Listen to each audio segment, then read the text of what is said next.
Chapter 1611.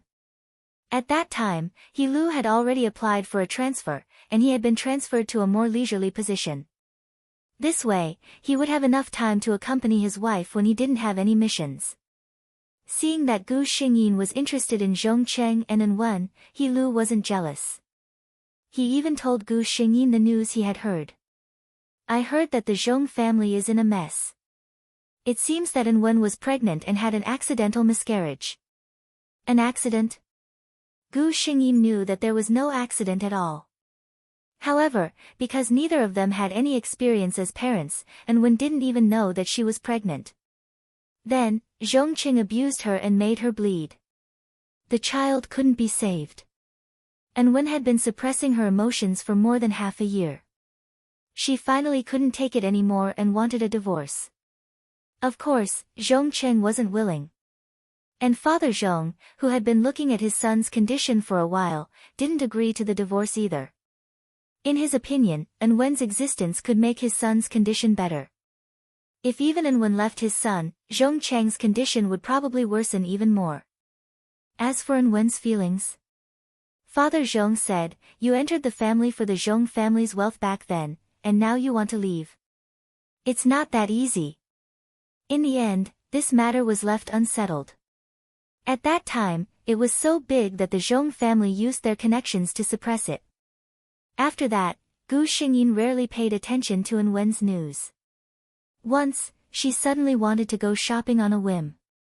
That impulse came too suddenly. Lu knew that sometimes, pregnant women's actions couldn't be understood. He could only quickly prepare the car and follow her wishes. In the bustling business district, Lu supported Gu Xingyin in fear. He also had to pay attention to his surroundings, afraid that someone would suddenly rush out and bump into his wife. Gu Xingyin found it funny. She said, "You don't have to be so careful. How could you bump into someone so coincidentally?" But no matter what she said, Lu was still worried. The two of them chatted and laughed, not noticing a woman standing not far away. Wen stood at the entrance of a women's clothing store and looked at the two of them not far away. The woman's belly was very big, and it was obvious that she had been pregnant for a long time. She was protected by the man in a very careful and protective manner. Chong Yuji's face did not have the fatigue and sallow of a pregnant woman. On the contrary, her face was rosy and lustrous. Because she was about to become a mother, she emitted a gentle motherly glow. She actually looked even more beautiful than before. She was obviously doing well. Whether a woman lived a good life was not determined by how expensive her clothes were, but by how genuine the smile on her face was. As if sensing her gaze, Gu Xingyin raised her head and looked over. The moment she saw Wen, Gu Xingyin suspected that she had recognized the wrong person. The haggard woman in front of him, who couldn't be concealed even with heavy makeup, was Wen. Even though she knew that Wen wasn't doing well, Gu Xingyin was still surprised when she saw Wen's face, which looked like she was in her 30s. She's really getting old. Meeting Gu Xingyin's gaze, Wen lowered her head as if she had been electrocuted. Then, she turned around and left in a hurry. Wen didn't want to face such a happy Chong Yuji. In other words, she didn't want Chong Yuji to see her like this. Lu also saw her. But he didn't recognize that this woman was Wen. "You know her?" Gu Xingyin shook her head. "We had conflicts before, but now, strangers." Chapter 1612. After that, Gu Xingyin never saw Wen again. On the other hand, the news of Wen and Zhong Cheng's discord could no longer be suppressed and kept spreading. When Gu Xingyin's first child was 1 month old, Wen died. And it was a very tragic death. She took a whole set of photos of herself, all of them nude. But those photos weren't sexy at all, because the woman's body in the photos was covered in wounds, new and old. It was a shocking sight. Wen even wrote a suicide note, every word weeping blood, accusing the family of being ruthless. She made 2 copies, one sent to the police station, and the other published on the country's most popular forum. Then, she wore her favorite designer dress and jumped down from the Zhong Corporation's headquarters. She jumped down dozens of floors and died on the spot. This news caused a huge reaction, and the Zhong Corporation's stock price fell to the bottom. With such a big impact, even if the Zhong family tried to suppress it, they couldn't. The police also took the suspect, Zhong Qing, away immediately. Zhong Qing confessed. In fact, the evidence was conclusive, and he couldn't deny it. But Zhong Qing didn't receive a harsh punishment in the end. He had a mental illness. The lawyer hired by the Zhong family directly said that everything the suspect did wasn't his own intention. He just couldn't control his impulse when he was ill. After the appraisal of several mental experts, it was confirmed that Zhong Qing did have a mental problem. In the end, the Zhong family compensated An Yan, who was crying her eyes out, with a large sum of money and sent Zhong Qing to a mental hospital. An Yan took the money and disappeared somewhere. This matter came to an end just like that. When Gu Xingyin heard this news, she only said, "Oh." Then, she glared at He Lu and told him not to talk about this topic in front of her son. He Lu obediently admitted his mistake, then leaned over and kissed his wife and son on the cheek. The little guy in Gu Xingyin's arms giggled. He obviously liked this kind of game and waved his arms to play with his father. He Lu took the child, and Gu Xingyin sat by the side with a smile, watching the father and son play happily. Those irrelevant people and things were far away from her life. She only needed to care about the adult and the child in front of her. It was enough for the people who loved her and the people she loved to be safe and happy. Gu Xingyin and He Lu had a son and a daughter. The son was sensible and filial, and the younger daughter was spoiled by the family like a little princess. He Lu often smiled and said that there were two princesses in the family. One was Gu Xingyin, and the other was their daughter. Gu Xingyin was indeed spoiled by He Lu, even when they were 60 years old. They went shopping hand in hand. Every time he went out, he would report his whereabouts. He Lu remembered all her preferences, and every year, he would surprise her birthday. Until the last year, he lay on the hospital bed, unable to move anymore. "It's a pity, Yuji." The white-haired He Lu leaned on the pillow and smiled at Gu Xingyin, who was sitting by the side, and said, "I secretly planted a pond full of lotus this year, and the flowering time is on your birthday. Unfortunately, it seems that I can't accompany you to see it." He always remembered that she once said that she liked lotus the most. However, Gu Xingyin never told him that she loved lotus the most because of him. Gu Xingyin smiled and said, "I'll wait for you to get better, and then we'll go see it together." He Lu's eyes couldn't see clearly, but he still smiled and said, "Okay." When their child came in, he saw his father lying on the bed peacefully, and his mother seemed to be tired, lying quietly beside him. When he walked in, both of them were not breathing. Chapter 16:13. Gu Xingyin slowly opened her eyes in this space. The system was quietly floating in front of her. She walked down from the bed. As she walked, the entire space, everything, the room, the bed, the sofa, everything turned into a blur and disappeared. The entire space returned to its original state, pure white. Except for Gu Xingyin and the system, there was nothing else. Gu Xingyin's eyes flashed with excitement and expectation. "System." Her voice had a hint of nervousness. The system's white light kept flashing. "Host, you can try now." Gu Xingyin did not say anything. With his palm facing upwards, a jade-green ray of light appeared. In this light, a small green bird gradually took shape. When the light dissipated, the small bird pecked Gu Xingyin's palm twice, and then flew happily in this space. Looking at its figure, Gu Xingyin's face flashed with pure joy. "It is a complete life." The moment she said this, something seemed to fall from the endless void into Gu Xingyin's body.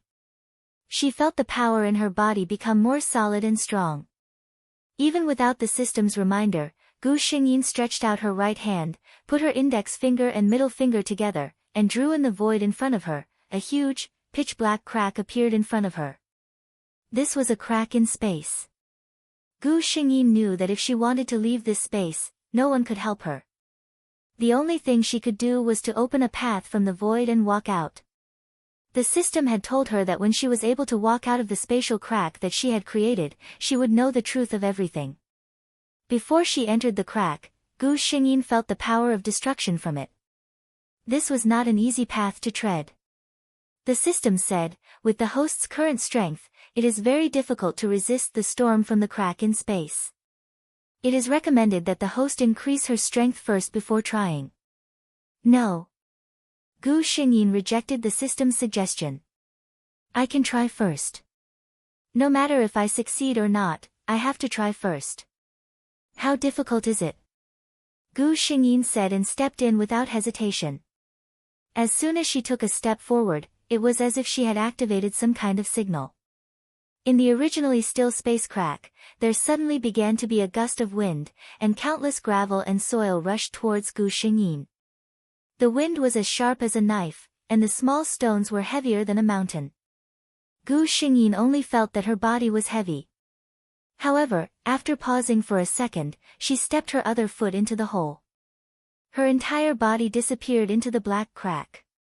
The system did not follow in, but the white light on its body flashed even faster.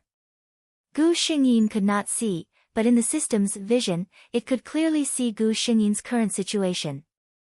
After walking in, Gu Xingyin realized that the space crack was not as dark as it looked from the outside. There were multicolored streams of light moving about in this messy space, enough for people to clearly see the situation inside. Chapter 1614. Everything here seemed to have defied common sense. Gravel floated in the void, and endless astral winds were produced in the void. Gu Xingyin looked down, and she seemed to exist in the void. The scene under her feet was exactly the same as the scene above her. There was clearly an endless void under her feet, but she seemed to be stepping on solid ground. All of this felt very novel. But in the midst of novelty, there was often endless danger. The moment Gu Xingyin entered the space crack, the power in her body automatically formed a transparent shield around her, protecting her whole body. Those astral winds and gravel could not reach her, but Gu Xingyin could clearly feel the power contained in them. It was very powerful. Gu Xingyin was very clear that if she had just been born, she would have been turned into dust on the spot if she encountered such power. There was no path in the void. But Gu Xingyin seemed to be guided by something, and she walked forward in a direction. Since there was no path, she naturally could not see the end. Gu Xingyin did not know how far she had to walk to get out of this space crack, but she knew that as long as she walked forward, there would definitely be an exit. As long as she walked to that exit, she would know everything, including finding that man. Her steps were very slow. It wasn't because she did it on purpose, but because the astral winds and gravel from the void, as well as the invisible pressure, were hitting her like a huge mountain. She had no way to speed up and walk forward. Moreover, with every step she took, Gu Xingyin could feel that the pressure from the void was increasing. Every step she took was more difficult than the previous one. After walking for an unknown period of time, she knew that she had reached her limit. At this time, her clothes and sleeves had already been torn to shreds by the astral wind that had penetrated in. Her hands had also been cut with streaks of blood. Her breathing was somewhat stifled. She lifted her feet, but there was no way for her to take another step forward. Gu Xingyin raised her head and looked ahead. There was still nothing there, and no one knew how far it was. Gu Xingyin didn't know either, but she could feel that there was no exit in front of her. This road was very, very long. She stopped walking, turned around resolutely, and began to walk back. She had never thought that she would be able to walk out of here in one go. After experiencing the oppressive and destructive forces that were getting stronger and stronger, the way back became extremely easy. The pitch-black spatial crack had always existed in this pure white space, becoming the only color in this space. Until Gu Xingyin stepped out of the room. The moment she left, the black crack disappeared without a trace. The space in front of Gu Xingyin turned into a void again, as if the previous devouring crack had never existed. However, Gu Xingyin lowered her head and looked at her sorry appearance. All this proved that everything just now had really happened. With a thought, she changed her clothes in an instant, and the wound on her arm healed at a speed visible to the naked eye. It seems that I still have a long way to go. She sighed softly. Looking back at the system, which had been guarding the same place, Gu Xingyin's gaze softened. Continue to complete the mission, system. Yes, host. Chapter 16:15. When Gu Xingyin woke up, she felt that her surroundings were very noisy. She subconsciously shouted, "Be quiet." Sure enough, the surroundings quieted down. Gu Xingyin woke up. She raised her head and looked around. She realized that she was in a classroom. The students around her were all looking at her. Looking at the lively scene, it should be the end of class.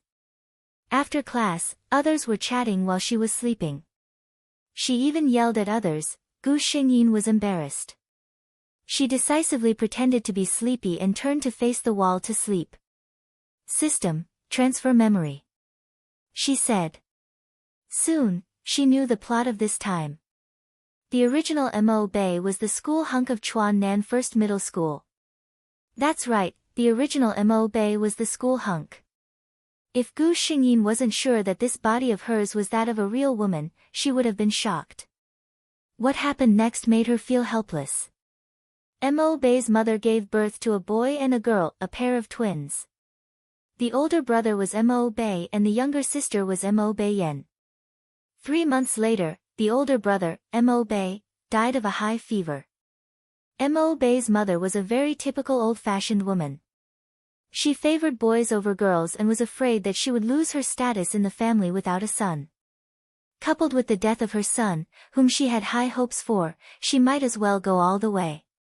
She concealed this matter and lied to the public that the one who died of a high fever was her daughter, Mo Bay Yen. Then, Mo Bay Yen became Mo Bay. Mo Bay was raised as a boy. Mo Bay's mother was very strict with her. When she was in kindergarten, she even sternly warned her not to go to the toilet with other children. Mo Bay listened to her mother, so her identity was never discovered. It wasn't until junior high that she learned the difference between boys and girls. She ran back and asked her mother why she was different from what the books said. Mo Bay's mother answered her like this: "Your brother is dead, so you have to live in his place. Remember, don't let others know that you're a girl. Otherwise, you and I will be kicked out of the Mo family." The young Mo Bay didn't quite understand these words, but she still felt sad because of the meaning behind her mother's words. She was living in her brother's place. She also did not understand. Her father clearly doted on her very much, but her mother said that her father would chase them out. However, she was still very obedient. She didn't tell anyone about this, including her father who loved her dearly. In the second year of junior high school, her mother got pregnant again and gave birth to a younger brother.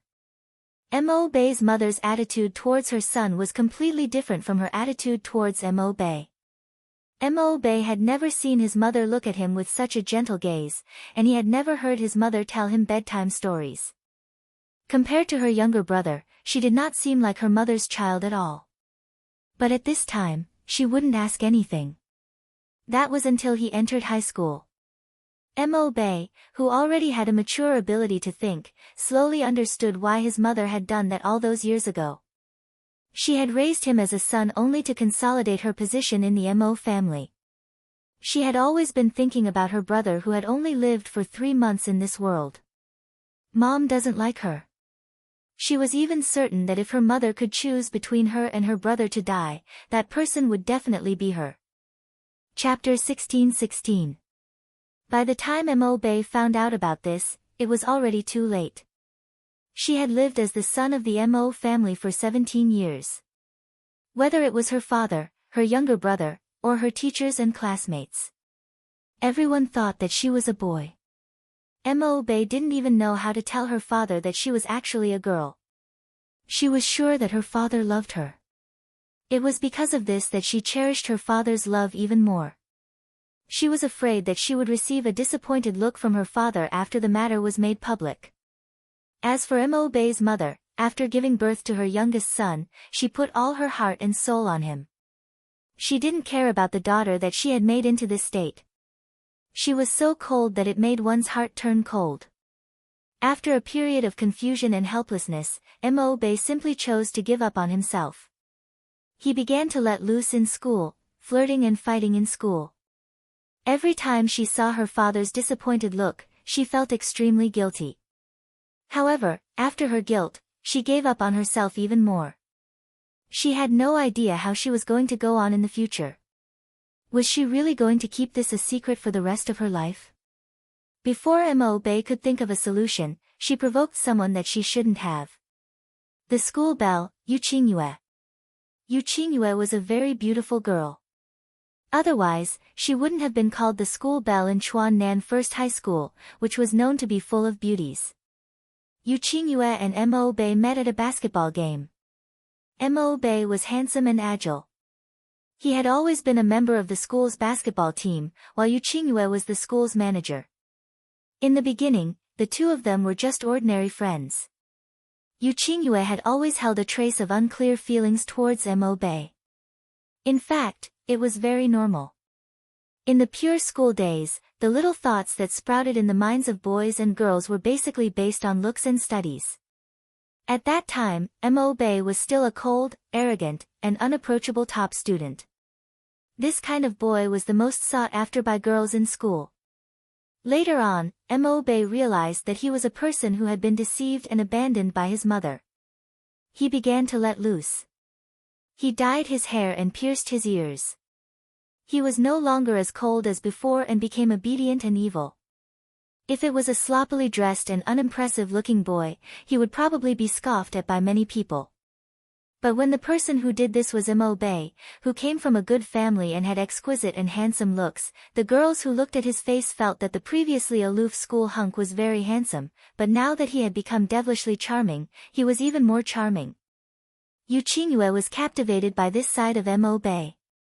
She mustered up her courage and confessed to Mo-Bei. At that time, Mo-Bei's mind was at its most chaotic. Normally, she would have rejected Yu Qingyue without hesitation. But at that time, she was at a stage where she hated everything around her. Hearing Yu Qingyue's confession, she actually didn't reject it. However, she didn't accept it. She just didn't explicitly reject it. It was this vague feeling that made Yu Qingyue unable to extricate herself.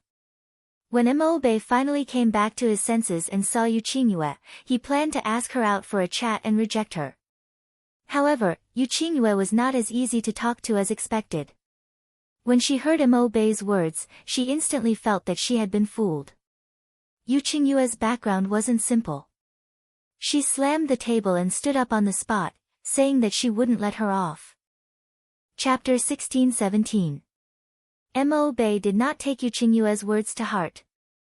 In her heart, Yu Qingyue had always been a sweet and gentle girl. She did not think that he would do anything to her. However, she had been too naive. After school that afternoon, she was stopped by a group of gangsters. It turned out that Yu Qingyue's identity was not like what her classmates thought. She was just a simple rich girl. Her father was the leader of the underground kingdom in Chuannan City. She went home crying and said that she had been dumped. She asked her brother to stand up for her. Yu Qingyue knew her limits. She did not tell her father about this and only told her brother. She was still a kind person. She only asked him to teach Mo-Bei a lesson and not to hurt anyone. Her brother didn't think much of it. He just casually ordered a few people to teach that Mo-Bei a lesson. Unfortunately, the gangsters wanted to show off their abilities in front of young Master and young Mississippi. They stopped Mo-Bei and beat him to death. Amidst the chaos, Mo-Bei's head hit the wall, and he lost his life just like that. Gu Xingyin felt a headache coming on after reading the whole story. She lowered her head and looked at herself. Ripped jeans and a black leather jacket. It was obvious that Mo-Bei had started to let himself go. What time is it now?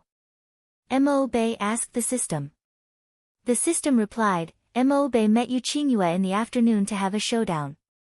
If nothing goes wrong, the host will be stopped after school today. Gu Xingyin, she felt a headache coming on. To be honest, this story had nothing to do with Yu Qingyue.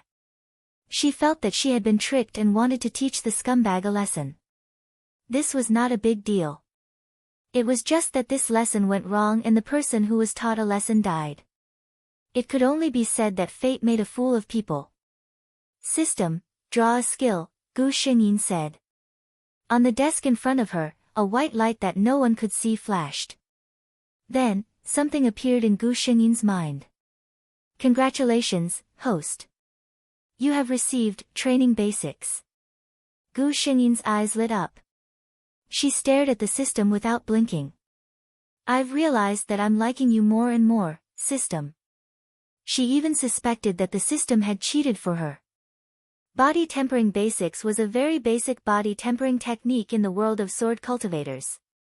Even though it was called a foundation, it was only relative to sword cultivators. After all, if one cultivated this technique to its peak, they could even reach the realm of breaking boulders with their bare hands. Of course, in this modern world where martial strength was relatively low, the power of this body refining technique would be greatly reduced. Gu Xingyin felt the strength in his body, which was only slightly stronger than ordinary people, and his body was more agile. But it was enough. At least, Gu Xingyin felt that she would not be so passive in a fight. Gu Xingyin, who was in the midst of her joy, did not notice that the system's white light had strangely stiffened for a moment when it heard the words "I like you more and more." The system remained silent and hid in a corner.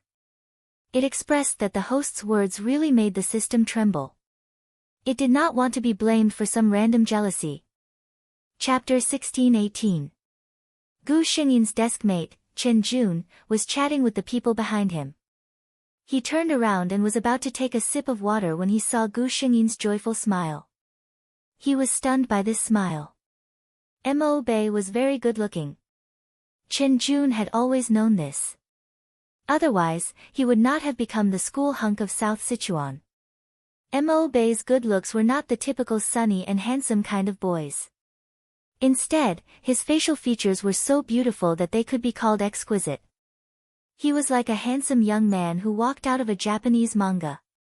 It was just that Mo Bei was too cold in the past, and recently, Mo Bei was too strange.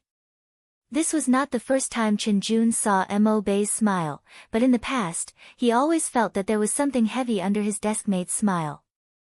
The corners of his mouth were curled up in a smile, but his eyes were haunted by a sinister aura that wouldn't go away.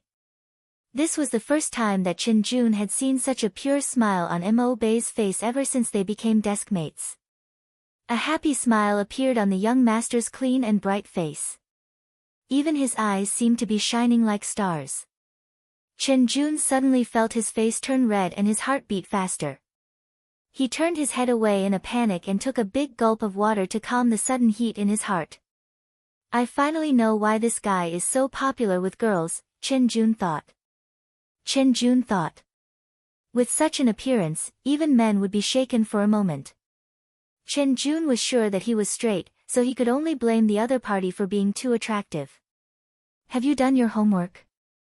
A voice suddenly came from Gu Xingyin's side. Gu Xingyin looked up at the boy beside her. He was wearing a pair of glasses and had a delicate face.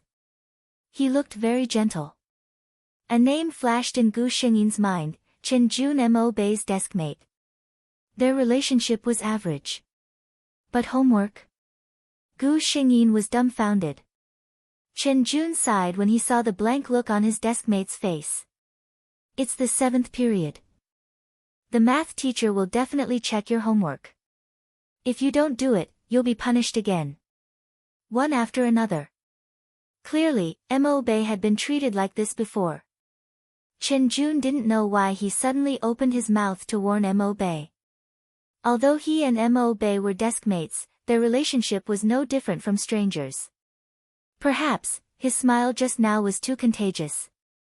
While Chen Jun was still in a dilemma, Gu Xingyin had already recalled the signature Mediterranean hairstyle and the typical serious face of a math teacher. Looking at the dazzling white summer sun outside, Gu Xingyin decisively reached out her hand to Chen Jun. Lend me your homework. Ah. Chen Jun was still in a daze. I'll copy it. During math class, Gu Xingyin was indeed given special attention. However, she handed over the workbook in her hand with a smile. The math teacher looked at it suspiciously a few times. After confirming that it was her own notes, he nodded in satisfaction. It was rare for him to praise her, and he began the lesson. Gu Xingyin heaved a sigh of relief and began to stare blankly. After school, Gu Xingyin said to Chen Jun, "I have something to do today. I'll treat you to milk tea tomorrow." "Thank you." "Hey." Chen Jun wanted to say something, but Gu Xingyin had already disappeared. Although she had the skills provided by the system, Gu Xingyin still chose to take a different route. After all, it was better to avoid a situation like one against many. Unfortunately, the plot didn't allow her to hide whenever she wanted to. Gu Xingyin looked at the people surrounding her and couldn't help but sigh. Chapter 16-19. She carried her backpack with one hand and looked at the people in front of her. She frowned and said, "What do you want?" The leader was a young man with a buzz cut. He was wearing a hip-hop shirt and had a cigarette in his mouth. The people around him were all dressed in the same way. It was obvious that they were hooligans. However, although they tried their best to pretend to be ordinary hooligans, Gu Xingyin could tell their background from how they blocked all her escape routes without batting an eyelid. Normal gangsters wouldn't be as orderly as this. The buzz-cut young man spat out the cigarette in his mouth and stepped on it in a very appropriate manner. "You are Mo Bei." The buzz-cut young man looked at Gu Xingyin from head to toe. After sizing him up, he had to admit that this kid was quite good-looking. It was normal for girls to like him. It was no wonder that Missy would fall for him.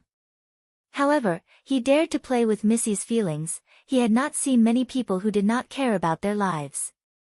The buzz-cut young man said lazily, "What do I want?" "Of course, I want to beat you up." After saying this, he did not waste any more time and directly raised his hand. "Go, don't cripple him. Don't care about the rest, just beat them up." Gu Xingyin reacted quickly. She swung her backpack with one hand and flipped the person who attacked her from the left. Then, she threw her backpack and began to beat them up. This group of people was not too much. At least they were bare-handed. If they had knives on them, she was afraid that she would not be able to escape today. "Hey, you have some skills." The buzz-cut young man's eyes lit up when he saw Gu Xingyin's moves. However, although his eyes were bright, he did not relax his hands at all. 1 against 12. Even though Gu Xingyin's body had been strengthened and her movements were much more agile, it was inevitable that she would be injured. However, she was only injured.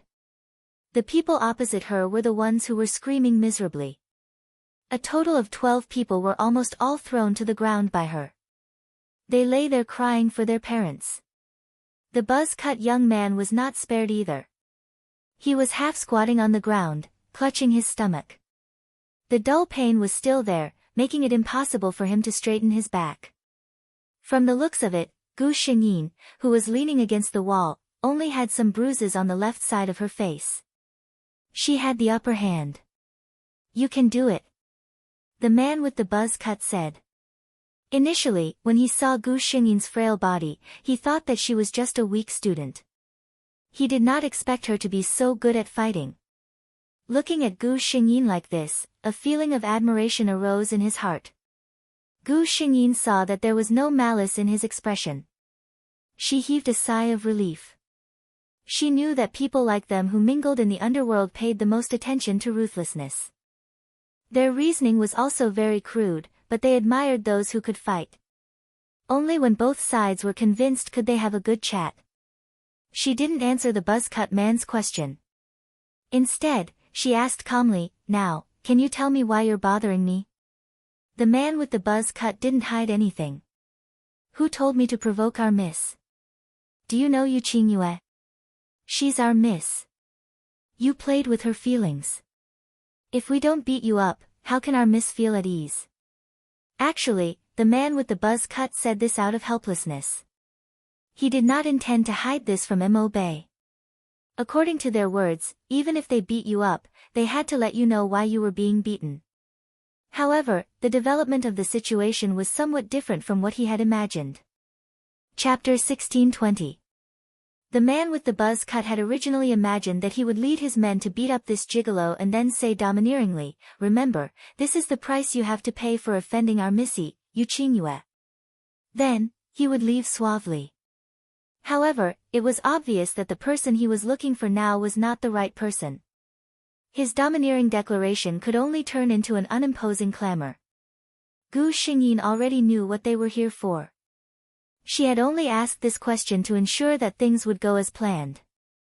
She thought for a moment and said, "Tomorrow, I will personally look for your missy and make things clear.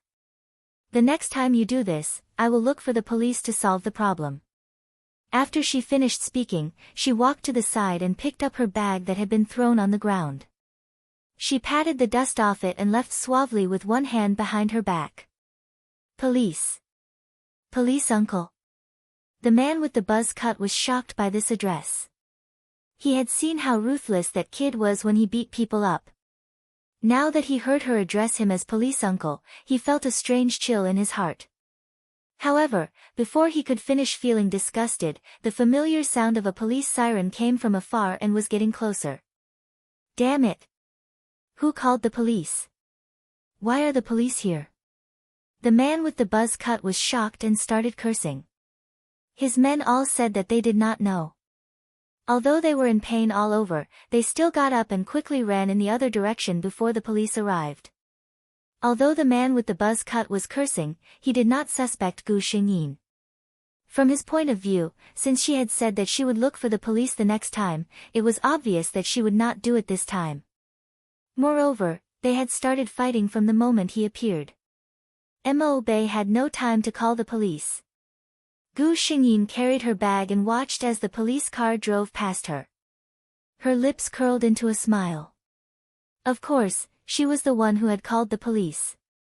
Although she had given them a good beating, it was not enough to vent her anger. These gangsters should reflect on themselves in the police station so that they wouldn't be looking for trouble all day long. As for what she had said, she had only said that she would look for the police uncle to solve the problem next time. She did not say that she would not call the police this time. After playing the word trap, Gu Xingyin felt that knowledge was power. Read more, fight less, and keep your IQ. She wasn't as relaxed as she appeared to be. Although it looked like only the corner of her mouth was swollen, in fact, during the fight just now, 2 people had kicked her knee. At this moment, there was a dull pain. Although it shouldn't have hurt his muscles and bones, there was definitely a bruise. Gu Xingyin saw her mother playing with her 3-year-old brother on the sofa as soon as she entered the house. Mo Yichen's mother turned around and saw Gu Xingyin. The first thing she saw was the obvious signs of a fight on her face. A look of disgust flashed across her eyes. "You fought with someone again? Mo Bei, can't you let your family save you some trouble? Your younger brother is still so young. I have to take care of him every day. Where would I have the energy to take care of you?" She lowered her voice. Because she saw Gu Xingyin's gaze. Her daughter had never looked at her with such a cold and hateful gaze. Mo Bei's mother felt that Mo Bei was looking at her as if he was looking at something disgusting. Gu Xingyin really felt that this woman was disgusting. She had experienced many different worlds. In almost every world, she had experienced the selfless love of her mother. She had always felt that a mother's love was the most selfless and noble thing in the world.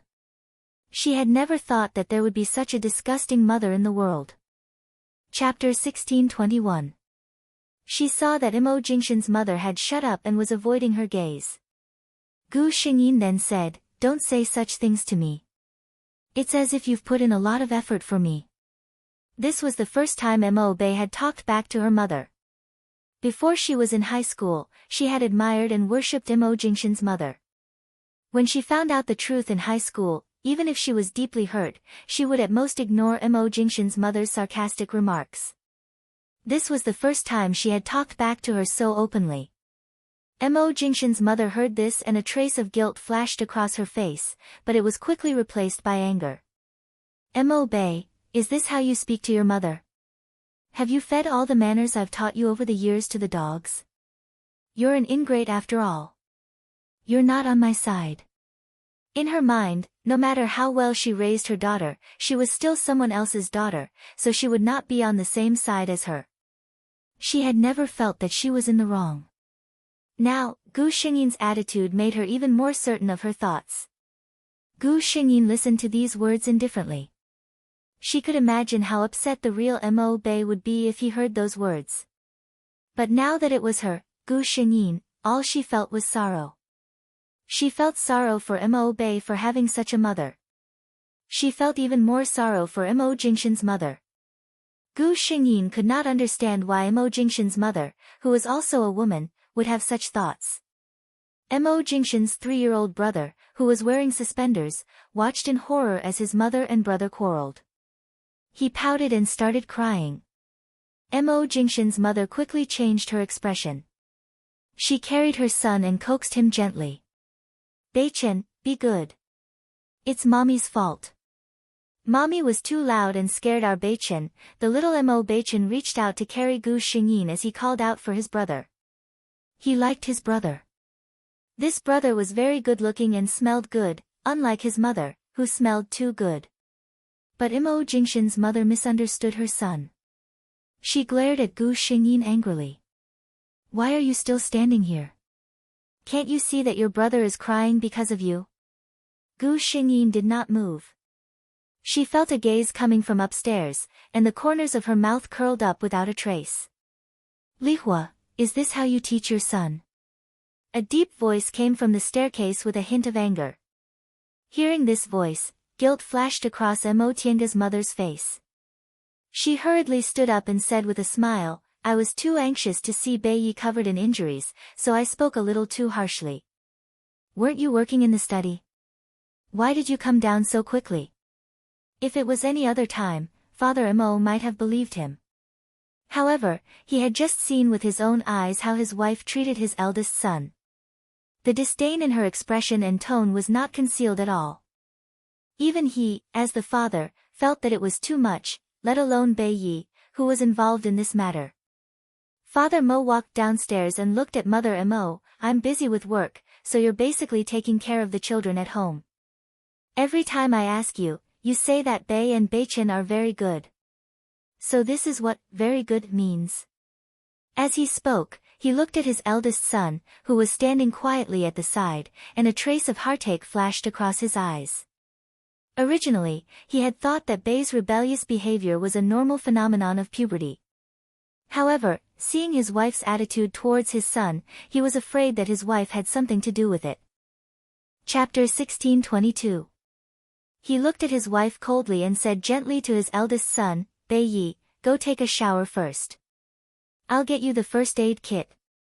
In Mo Bei Ye's memory, his father, Mo Zhongliang, had always treated him well. Her expression softened a little, and she nodded at Father Mo, okay, Dad. After watching his son go upstairs, Mo Zhongliang looked at his wife, who looked nervous. He had always been satisfied with his wife. Her family background was very different from his, but back then, he had taken a liking to his wife's gentleness and virtue, so he had disregarded his family's objections and married her. All these years, he had always been proud that he had married a virtuous wife and was grateful for her contributions to the family. He had been very busy with work, so as a full-time housewife, she had been responsible for a lot of the upbringing of his 2 children. He had always felt that his wife had done a good job, until today. Seeing how his wife and son interacted with each other, Mo Zhongliang felt that he might have been wrong. You don't like Bei Yi? This was the first thing he said. He couldn't be blamed for thinking too much. The disgust on his wife's face was too obvious. He couldn't ignore it even if he wanted to. Su Lihua's expression was a little unnatural. Of course, she didn't like Mo Bei Yi. In fact, more than 10 years ago, when her eldest son had just died, she had thought in the middle of the night that it would be great if her daughter had died instead. However, she knew that her husband didn't like her being like this, so in front of Mo Zhongliang, she had always pretended to be nice to Mo Bei Yi. Su Lihua said, Bei Yi has been getting more and more rebellious ever since he started high school. You heard it too. He's been talking back to me. I have to take care of Beichen, so I don't have the energy to discipline him. She thought she had made it clear, but when she raised her head, she met her husband's disappointed gaze. Mo Zhongliang's heart sank when he heard his wife's self-righteous words. Bei Yi was her son, not some random stranger. She actually said that she didn't care because the child was disobedient. Was this something a biological mother would say? Mo Zhongliang thought about what he had heard earlier. Bei Yi had sneered and refuted his wife's words, and he found himself speechless. Not only was he dissatisfied with his wife, but he also felt guilty towards himself. If only he had put more effort into his family. Perhaps his wife and son would not have become like this. He said, "Since you don't want to take care of Bei Yi, I'll take care of him." Su Lihua was shocked. What did her husband mean? She had never wanted her husband to get too close to Mo Bei. She was afraid that her husband would hand over the Mo family business to his eldest son. In Su Lihua's heart, she didn't care about the past, but after her youngest son was born, she felt that everything in the Mo family should belong to Beichen in the future. In any case, Mo Bei was a daughter. She was going to get married anyway. No matter how much he gave her, it would just be throwing her out. Hearing Mo Zhongliang's words, she quickly said, "Aren't you busy with the company? Where would he have the time to take care of Bei Yi?" Mo Zhongliang said coldly, "No matter how busy the company is, can it be more important than my son?" When Su Lihua heard this, she quickly said, "If you have time, you can take care of Beichen more. Beichen is still so young, and he loves spending time with his father. Bei Yi is already so old, there's no need for him to." Chapter 1623. Su Lihua did not manage to finish her sentence. Her husband's gaze was like a sharp sword that exposed all the stupidity and unbearability that she hid behind her virtuous appearance. "Su Lihua, you really disappoint me. Bei Yi, he's your son too." Mo Zhongliang didn't expect that he would discover such a big crisis in his family just because he accidentally eavesdropped on the conversation. He never knew that his wife's heart was so biased to such an extent. She had placed all her attention on her 3-year-old son. She was so obvious even in front of him. How could Bei Yi, the person involved, not see it? Mo Zhongliang felt a huge sense of guilt. He had been too careless.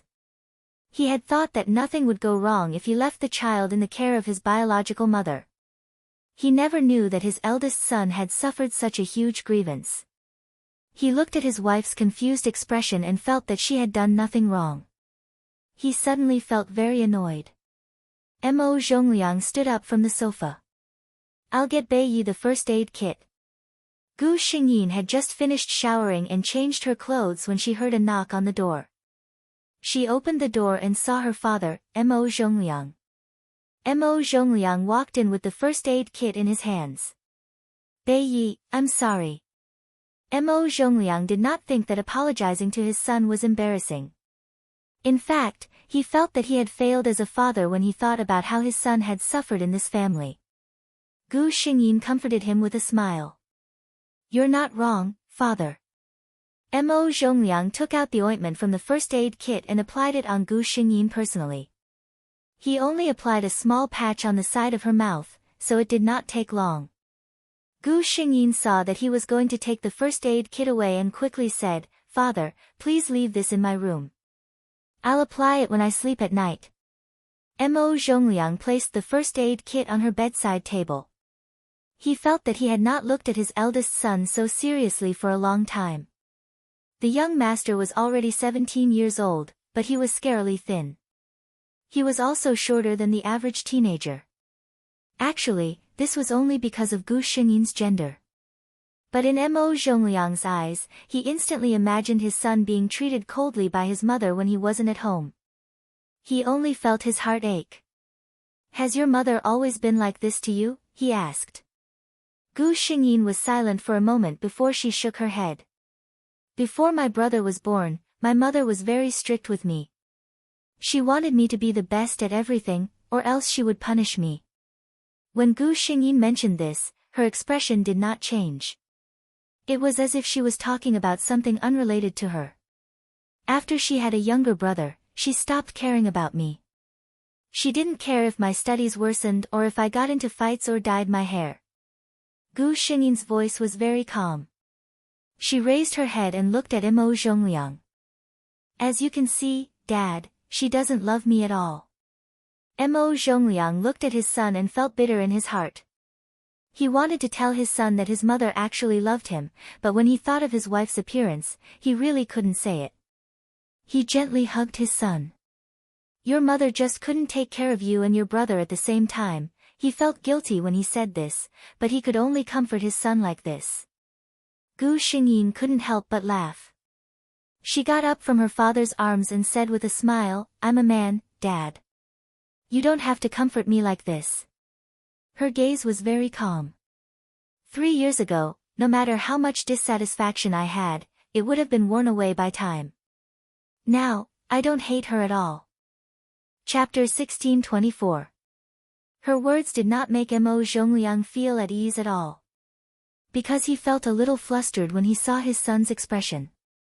As expected, Gu Xingyin looked at him and smiled.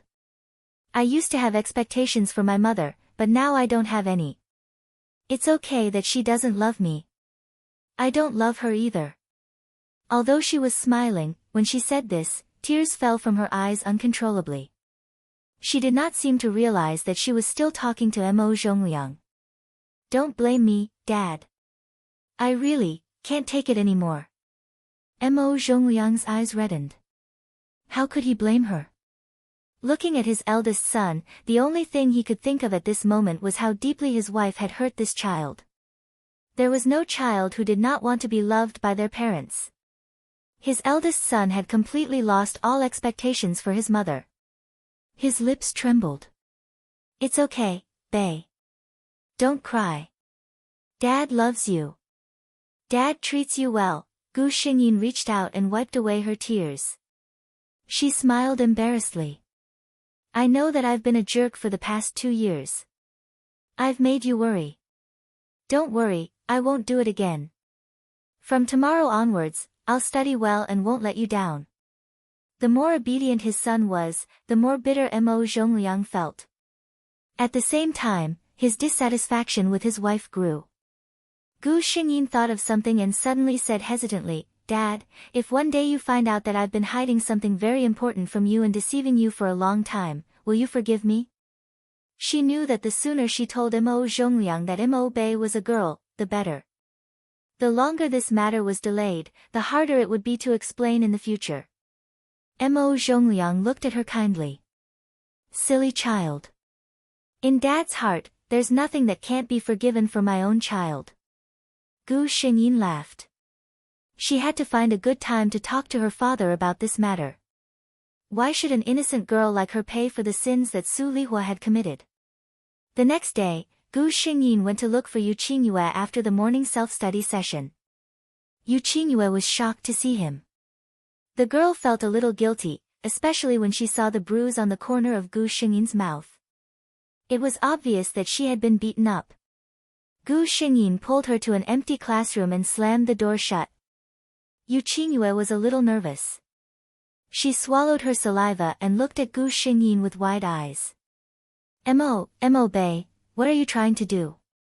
Let me tell you, it's wrong of me to get someone to beat you up, but you bullied me first. She continued to glare at Gu Xingyin. You obviously don't like me, but you didn't say it clearly. You made me look forward to it for so long. You are a bastard. Gu Xingyin kept looking at her with a faint smile, which made Yu Qingyue's hair stand on end.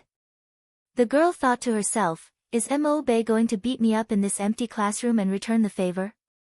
Gu Xingyin suddenly moved closer to Yu Qingyue. The distance between the two of them narrowed in an instant. Yu Qingyue could even smell the faint fragrance of plants on Gu Xingyin's body. She blushed instantly. You. What are you trying to do?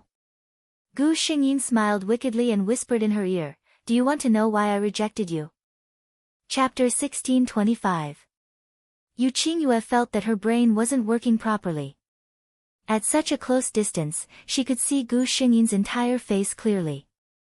Facing such a perfect, 360-degree face at such a close distance, the impact on his heart was indescribable. She gulped and said, "Isn't it because you don't like me?" "Of course not." Gu Xingyin shook her head gently and held her hand. Yu Qingyue's heart beat even faster. What was he trying to do? Soon, she knew what he was trying to do. Because Gu Xingyin held her hand and gently placed it on her chest. Yu Qingyue's face turned even redder because of Gu Xingyin's action.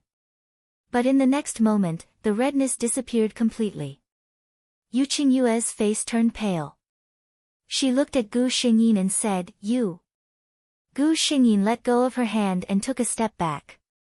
The evil expression on her face disappeared completely. That's it. Yu Qingyue felt that her worldview had been turned upside down. Just yesterday, she had fallen out of love.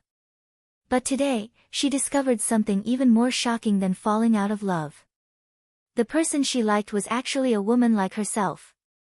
She stared at Gu Xingyin with wide eyes and said, "Then why did you?" She looked at Gu Xingyin from head to toe. To be honest, if she hadn't touched that incredible softness, she would never have thought that Mo Bei was actually a woman. Gu Xingyin sighed and said with a worried expression, "The story is too complicated. I can't tell you." She looked at Yu Qingyue with a sincere expression and said, "But I swear, I really didn't mean to play with you. I really didn't expect your reaction to be so big." Knowing that Mo Bei was a woman, Yu Qingyue had a strange feeling in her heart. But since she had already hired people to teach Mo Bei a lesson, she naturally wouldn't be so calculative about this matter. Yu Qingyue waved her hand, clearly dejected. "Forget it, there's nothing more to say." She leaned against a desk, feeling as if she had nothing left to live for. Gu Xingyin looked at her and was a little worried. She asked tentatively, "Are you okay?" Yu Qingyue waved her hand. "It's okay. I'm just mourning the loss of my youth." Gu Xingyin. "All right." She decided to leave this place and not disturb Yu Qingyue's mourning. In the end, after the morning classes ended, Yu Qingyue took the initiative to look for Gu Xingyin again during lunch. Gu Xingyin looked at her. At this moment, her expression was relaxed and her eyes were cheerful. She did not look as sad as she did in the morning. Yu Qingyue sat opposite Gu Xingyin. Seeing her looking at her, she said with a smile, "I've thought about it all morning and finally figured it out." Gu Xingyin looked confused. "What did you figure out?" Yu Qingyue smiled and said, "I want to be friends with you." Gu Xingyin, huh? Yu Qingyue looked at Gu Xingyin's confused expression and sighed. She said, "It's obvious how blind I was in the past. You're clearly an adorable person. How are you cold and evil?" Gu Xingyin, why was it that she could understand every single word this girl said, but she couldn't understand them when they were put together? Yu Qingyue was immersed in her own imagination. Think about it. The school hunk is my good friend. How many people can receive such treatment? Gu Xingyin, wake up, girl. Hey. Did I promise you anything? Chapter 1626. However, it was clear that Yu Qingyue didn't need Gu Xingyin's approval at all. She had already included Gu Xingyin in her friend list. When Gu Xingyin returned to the classroom, her desk mate, Chen Jun, looked at her enviously as if he was looking at a winner in life. Gu Xingyin was confused. "What's wrong?" Chen Jun said, "You're still pretending. Everyone in our class knows that you and the campus belle, Yu Qingyue, had lunch together at noon. You were talking and laughing. Everyone is saying that you two are together." He leaned closer and asked in a low voice, "Is this true?" Gu Xingyin calmly pushed his head away with her book. "You guys are overthinking it. It's fake." Chen Jun's face was full of disbelief. He said disdainfully, "How can it be fake? If there's nothing between you two, why are you so close?" Gu Xingyin said, "I'm a good friend. We're just friends." Chen Jun's expression became even more disdainful. "Yes, that's right. Before marriage, we're all friends." Gu Xingyin, she gave up on explaining. At the same time, in the Yu family. If Gu Xingyin was here, she would be able to recognize the man who was standing there respectfully. It was the man with the buzz cut who led the group to cause trouble for her. However, he wasn't wearing a funny hip-hop t-shirt now, and his face didn't have that sloppy expression. Sitting opposite him was a young man. If one had to use something to describe this man, it would be jade. Exquisite and noble like jade. It was as if it had been carefully nurtured by heavenly materials and earthly treasures. Cold like jade. This man didn't have any cold expression on his face. In fact, he looked very peaceful. However, he just sat there like this. It always made people feel that there was an insurmountable distance between them. The 12 of you went to cause trouble for someone, and you came back beaten black and blue? The man's voice was very pleasant. His tone was neither fast nor slow. However, the buzz cut's heart was raised high. It's our fault. This man was Yu Qingyue's brother, Yu Qingyun. A few days ago, when he heard his sister's complaint, he casually asked the buzz cut beside him to bring a few people to teach that kid a lesson. He forgot about this matter immediately. Today, he suddenly remembered to ask about it. He didn't expect to receive such a surprise. Yu Qingyun shook his head. It's not your fault. One could fight against more than 10 trained people and still have the upper hand. This classmate of his sister didn't seem to be simple. The man with the buzz cut asked cautiously, then, do you need me to bring more people with me? Yu Qingyun looked at him with a faint smile. Haven't you embarrassed yourself enough?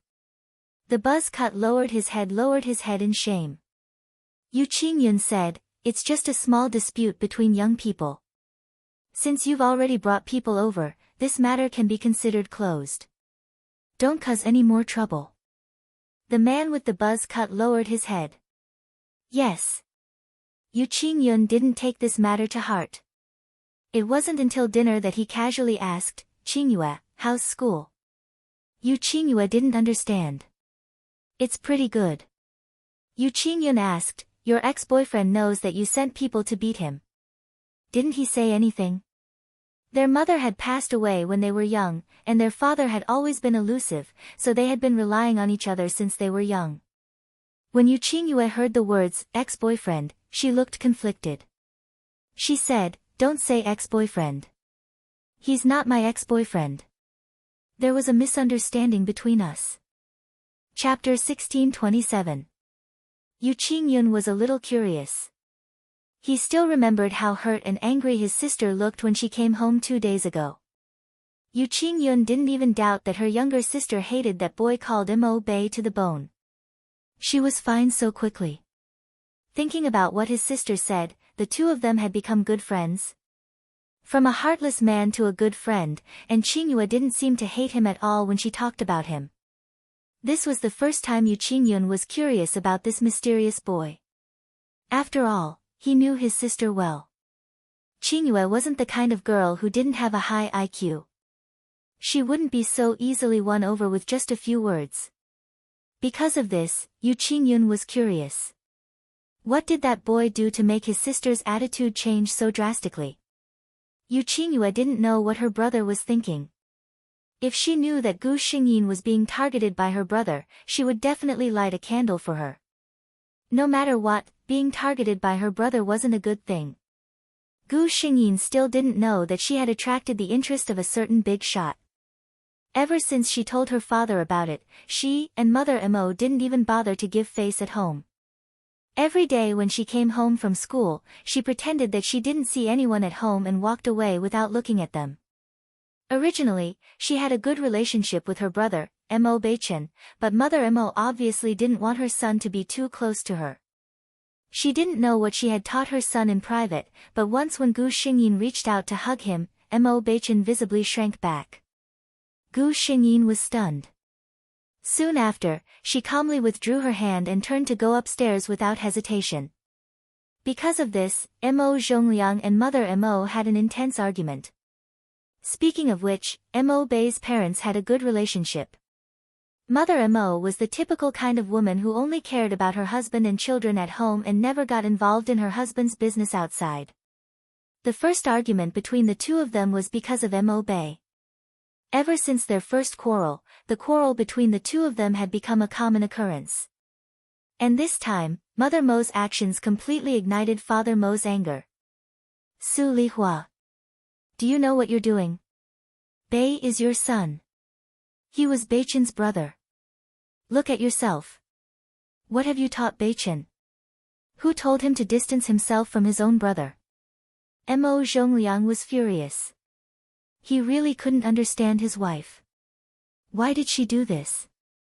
Su Lihua's childhood education taught her to be submissive when facing her husband. She didn't argue and just stood there calmly, allowing her husband to vent his anger.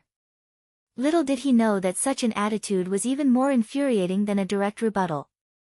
Right now, I'm very worried about what Beichen will become in your hands. I'll call Mother to come over and bring Beichen over. You should calm down. Mo Zhongliang dropped these words and planned to leave. Only now did Su Lihua truly feel flustered. Her son was hers. What did Mo Zhongliang mean by this? Were they going to forcibly separate her from Beichen? You can't do that. Su Lihua screamed. Mo Zhongliang looked at his gentle and virtuous wife. There was no tenderness in his eyes. He said coldly, "No, I can." Chapter 1628. Su Lihua's tears rolled down her cheeks. Beichen is still so young. How could you bear to let him leave his mother? Is he really your son? How could you be so heartless? Mo Zhongliang was already furious. When he heard Su Lihua's words, he exploded. I wanted to ask you the same question, Su Lihua. Isn't Beichen your son? How could you bear to treat him like this? Su Lihua opened her mouth, but she didn't care. Mo Beichen wasn't her son. She only had one son, Beichen. Seeing that she was silent, the light in Mo Zhongliang's eyes dimmed. He was completely disappointed in his wife. Mo Zhongliang's parents had moved out when Mo Zhongliang and his wife got married. The old couple had bought a villa in a city in the south. They spent most of the year traveling and enjoying life. Hearing her son's request, old Madame Mo was surprised. However, she still rushed over with old Master Mo the next day. What's going on? Old Madame Mo's silver hair was neatly combed. She was wearing a half-modified cheongsam with a shawl around her shoulders. The emerald jade ring on her finger was shining with a warm light. She was a very elegant old lady. She knew her son. If it wasn't something serious, he wouldn't have asked them to come back in such a hurry. Mo Zhongliang asked the nanny to bring Mo Beichen out to play. Then, in front of his wife, Su Lihua, he told the two elders everything that had happened. After hearing his son's words, old Master Mo was so angry that he couldn't speak for a long time. Old Madame Mo's face also turned cold. Su Lihua. She called her daughter-in-law's name coldly. Before Su Lihua married Mo Zhongliang, she was very afraid of this mother-in-law. Now that she was a mother of two, she couldn't help but shudder when she heard this. Seeing this, old Madame Mo's heart flashed with disappointment. Back then, she was very dissatisfied with this daughter-in-law. It wasn't because her status was too low, but because her knowledge was too shallow. Old Madame Mo always felt that she couldn't be the young madam of the Mo family. But back then, Mo Zhongliang had insisted on being with her. As a mother, she could not argue with him. She thought that with her by the side, Su Lihua would slowly develop the bearing of a lady of a wealthy family. But looking at it today, it was obvious that Su Lihua hadn't made any progress after all these years. Thinking about what her son had said, no matter how well-mannered old Madame Mo was, she could not help but feel angry. What the hell is going on in your head? He alienated his own children and taught his younger son to be estranged from his own elder brother. What are you trying to do? Did my Mo clan offend you? Su Lihua's face turned pale when she heard the responsibility. She subconsciously looked at her husband, but Mo Zhongliang didn't look at her. Su Lihua mustered up her courage and said, "What can I do? Mo Bei isn't close to me, so I can only be closer to Beichen."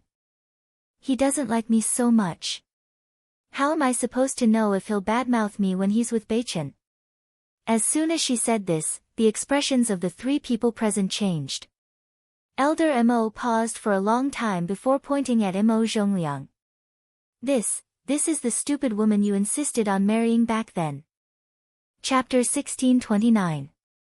Mo Zhongliang did not expect that Su Lihua would say something so stupid instead of arguing with him. What did she mean by not being close to him and speaking ill of him? What did she think of her son as? She even guarded against him. Old Madame Mo was so angry that her chest heaved up and down. My heart aches for my Bei. How could he be treated like that? Old Master Mo was also infuriated. Mo Bei was conceived not long after Mo Zhongliang and Su Lihua got married. At that time, Old Master Mo and his wife became grandparents for the first time. They had high hopes for their grandson. They even stayed here for a few months just to see their grandson every day. They were not annoying elders. They could tell that their daughter-in-law treasured their grandson, so they did not fight to carry him. They only took a few glances at him every day. It was because of this that Su Lihua hid Mo Bei's gender. When Mo Beichen was born, Old Master Mo and Old Madame Mo were still very happy. They even came back personally to bring gifts for their grandson. However, they did not have the same expectations as before. To them, Mo Bei was different. Of course, their hearts ached even more. Seeing that Su Lihua only lowered her head and did not speak, Old Madame Mo was unhappy. Go back to your room and stay there. My head hurts just looking at you. Su Lihua raised her head and looked at Old Madame Mo. Mom, you're not really going to take Beichen away, are you? Old Madame Mo's expression turned cold. Look at you. I'm afraid that you'll ruin my grandson. Su Lihua said anxiously, no, Beichen is different from Bei. I'll teach him well. She realized that she had said something wrong and quickly shut her mouth. But it was too late.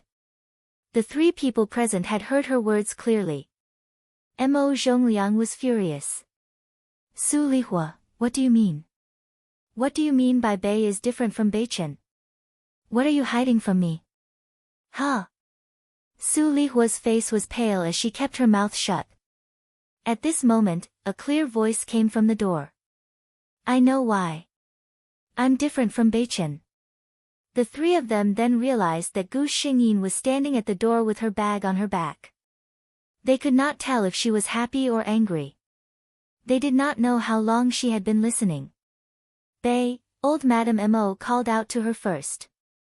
Gu Xingyin put down her school bag and walked to Old Madame Mo and Old Master Mo, Grandma, Grandpa. If it were any other time, Old Madame Mo would have held on to Gu Xingyin's hand and questioned her for a long time. But now, it was clear that she had more pressing matters to attend to. Gu Xingyin glanced at Su Lihua. Su Lihua was looking at her in horror, as if she was afraid that Gu Xingyin would spill the beans. Seeing Su Lihua's expression, the other three became even more suspicious. Gu Xingyin turned her face away and said to Old Master Mo and Old Madame Mo, can you ask Mother to leave for a while and look after her? I can't continue. Su Lihua refused to leave. She said, Mo Bei, what do you want? Let me tell you, don't be impulsive. Don't say anything you shouldn't say. Shut up. Old Madame Mo was both shocked and furious. Seeing how her grandson and daughter-in-law were acting, she felt that there might be a big secret behind this. Mo Zhongliang's expression wasn't good either. Seeing his wife's panicked expression, he didn't say a word and directly pulled her out. Then, with a bang, he closed the door. Chapter 1630. Only the three of them were left in the large living room. Gu Xingyin saw that everyone was looking at her. Suddenly, she knelt down with a thud. Your grandson is unfilial. Old Master Mo and Old Madame Mo were shocked by her actions. Get up. Mo Zhongliang immediately took action and tried to pull him up. Gu Xingyin refused to get up. Listen to what I'm about to tell you before you decide. Let me get up. After she finished speaking, she lowered her head and slowly told them about Mo Bei's, no, Mo Bayan's, experiences over the years. In fact, Gu Xingyin hadn't thought of a good time to tell her family. Who knew that Su Lihua's actions would alarm old Master Mo and old Madame Mo, who were far away in another city? When Gu Xingyin heard their conversation from the doorway, she knew that the right time had come. This was the time when the three of them hated Su Lihua the most. Mo Bayan's grandparents were also very distressed over their grandson's misfortune. If she told them everything about Mo Bayan's experiences over the years, the outcome would be better than expected. Gu Xingyin quietly told them all about her experiences and feelings over the years. She didn't exaggerate. With what Su Lihua had done and said, there was no need to add fuel to the fire. If she hadn't experienced it herself, Gu Xingyin would never have imagined that a biological mother could be so cold-blooded to her own child. The living room was silent for a long time. After Gu Xingyin finished speaking, she knelt there quietly with her head lowered. She didn't make a sound and waited for them to digest the contents of her words. Suddenly, her body was pulled into a warm embrace. Hot liquid dripped from the top of her head and slid down her neck. For the first time, old Madame Mo, who had been strong and elegant all her life, sobbed as she hugged her granddaughter. My Bei, no, my Yen, It's all my fault. After so many years, I didn't even notice this. Gu Xingyin thought that she would not feel anything. After all, she was just a bystander, calmly narrating Mo Bayan's experience. However, when she raised her head, she realized that her face was already covered in tears. Perhaps the real Mo Bayan's deepest wish was to be able to tell others that she was Mo Beiyan, the daughter of the Mo family, and not the first young Master Mo Bei who had died 17 years ago. Old Master Mo's eyes were red, and Mo Zhongliang was already in tears. He gritted his teeth and said, Su Lihua, Su Lihua. I want to divorce her. When he said this, he was almost gnashing his teeth. Old Master Mo and old Madame Mo did not refute him. Initially, they thought that their daughter-in-law, Su Lihua, was just too narrow-minded and had a weak and old-fashioned personality. However, when they saw her do such a thing to her own flesh and blood, how could she be old-fashioned and weak? She was clearly selfish and vicious to the extreme. She was extremely stupid. Such a woman had almost ruined her own daughter's life. Mo Zhongliang looked at his slender and weak daughter, who was nestled in her mother's arms. After finding out that she was a girl, she was full of flaws. It was because this matter was too unimaginable that no one thought of this aspect. Chapter 1631. Mo Zhongliang felt so guilty that he didn't dare to look at his daughter. He couldn't even imagine how his daughter had survived all these years. Whether it was during her childhood when she listened to her mother's words and tried her best to hide the fact that she was different from others, or when she realized that she was just a substitute for a dead person. He had always thought that her biological mother had taken good care of her. He even wondered how his daughter felt every time she heard someone call him Mo Bei. Before today, for a whole 17 years, only one person in this world knew that she was called Mo Beiyan. But the only person who knew her true identity, who was supposed to be the closest person to her, had never called her Mo Beiyan. Her mother had personally said that she lived for her brother. If that was the case, how much damage would it cause to a child? Su Lihua didn't deserve to be a mother. He wasn't a qualified father either. Yen, For the first time, his voice trembled as he called out his daughter's name. Gu Xingyin's heart trembled. She raised her head and called Mo Zhongliang, Dad. Looking at his daughter's usual smile, Mo Zhongliang's heart was filled with bitterness. He held back the tears that were about to fall from his eyes as he softly reprimanded Gu Xingyin. Why didn't you tell Dad about such an important matter? Gu Xingyin was silent for a moment before she replied in a low voice, I was scared. Mo Beiyan was really scared. She was scared that her family would hate her like her mother and hate her for lying to them. When I was young, Mom told me that if I wasn't a son, Dad would find another woman outside and we would be chased out. When I grew up and found out about this, I didn't dare to say anything. Gu Xingyin was almost trembling as she said the rest of her words. I was scared that you wouldn't like my daughter either. I was scared that you would like Mo Bei and not Mo Bei Yan. Before she could finish speaking, Mo Zhongliang could no longer hold back and pulled her into his arms. You child, why are you so silly? Mo Zhongliang hugged his daughter's shoulders tightly. She was clearly so thin and small. With such a heavy burden on her body, it must be very painful, right? Old Madame Mo looked at the father and daughter hugging each other, and the tears that she had just held back flowed out again. She wiped her tears with a handkerchief and said coldly, call that woman Su Lihua in. I want to ask her where she got the guts to do such a thing. What makes you think that the Mo family won't like our granddaughter? At this moment, old Madame Mo really hated Su Lihua. She even had the thought of tearing her apart. Mo Zhongliang loosened Gu Xingyin in his arms. Go and sit beside your grandmother. He walked out of the living room and opened the door. Sure enough, he saw Su Lihua standing outside anxiously. When Su Lihua saw him, she quickly said, Zhongliang, Pa. Mo Zhongliang couldn't hold back. He raised his hand and slapped her hard on the face. This slap was too forceful, and Su Lihua was sent crashing into the wall by the inertia. She raised her head and looked at Mo Zhongliang in disbelief. The two of them had known each other for 20 years until they got married. This was the first time Mo Zhongliang had hit her.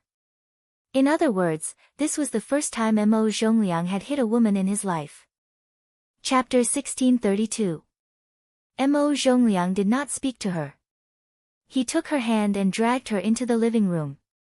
Su Lihua stood firm with great difficulty and saw that everyone in the living room was looking at her with unkind expressions. She was a little flustered. Looking at Gu Xingyin sitting in old Madame Mo's arms, she was unsure if she had told them the truth. However, Mo Zhongliang could not hold it in any longer. He almost roared out, Su Lihua, let me ask you, all these years, when have I ever treated you badly? Have I ever looked at another woman more than once? What made you think that I would despise you just because you gave birth to a daughter? Has anyone in the Mo family ever said that they didn't like daughters?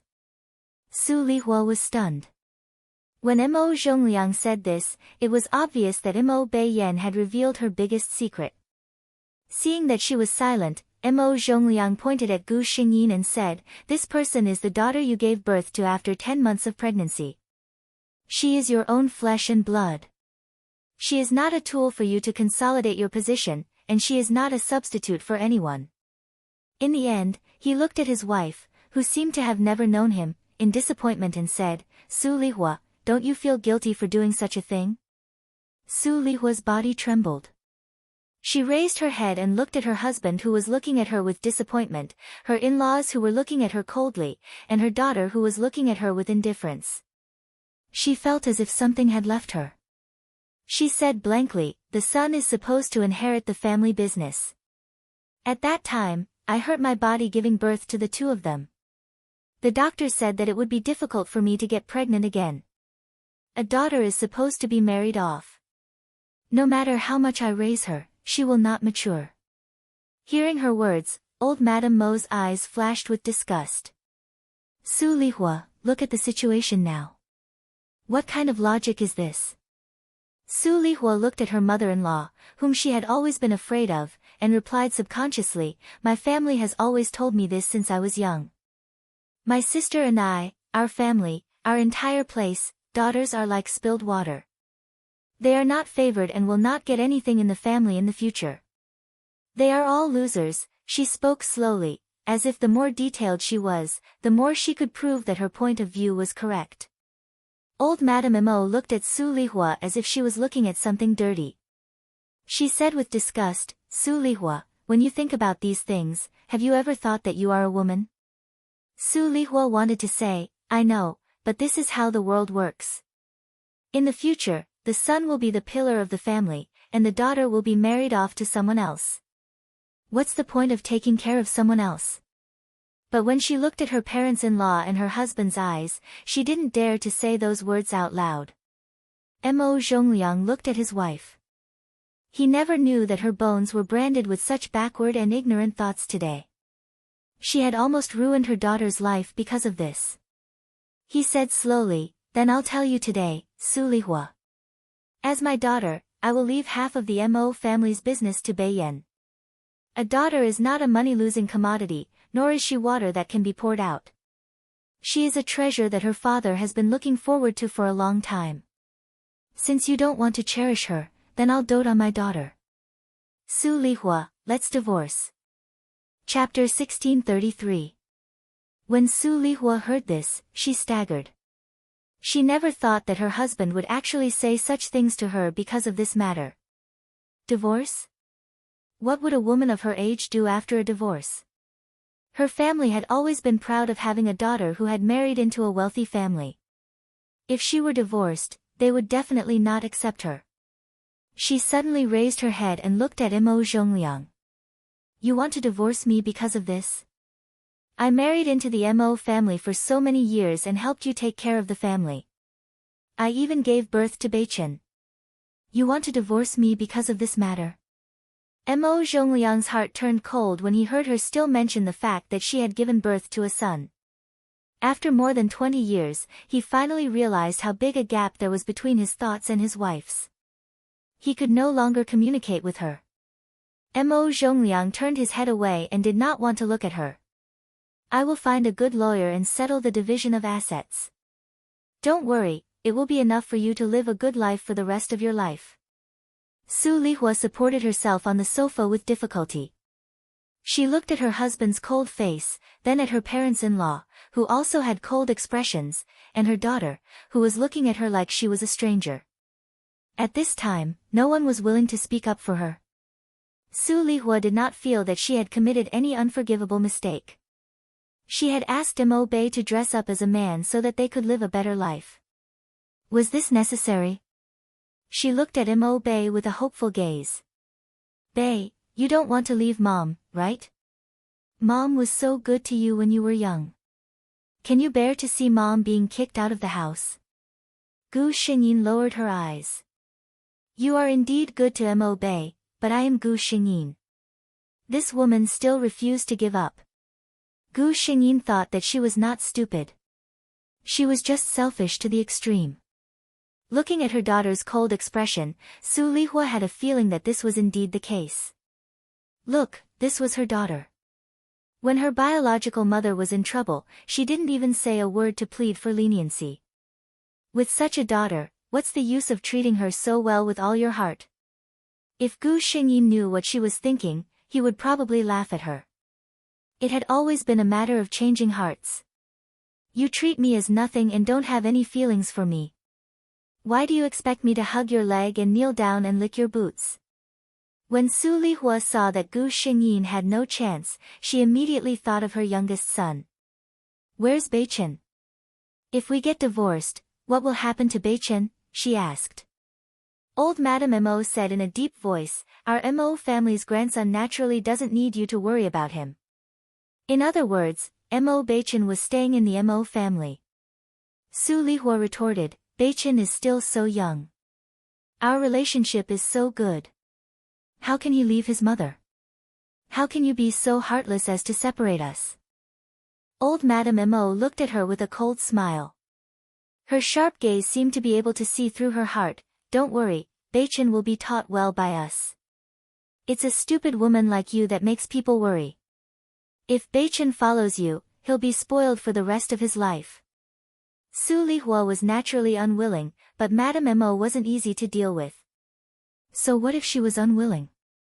After doing such a thing, she still wanted to stay in the Mo family to harm the child. It was simply a fool's dream. Chapter 1634.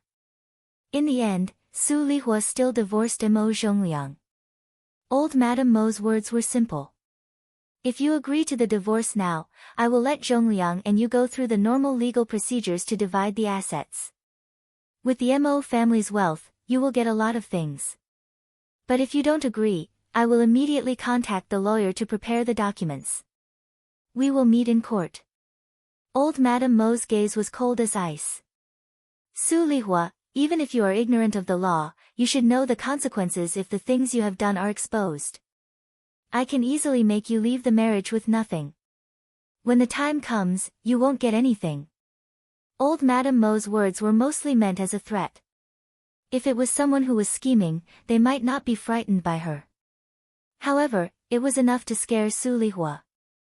As old Madame Mo expected, Su Lihua was silent for a while with a pale face. In the end, she agreed to the divorce. When Gu Xingyin lifted her head, she happened to see the deep disappointment and pain in her father's eyes. After all, they had been husband and wife for more than 20 years. No matter what, they still had feelings for each other. But the things Su Lihua had done were too ridiculous. Mo Zhongliang could not forgive her. Mo Beichen was still young. His family kept these things from him and did not let him know at all. It was only when he could not find his mother that he started to bawl. But children were forgetful. Old Madame Mo was good at raising children. Within a week, Mo Beichen had returned to how he was before. It was as if he could not remember that his mother was not by his side. As for Gu Xingyin's side, the reason for being raised as a boy by her biological mother was too ridiculous. It would be embarrassing if word got out. The few of them discussed for a while and decided to wait until Gu Xingyin was 18 years old. They would use the reason that a master had read her fortune when she was young. He said that there would be a calamity in her life and she had to be raised as a boy before the age of 18 to avoid it. For a wealthy family like theirs, they trusted the fortune tellers very much. It was not strange that they would use such a reason. However, Bai Yan will have to suffer for a while. Old Madame Mo held her granddaughter's hand and said apologetically. Gu Xingyin smiled. Anyway, I've been used to dressing as a man for so many years. This is nothing to me. What she said was the truth, but in the ears of the elders, it made them feel even more sorry for her. The students of Chuanan First High School realized that their school hunk Mo Bei's personality seemed to have changed again. Her dyed brown hair was dyed back, and her non-mainstream clothes were gone. Even the strange earrings on her hands and ears were removed. In the next month's monthly exam, Mo Bei, whose results had plummeted, returned to the first row. It was as if the top student and school hunk of the past had returned. However, there were still some differences. In the past, Mo Bei had a cold and aloof personality. He almost never spoke to anyone in class and had no friends. But now, Mo Bei always had a smile on his face. When he met teachers and classmates in school, he would greet them with a smile. With Mo Bei's face, it was simply too easy for him to gain the favor of others. In just a month's time, Gu Xingyin became the most popular student in class. She even successfully entered the inner circle of the female students and became a female friend. Chapter 1635. Although the teacher felt that this student had changed a little, he attributed it to the rebelliousness of adolescence. Obviously, Mo Bei's rebellious period had passed. As long as it was developing in a good direction, they were happy to see it. "You little brat, you're so cool." Chen Jun looked at Gu Xingyin and sighed. Gu Xingyin had heard such comments many times in the past few days. At first, she was very confused and didn't understand what Chen Jun was talking about, so she asked foolishly. Then, Chen Jun's answer shocked her. "Look, people like us are usually very careful when talking to girls. When they talk to us, they are also very formal. But when it comes to you," Chen Jun's eyes were full of yearning. "All the girls in the class are your best friends, and you even have a campus belle as your girlfriend. You little brat, you're simply a winner in life." Gu Xingyin, she thought about it. Probably to these young boys who were still in their second year of middle school, someone like her could really be considered a winner in life. In fact, Gu Xingyin didn't understand either. She clearly had the same face, so why was she so popular recently? Chen Jun was still lamenting that he could only blame his parents for not giving him a good look. At noon, Yu Qingyue came to look for Gu Xingyin again. Under the clear gaze of the students in the class, Gu Xingyin helplessly got up and walked out of the classroom. Ever since she found out that Gu Xingyin was a girl and defined their relationship as good friends, Yu Qingyue liked to play with this new friend of hers. She stood outside the classroom for a while and watched Gu Xingyin get along with the girls in the class quite happily. Now, she joked, I couldn't tell that you're quite popular in class. Gu Xingyin casually replied, I don't know why either. I wasn't this popular in the past. Hearing this, Yu Qingyue took a step back and carefully looked at Gu Xingyin. She smiled and said, I know why. Gu Xingyin, ? Yu Qingyue said matter-of-factly, because you've become prettier. Gu Xingyin, she knew that she couldn't expect to hear any serious answer from Yu Qingyue. In front of others, Yu Qingyue was a sweet and delicate little princess. But when you really came into contact with her, you would find that this girl was completely a person with a godly logic. Her way of thinking seemed to always be different from ordinary people. For example, Gu Xingyin had a hard time keeping up with her. Seeing the look of disbelief on Gu Xingyin's face, Yu Qingyue pouted and said, I'm telling the truth. You really do look a lot better than before. It was also much tastier. Mo Bayan's facial features were very beautiful, as if they were delicately drawn. If she was dressed as a girl, she would definitely be an extremely beautiful and elegant beauty. But if she was dressed as a boy, it would be that kind of androgynous delicate. In the past, whether Mo Bei pretended to be cold and aloof or developed himself in a non-mainstream direction, it did not suit this face's temperament. But now that Gu Xingyin had resolved the Mo family's matter, there was naturally no need for her to make herself look terrible. She just casually dressed herself according to her own preferences. It was this simple, but it was the most appropriate way to fully express Mo Bayan's clean temperament. Chapter 1636. For example, right now, Yu Qingyue was standing 3 steps away from Gu Xingyin, looking at the young man who was casually standing in the same spot. The golden sunlight fell on her face, and her fair skin seemed to be transparent. She opened her glass-like eyes and looked at him in confusion.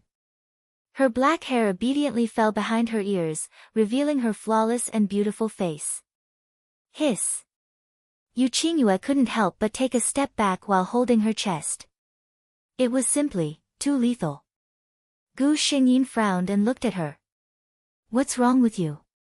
Yu Qingyue answered very honestly, I was mesmerized by your beauty. Gu Xingyin, seeing her helpless look, Yu Qingyue knew that she thought she was joking again. She pursed her lips and said, now I'm really glad that you look like a boy.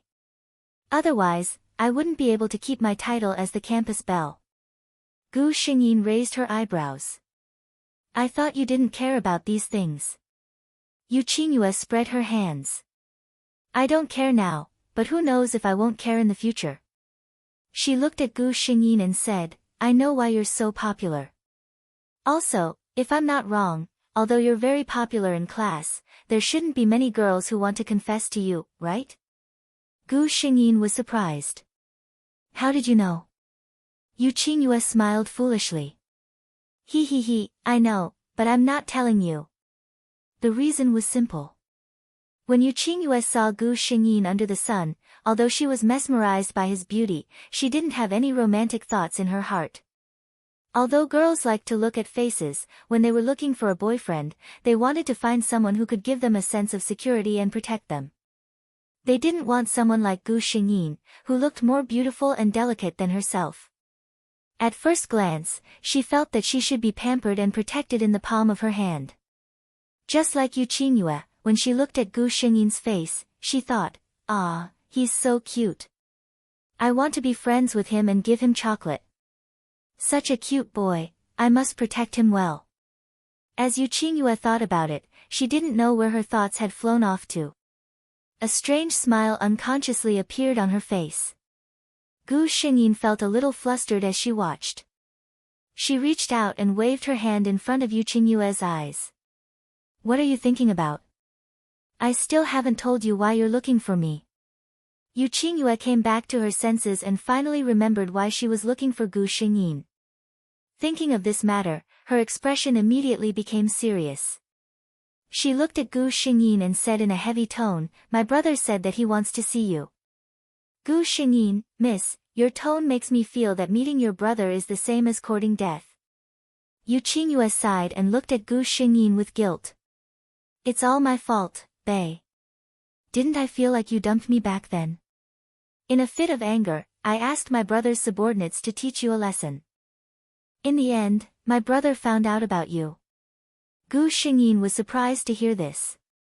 So your brother wants to see me, the scumbag who dumped his sister, and teach me a lesson? Yu Qingyue shook her head. No, my brother didn't think it was a big deal that I was dumped. Gu Xingyin was puzzled when she heard this. Then why did her brother want to see her? Yu Qingyue continued, 2 days ago, my brother thought of this matter and I casually mentioned it. We became good friends and my brother became interested in you. Chapter 1637. Yu Qingyue's face was bitter. It's all my fault. My brother probably wants to meet the person who can coax me to be his friend after dumping me. Gu Xingyin was speechless. She asked tentatively, so, your brother doesn't mean any harm to me, does he? Yu Qingyue nodded. That's right. He doesn't mean any harm. He just wants to see you. Gu Xingyin felt a little relieved. But soon, she saw Yu Qingyue's sad face. Even if my brother doesn't mean any harm, he's still very scary. Gu Xingyin was speechless. Just how scary was this person to be able to make his own sister so scared? In the end, Yu Qingyue could only pat Gu Xingyin's shoulder and look like she was on her own. Since my brother said that he wants to see you, he will definitely come to see you soon. But don't be too scared. I told him that you're my good friend. He won't make things difficult for you. Gu Xingyin really wanted to tease her. Yu Qingyue, although you say that, your expression doesn't sound convincing at all. She asked, when will your brother come to see me? Yu Qingyue shook her head. I don't know. It depends on his mood. Gu Xingyin sighed helplessly. Doesn't that mean you didn't tell me? Yu Qingyue imitated her and sighed. I'm just giving you a heads up in advance. If anything unusual happens, you'll be mentally prepared. Gu Xingyin was speechless. She felt that this girl's description was a little scary. In the end, Gu Xingyin knew nothing except that Yu Qingyue's brother was coming to see her. After parting with Yu Qingyue, Gu Xingyin returned to her seat. She asked the system to bring up Yu Qingyue's brother's information. The system said, this character only has a background after the original plot, so other than the general information, there is no extra information. Gu Xingyin looked at the information provided by the system. Yu Qingyun, male, 28 years old, the prince of the largest underground force in Chuan-Nan City's Xi province. Although he was the crown prince, he was actually the person in charge of the entire Xi province.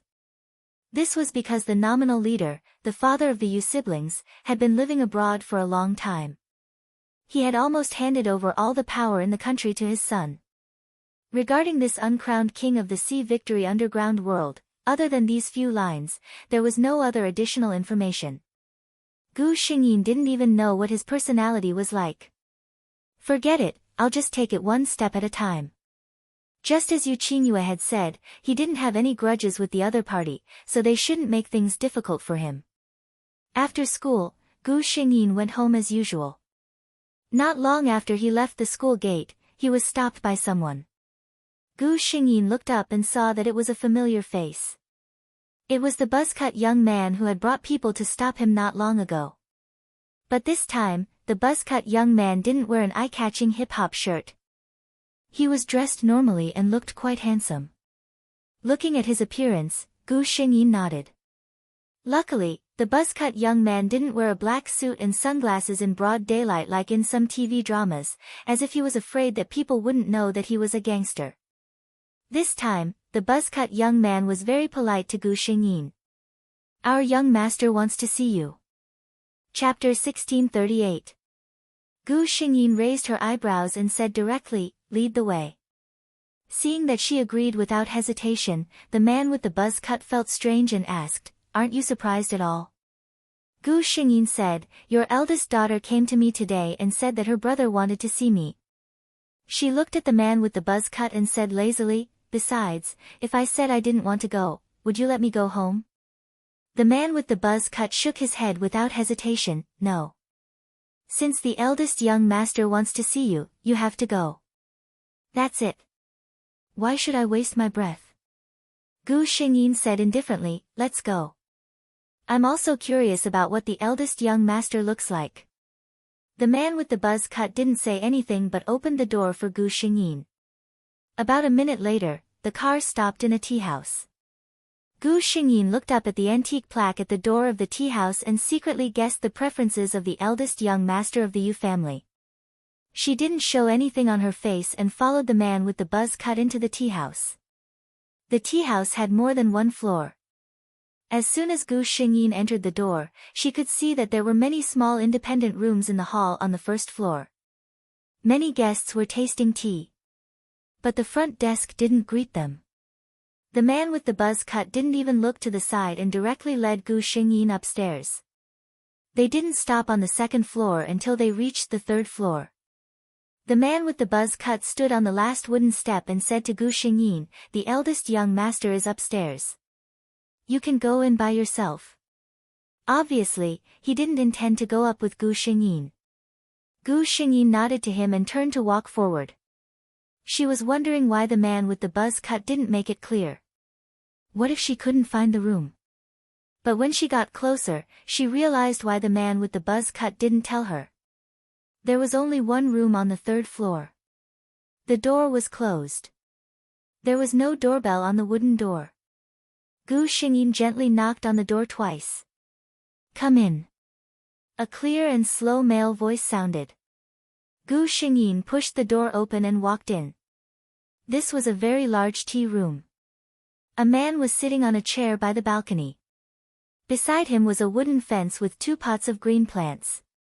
In front of him was a small round wooden table with a tea set on it. Next to it was a small stove with a pot of boiling water. In this day and age, there were actually people who made their own tea. Because of the light, Gu Xingyin couldn't see the man's face clearly. However, just by sitting there casually, coupled with the antique decorations around him, it made people feel as if they had entered a famous painting passed down from the last century. Seeing Gu Xingyin enter the door, the man raised his head and said in a gentle tone, "The guest is here. Please have a seat." He didn't get up and casually greeted Gu Xingyin as if she was an old friend. Gu Xingyin didn't stand on ceremony. She walked over and sat opposite him. This time, she finally saw the man's face clearly. He was like a bandit gentleman carved out of jade. Gu Xingyin really felt that the way this man sat quietly with his eyes lowered was like a rare piece of jade. Who would have thought that the famous young master of the Yu family in the Sea province's underground world was actually such a handsome man? Chapter 1639. She raised her head and saw a small wooden cabinet opposite her. The top of the cabinet was divided into many small compartments with different names. All of them were rare tea leaves. Mo Bei Yi. The man's pleasant voice brought Gu Xingyin back to reality. She smiled. I am Mo Bei Yi. Are you Qing Yu's brother? Her tone was very natural, as if she was facing a good friend's brother and not some underworld prince. In fact, the real Mo Bei Yi would not know Yu Qingyun's identity. Yu Qingyun had not met someone who could talk to him so freely for a long time. He looked at the young master in front of him seriously. It had to be said that good-looking people always had privileges. At least now, Yu Qingyun looked at the beautiful young man who was sitting comfortably on the chair and squinting his eyes like a cat. His heart softened strangely. This was a rare thing for young Master Yu. Young Master Yu had always been a person who followed his heart. He thought for a while and stretched out his right hand. I am Yu Qingyu's brother, Yu Qingyun. Yun as in Wentingyun. If the buzz-cut guy was beside him and saw this scene, he would probably widen his eyes. When did young master become so easy to talk to? And he even lowered himself to take the initiative to shake hands with him. Others did not know, but he had been with young master for so many years. He knew very well that although young master looked gentle and handsome on the outside, he was actually more arrogant than anyone else. If he did not like someone, no matter what, he would not even touch a finger of that person. This young man called Mo Bei Yi, how did he catch young master's eye? It was not only the buzz-cut guy who did not understand. In fact, even Yu Qingyun himself did not know why his heart softened when he saw the young man. Gu Xingyin looked at the hand that was stretched out in front of her. This pair of hands was fair and beautiful, with slender joints. It was a pair of hands that could make people scream. She put her hand on top of it. It was the same fair and soft hand, but it looked much slimmer than the former's.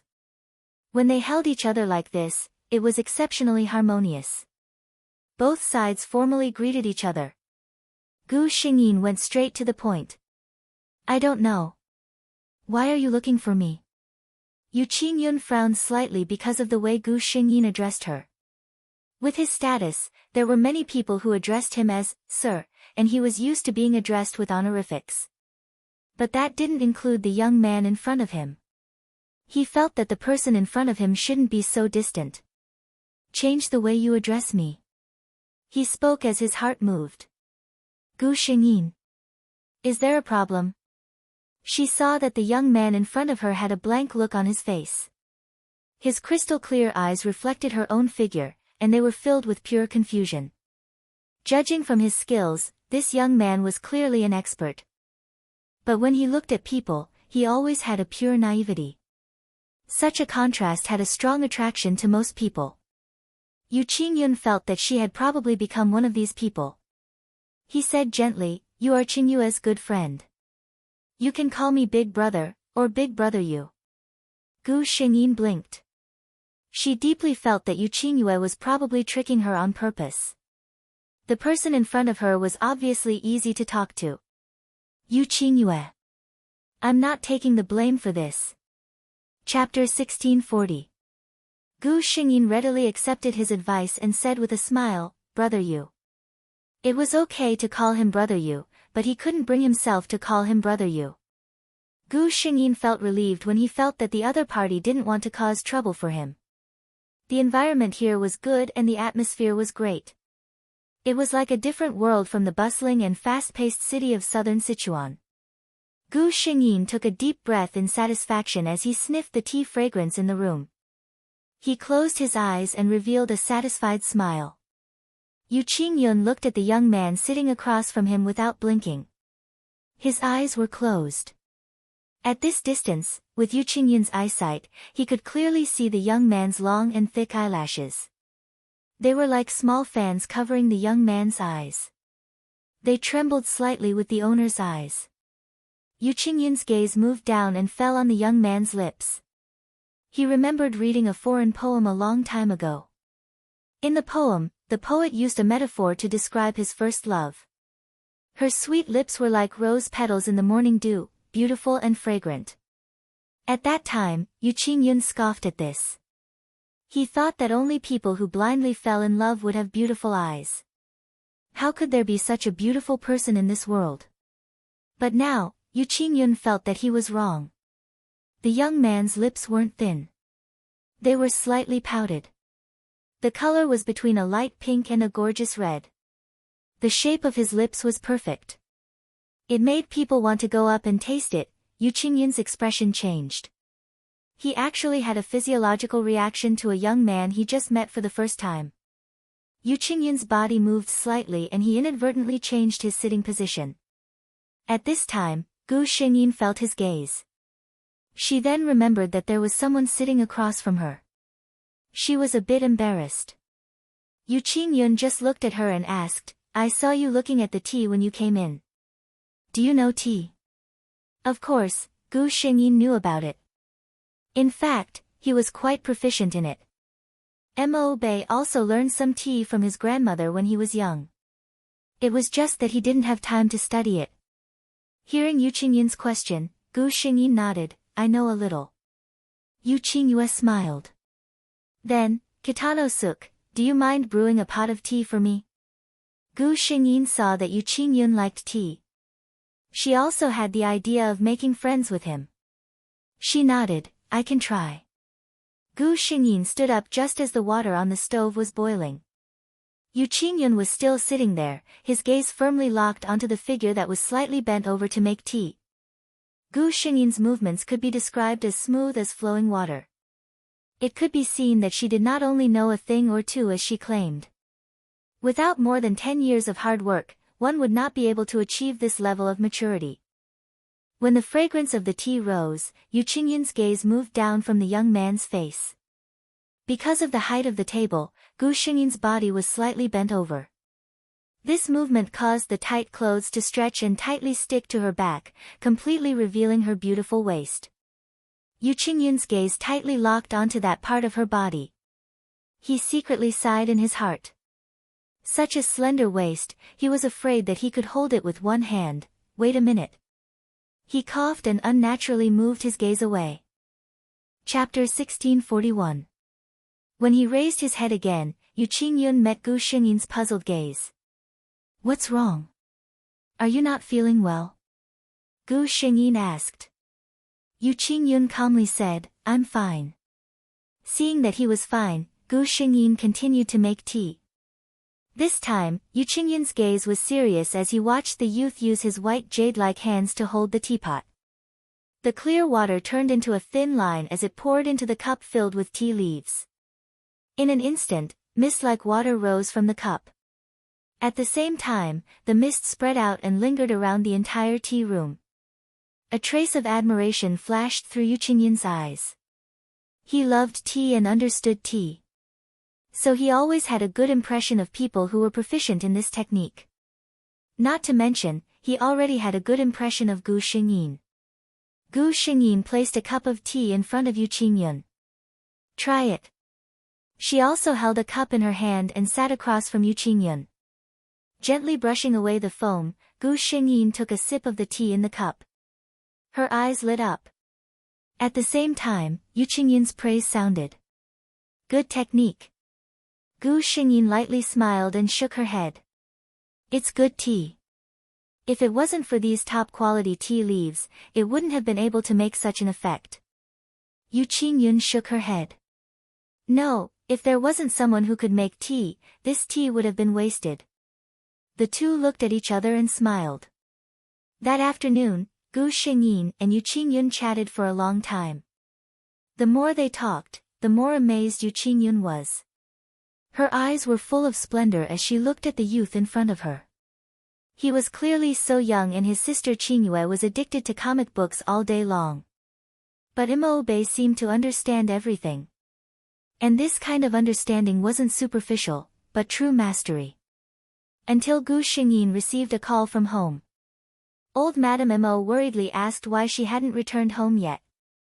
Speaking of which, the Mo family's attitude towards Gu Xingyin had completely changed since they found out that their grandson was not their grandson but their granddaughter. Sons were meant to be trained, while daughters were meant to be spoiled. What's more, this daughter of his had been treated unfairly for more than 10 years. Now, Gu Xingyin was treated like the apple of everyone's eye in the Mo family. She was the kind of person who would not even give her the moon if she asked for it. However, she wasn't spoiled at all. Instead, she changed her previous rebellious attitude and became extremely obedient. This made her even more lovable. Usually, Gu Xingyin would return home on time after school. Today, it was already dark and she still hadn't returned home. Naturally, her family was worried. After Gu Xingyin answered the call, he casually said a few words before hanging up. She raised her head, but before she could say anything, Yu Qingyun said considerately, I didn't think it through and made your family worry. Gu Xingyin smiled. I forgot to tell my family. Yu Qingyun stood up. Let me send you home. Gu Xingyin glanced at the dark night sky outside and didn't refuse. She wasn't old enough to own a car yet. It was much more convenient for Yu Qingyun to send her home rather than taking a taxi. When Gu Xingyin stepped out of the door, she saw the buzzcut young man standing outside. When he heard that the young master was going to personally send Gu Xingyin home, the buzzcut young man was dumbfounded. He had been with the young master for so many years. Why didn't he know that the young master was such a warm-hearted person? He followed behind and watched from afar as the young master personally opened the car door for Mo Bei. The young master turned around and looked at him, who was in a daze. You can go home on your own. You don't have to follow me. Chapter 1642. The crew-cut young man felt that he might have seen a fake young master. However, he didn't dare say anything in front of Yu Qingyun. He obediently watched as the low-key black car disappeared into the night. When Gu Xingyin got out of the car, Yu Qingyun called out to her. He handed Gu Xingyin a business card. My contact information is on it. If you need anything in the future, you can look for me. Gu Xingyin glanced at it. She didn't seem to realize what the business card meant at all. She smiled and took it. Okay. She got out of the car and turned around to wave at Yu Qingyun. Yu Qingyun watched as her voice disappeared before he turned the car around and drove away. The next day, the moment Gu Xingyin entered the school, she saw Yu Qingyue waiting outside the classroom. Yu Qingyue looked a little nervous. When she saw Gu Xingyin, she hurriedly pulled her to the side. There were a few students passing by. When they saw this scene, a tacit smile appeared on their faces. Yu Qingyue didn't care about their misunderstanding. She pulled her a little nervously and asked, My brother didn't do anything to you yesterday, right? Gu Xingyin was speechless. Girl, your words sound very misleading. She asked in confusion. What could he do to me? Yu Qingyue heaved a sigh of relief when she saw her like this. Last night. When Yu Qingyue's brother came home, she was sitting in the living room eating chips. Yu Qingyun frowned. I told you to eat less junk food. Yu Qingyue smiled obsequiously. I just ate a little. Oh yeah, brother, why did you come home so late today? Her brother had OCD. He basically didn't come home at a fixed time, so this situation was very abnormal. Yu Qingyue took off her suit jacket and said, I went to see Mo Bei. Yu Qingyue was speechless. She looked at her brother sitting on the sofa and gulped. She said carefully, then. Brother, you and him.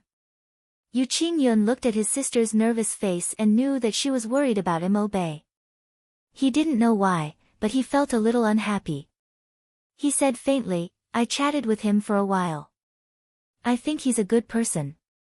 Being fancied by his brother was not something worth celebrating. At least, that was what Yu Qingyun knew. She still wanted to ask about the situation in a roundabout way, but was chased back to her bedroom by Yu Qingyun. Yu Qingyue, who had been on tenterhooks all night, woke up early in the morning and rushed to school.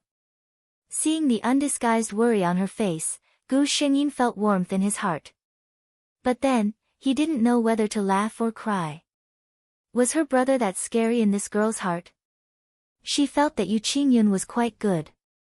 When she said this, she saw Yu Qingyue's expression as if she had seen a ghost. Yu Qingyue thought she might be hallucinating. You think my brother is a good person?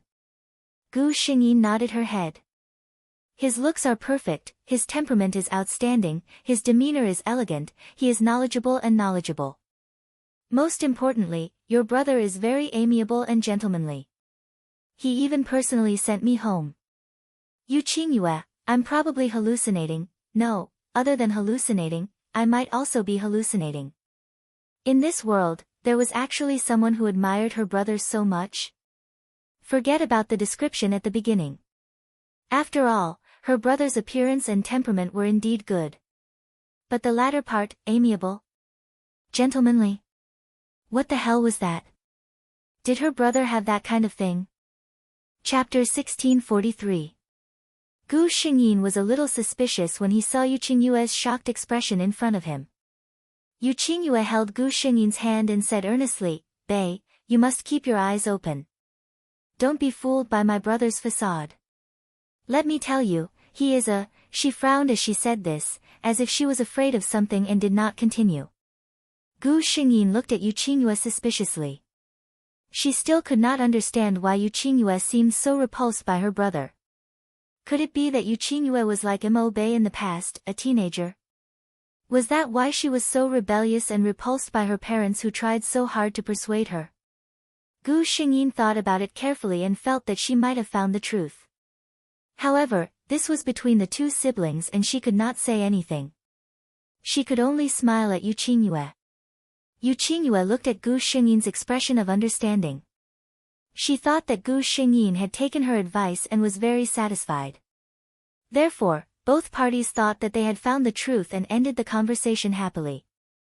Gu Xingyin did not see Yu Qingyun for a period of time after that.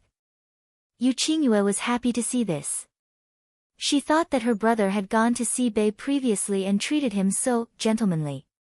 She thought that her brother was having a fit. Now, it was obvious that her brother had returned to normal and lost interest in Mo Bei. But in reality, Yu Qingyue was still too naive. Yu Qingyun was only hesitating during this period of time. When he finally made up his mind, it would be time for him to make his move. Grandma has something to ask you. Old Madame Mo and Old Master Mo had been staying in Chuannan City for the past 2 months because of their granddaughter's matter. They did not return to the small city they had settled down in. Gu Xingyin replied obediently, "Go ahead." When they were at home, they all called her Mo Bei Yan. Old Madame Mo and the rest felt that it would be fine if they didn't know about Bei Yan's identity in the past. However, now that they knew about Bei Yan's true identity, they still called her Bei Yi in a house where no one else was around. It was a form of harm to her. Old Madame Mo looked at her granddaughter's neat short hair and loose white t-shirt. She couldn't help but feel a little sad. Girls of this age were at the age where they cared about their appearance. Which one of them didn't wear a skirt and secretly put on makeup? She collected her thoughts and said lovingly to Gu Xingyin, "Your grandfather and I plan to return to South City in the near future. We want to ask if you want to go back to South City with us." Nancheng was where old Madame Mo and her husband had settled down. This was the result of a discussion between old Madame Mo and old Master Mo. If Gu Xingyin followed him to Nancheng, no one would recognize her there. Everything could start over, and she could live like a normal girl. Moreover, they were worried that the events of the past few years would cast a shadow in their granddaughter's heart. They thought that a change of environment would be better. However, Gu Xingyin did not have such concerns. Her mission target was still in Chuannan City. Of course, there was no longer any conflict between her and Yu Qingyue. There was also, Gu Xingyin collected her thoughts and said with a smile, "I think I'll continue to stay in Chuannan. I'm used to the teachers and classmates in school. Next year is the college entrance exam. I'm afraid I won't be used to a new place." Chapter 1644. For a rich kid like Mo Bei, having a diploma wasn't that important. However, having such an excellent piece of paper was still something to be proud of. Their granddaughter did not seem to have done anything wrong because of that incident. Since she was so motivated, the two elders of the Mo family naturally had no reason to take her away. Despite their reluctance, Gu Xingyin could only promise several times that she would be there to accompany them during the summer break. In the following days, she spent her days studying and having fun as usual. The only change was that Yu Qingyue and Gu Xingyin's relationship was getting better. On Friday night, Gu Xingyin and Yu Qingyue agreed to go shopping together the next day. After hanging up the phone, she heard the system's emotional voice. The host's ability to turn enemies into best friends is really extraordinary. Gu Xingyin smiled and replied, "You're flattering me." She was already used to the system's occasional sighs. Moreover, Gu Xingyin felt that as he experienced more missions and became more familiar with the system seemed to be no longer as cold as it was in the beginning. Although its voice was still calm and emotionless, there was not a trace of emotion. However, the words that he spoke sounded a little more humane. She did not know if it was an illusion, but Gu Xingyin kept this matter in her heart. The next day, Gu Xingyin and Yu Qingyue agreed to meet at 9:00 in the morning. After breakfast and saying goodbye to her family, Gu Xingyin refused to let the family's chauffeur send her. She simply hailed a taxi and left. "Bei." Yu Qingyue looked at Mo Bei and waved. Gu Xingyin walked over. Although it was called shopping, it was basically Yu Qingyue shopping while Gu Xingyin occasionally gave her advice and carried her bags.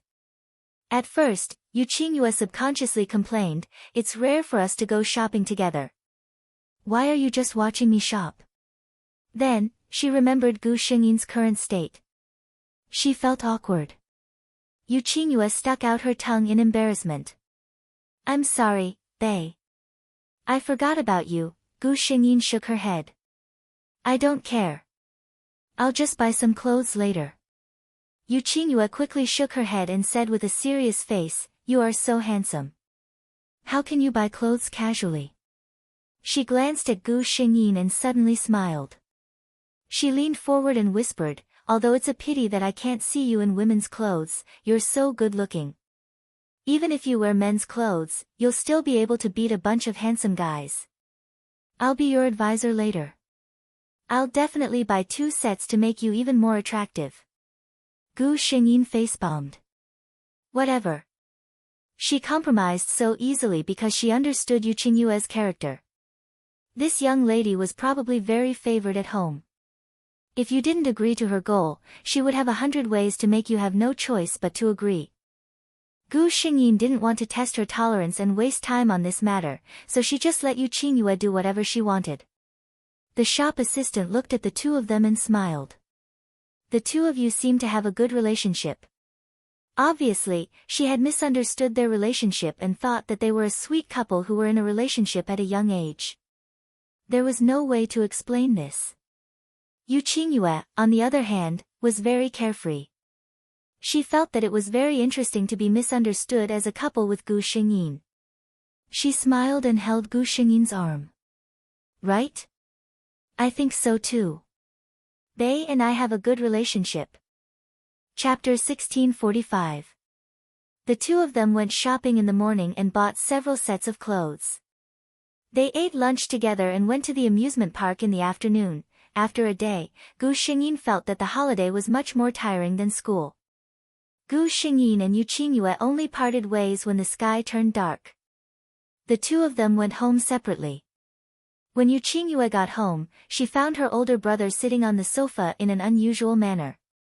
Seeing her come home, Yu Qingyue said slowly, "You're back." Yu Qingyue expressed that she was flattered by this sudden concern. She handed the things in her hands to the nanny to carry back to her room. She poured herself a glass of orange juice and sat on the sofa. "I'm so tired." Yu Qingyun's face didn't show any emotions. He only asked, "Tired? Did you have fun?" Yu Qingyue took a sip of her drink and answered casually, "I had fun." But after she answered, she felt a little strange. Although she didn't feel any unhappiness from her brother's tone, based on her 10 years of experience with her brother, Yu Qingyue subconsciously felt that her brother was in a bad mood. As soon as this thought came to her mind, Yu Qingyue's entire body tensed up. She even became careful when she drank her drink. She didn't dare make a sound. Although her brother doted on her a lot, no one wanted to provoke an angry Yu Qingyun. She finished the drink in one gulp and immediately stood up with a smile. Brother, I just remembered that I have a lot of homework this weekend. I'll go upstairs and do it first, sit down." Yu Qingyun only said these 2 words, which successfully made Yu Qingyue freeze and sit back down. Oh no, oh no. Originally, it was just a hunch. But now, Yu Qingyue was sure that her brother was unhappy. And the reason for his unhappiness was most likely related to her. "God wants me to die." Yu Qingyue tried hard to recall what she had done recently. She really didn't provoke the devil. "Yu Qingyue, I didn't teach you that puppy love is wrong," said Yu Qingyun indifferently. Huh? Yu Qingyue was confused. She thought about it carefully and answered honestly, "No." Yu Qingyun, he didn't say anything, but Yu Qingyue felt a little cold around her. Yu Qingyue cursed under her breath and immediately revealed a flattering smile. "Brother, you see, you were the one who raised me since I was young, right? You've taught me so well. How could I not know that puppy love is wrong?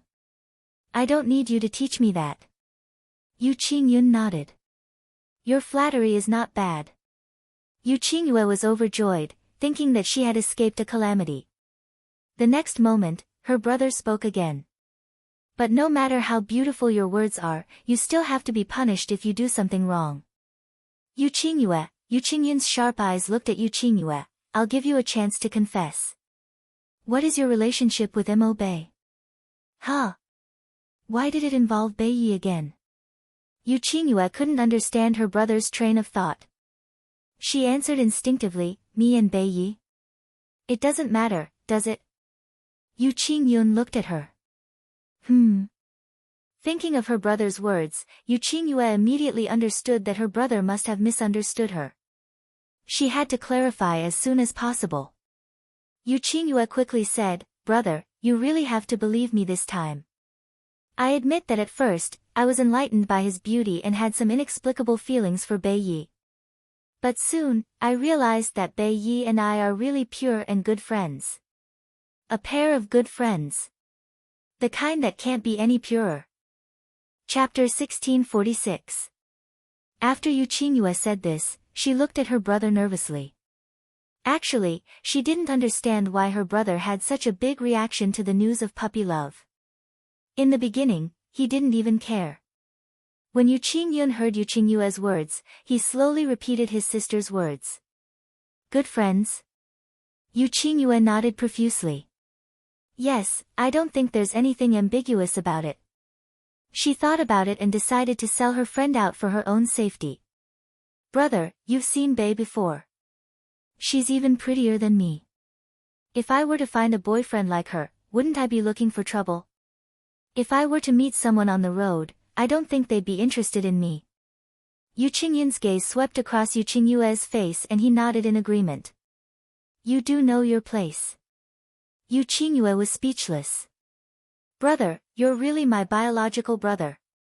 How could you mock your biological sister like this? But at least they were over this hurdle. Yu Qingyue had just heaved a sigh of relief when she heard her brother say, but in the past, you were the one who said you were heartbroken and wanted to teach that guy a lesson. Yu Qingyue was speechless. She wished she could transmigrate back in time and slap herself in the face. Why did she have to complain about such a small matter? Yu Qingyue swore that she wasn't even as nervous as she was when she faced her class teacher. She smiled and said, weren't I young back then? I've never been in a relationship before, so when I saw a good-looking guy, I thought I liked him. Actually, I'm fine with it. Brother, if I really liked Bei, why would I be good friends with her? In her heart, she was actually saying, I want to like her, but she's the same gender as me. When Yu Qingyun heard this, he was finally satisfied. He asked, in other words, you don't like Mo Bei at all. You're just normal friends with him. Yu Qingyue nodded. Yu Qingyun said, that's good. Yu Qingyue was speechless. Yu Qingyun said casually, because I like him and want to pursue him. Yu Qingyue was speechless. Her mouth was agape, as if this was the first time she had met her brother. This sesame stuffing was evil. No. That was not the main point. Yu Qingyue looked strangely conflicted. But brother, Bei Yi, is a man. She was still loyal and did not reveal Gu Xingyin's biggest secret. Yu Qingyun glanced at her. So what? So what? Who would dare to say anything about what Yu Qingyun wanted to do? Yu Qingyue felt a headache coming on. To be honest, she didn't think her brother was a good lover at all. It was rare for her to see eye to eye with Mo Bei. She did not want her good friend to be ruined. If Yu Qingyun could hear her sister's inner thoughts, she would probably be so angry that she wanted to beat her up. How could she mock her own brother like that? Yu Qingyue said tentatively, our father won't allow you to find a man. Yu Qingyun said, you don't have to worry about that. I naturally have a way to solve it. Yu Qingyue put up a final struggle. I remember that you don't like men. Yu Qingyun said faintly, I've never liked a woman, who knows? Yu Qingyue, my friend, this is all I can help you with. Yu Qingyue looked at her sister suspiciously. You look like you don't want me to like Mo Bei. Chapter 1647. Yu Qingyue thought to herself, isn't that right? I really don't want you to harm her. However, she had always been a coward in front of her brother, so when her brother glanced at her coldly, she immediately shut her mouth. Yu Qingyun was very satisfied with his sister's tactfulness. He stood up and said, I still have something to do, so I'll go take care of it. Have a good rest.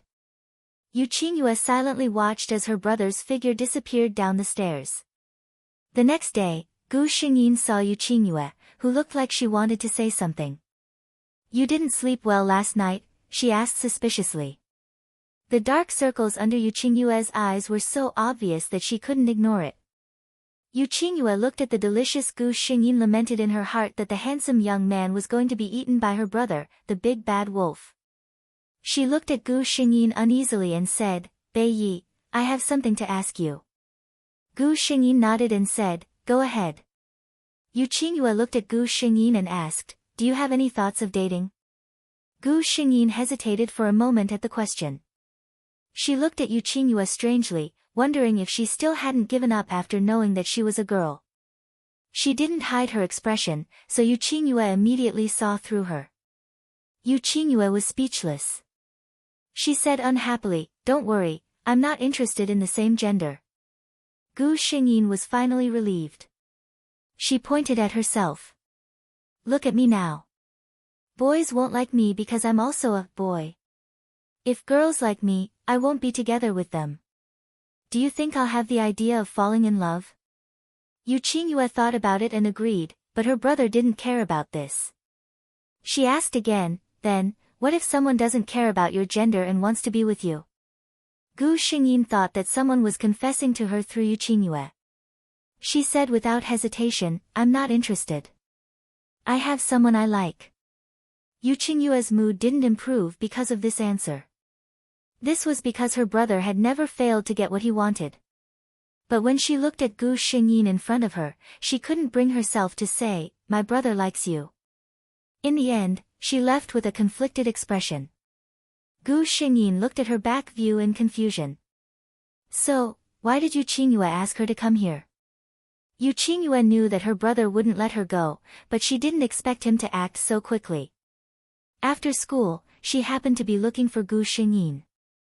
When she arrived at Gu Xingyin's class, she was told that Mo Bei had been taken away. Not long after Yu Qingyue walked out of the school gate, she met the man with the buzz cut.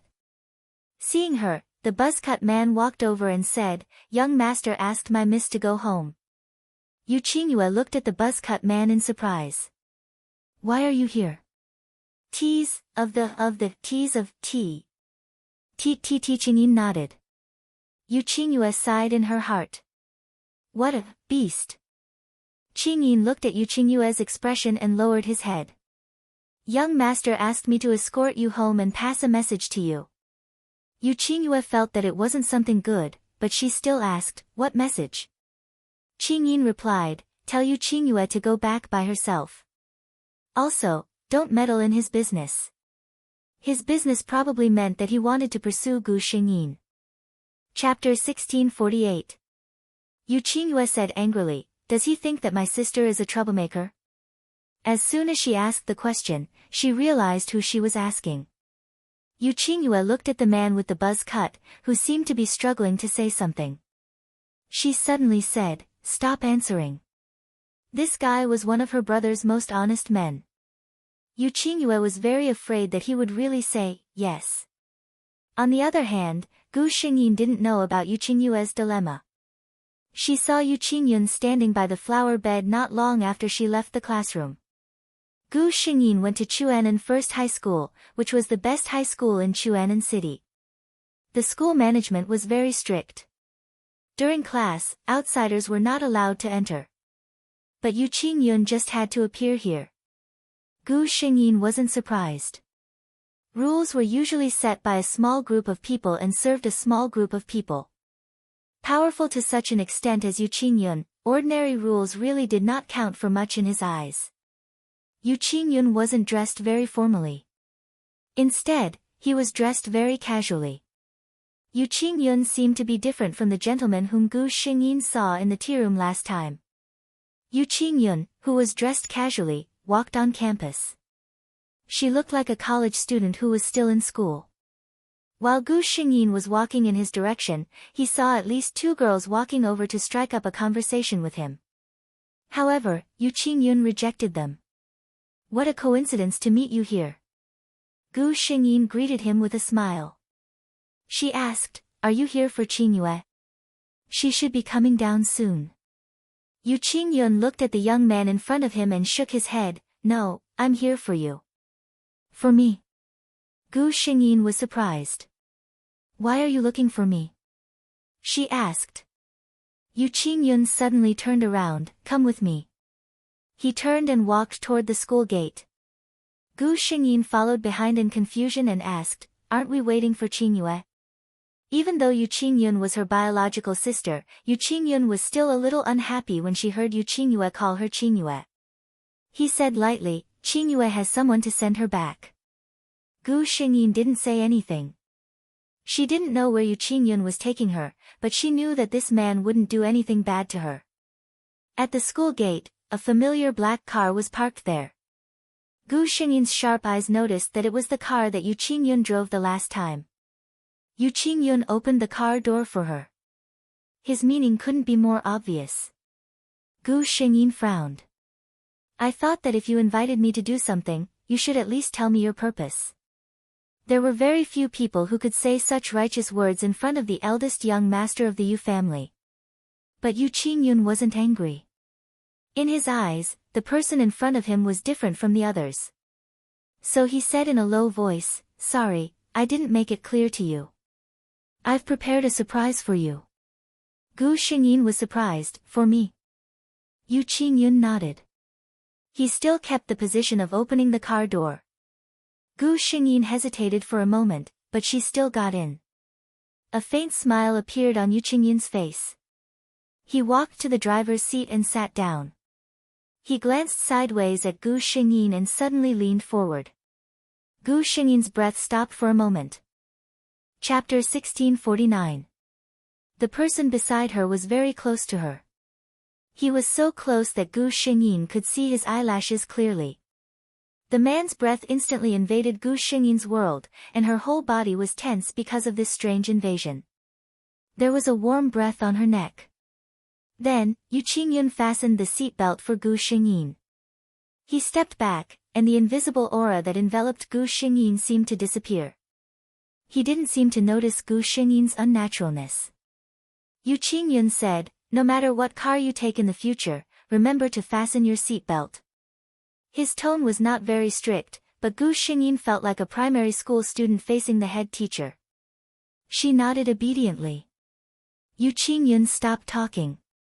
The car started, and soft light music sounded in this quiet space, which relieved Gu Xingyin's previous nervousness. Yu Qingyun saw that she seemed to be relieved from the corner of his eye, and the corners of his mouth were slightly raised. By the way.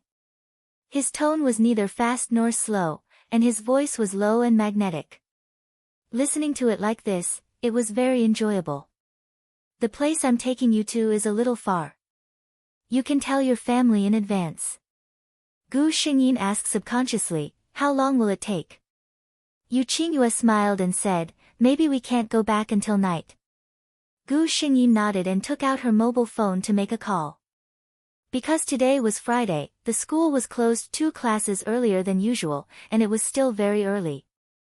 Yu Qingyun heard Gu Xingyin say on the phone that she was going out with her friends and might be home late. When Gu Xingyin hung up the phone, he asked, you trust me so much? Aren't you afraid that I'll sell you?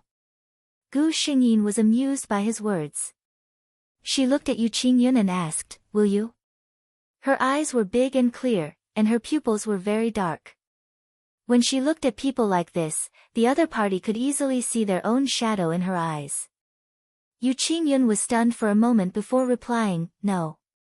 Gu Xingyin laughed. Isn't that enough?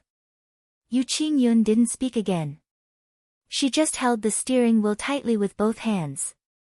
He was afraid that he would not be able to stop himself from stepping on the brakes, fiercely hugging the person beside him, and then.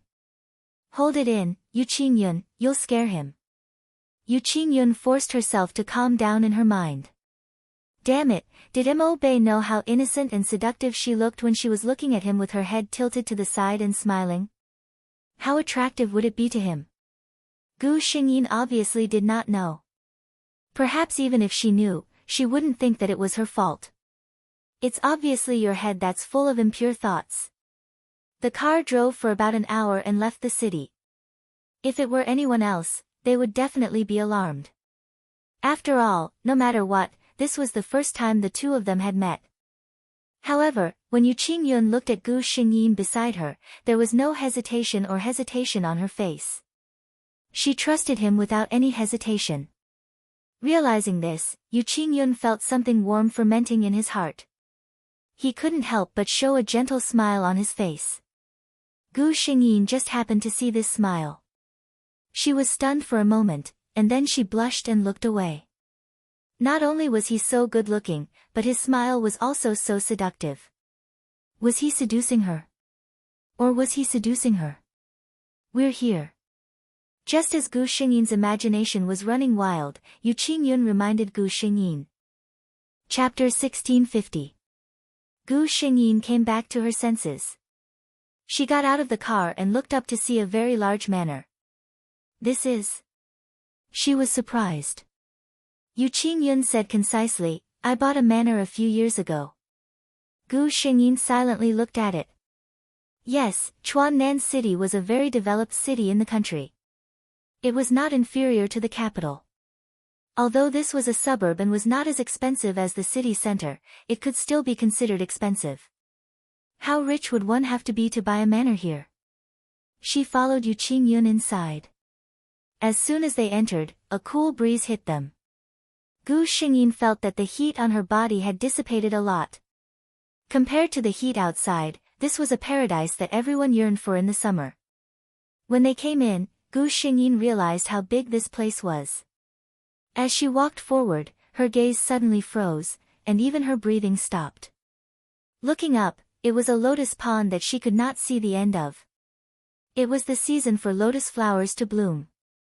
Countless pink and white lotus flowers swayed with the breeze on the round green lotus leaves. The entire air was filled with the faint fragrance of lotus flowers. Yu Qingyun looked at her and stopped. Seeing her reaction, he was very satisfied. He explained, Do you like it? When I bought the farmstead a few years ago, I had someone plant it. When I saw you last time, although I didn't ask, I felt that you would probably like lotus flowers, so I took the liberty to invite you over to take a look. The flowering period is just right. After a while, it won't be so beautiful. In fact, Yu Qingyun felt that his feeling was very strange. He had only met the youth in front of him once, but when he looked at him, he felt a strange sense of familiarity. He felt that he should know him very well. He did not know where this illusion came from. For example, this lotus pond. When he bought this place to build a manor, his first thought when he saw this living water lake was to plant lotus flowers in it. He felt that there would be someone who would accompany him to see it in the future. That kind of feeling was very strange, but Yu Qingyun rarely did not consider the benefits and followed her own heart. When she saw Gu Xingyin for the first time, Yu Qingyun felt that she might have found the person who could accompany her to see the lotus flowers. When he brought Gu Xingyin here, he was still a little uncertain. What if she didn't like it? But now that he saw Gu Xingyin's reaction, his heart suddenly calmed down. It seemed that he had made the right move. Gu Xingyin just stood there in a daze. She thought back to the end of the last world.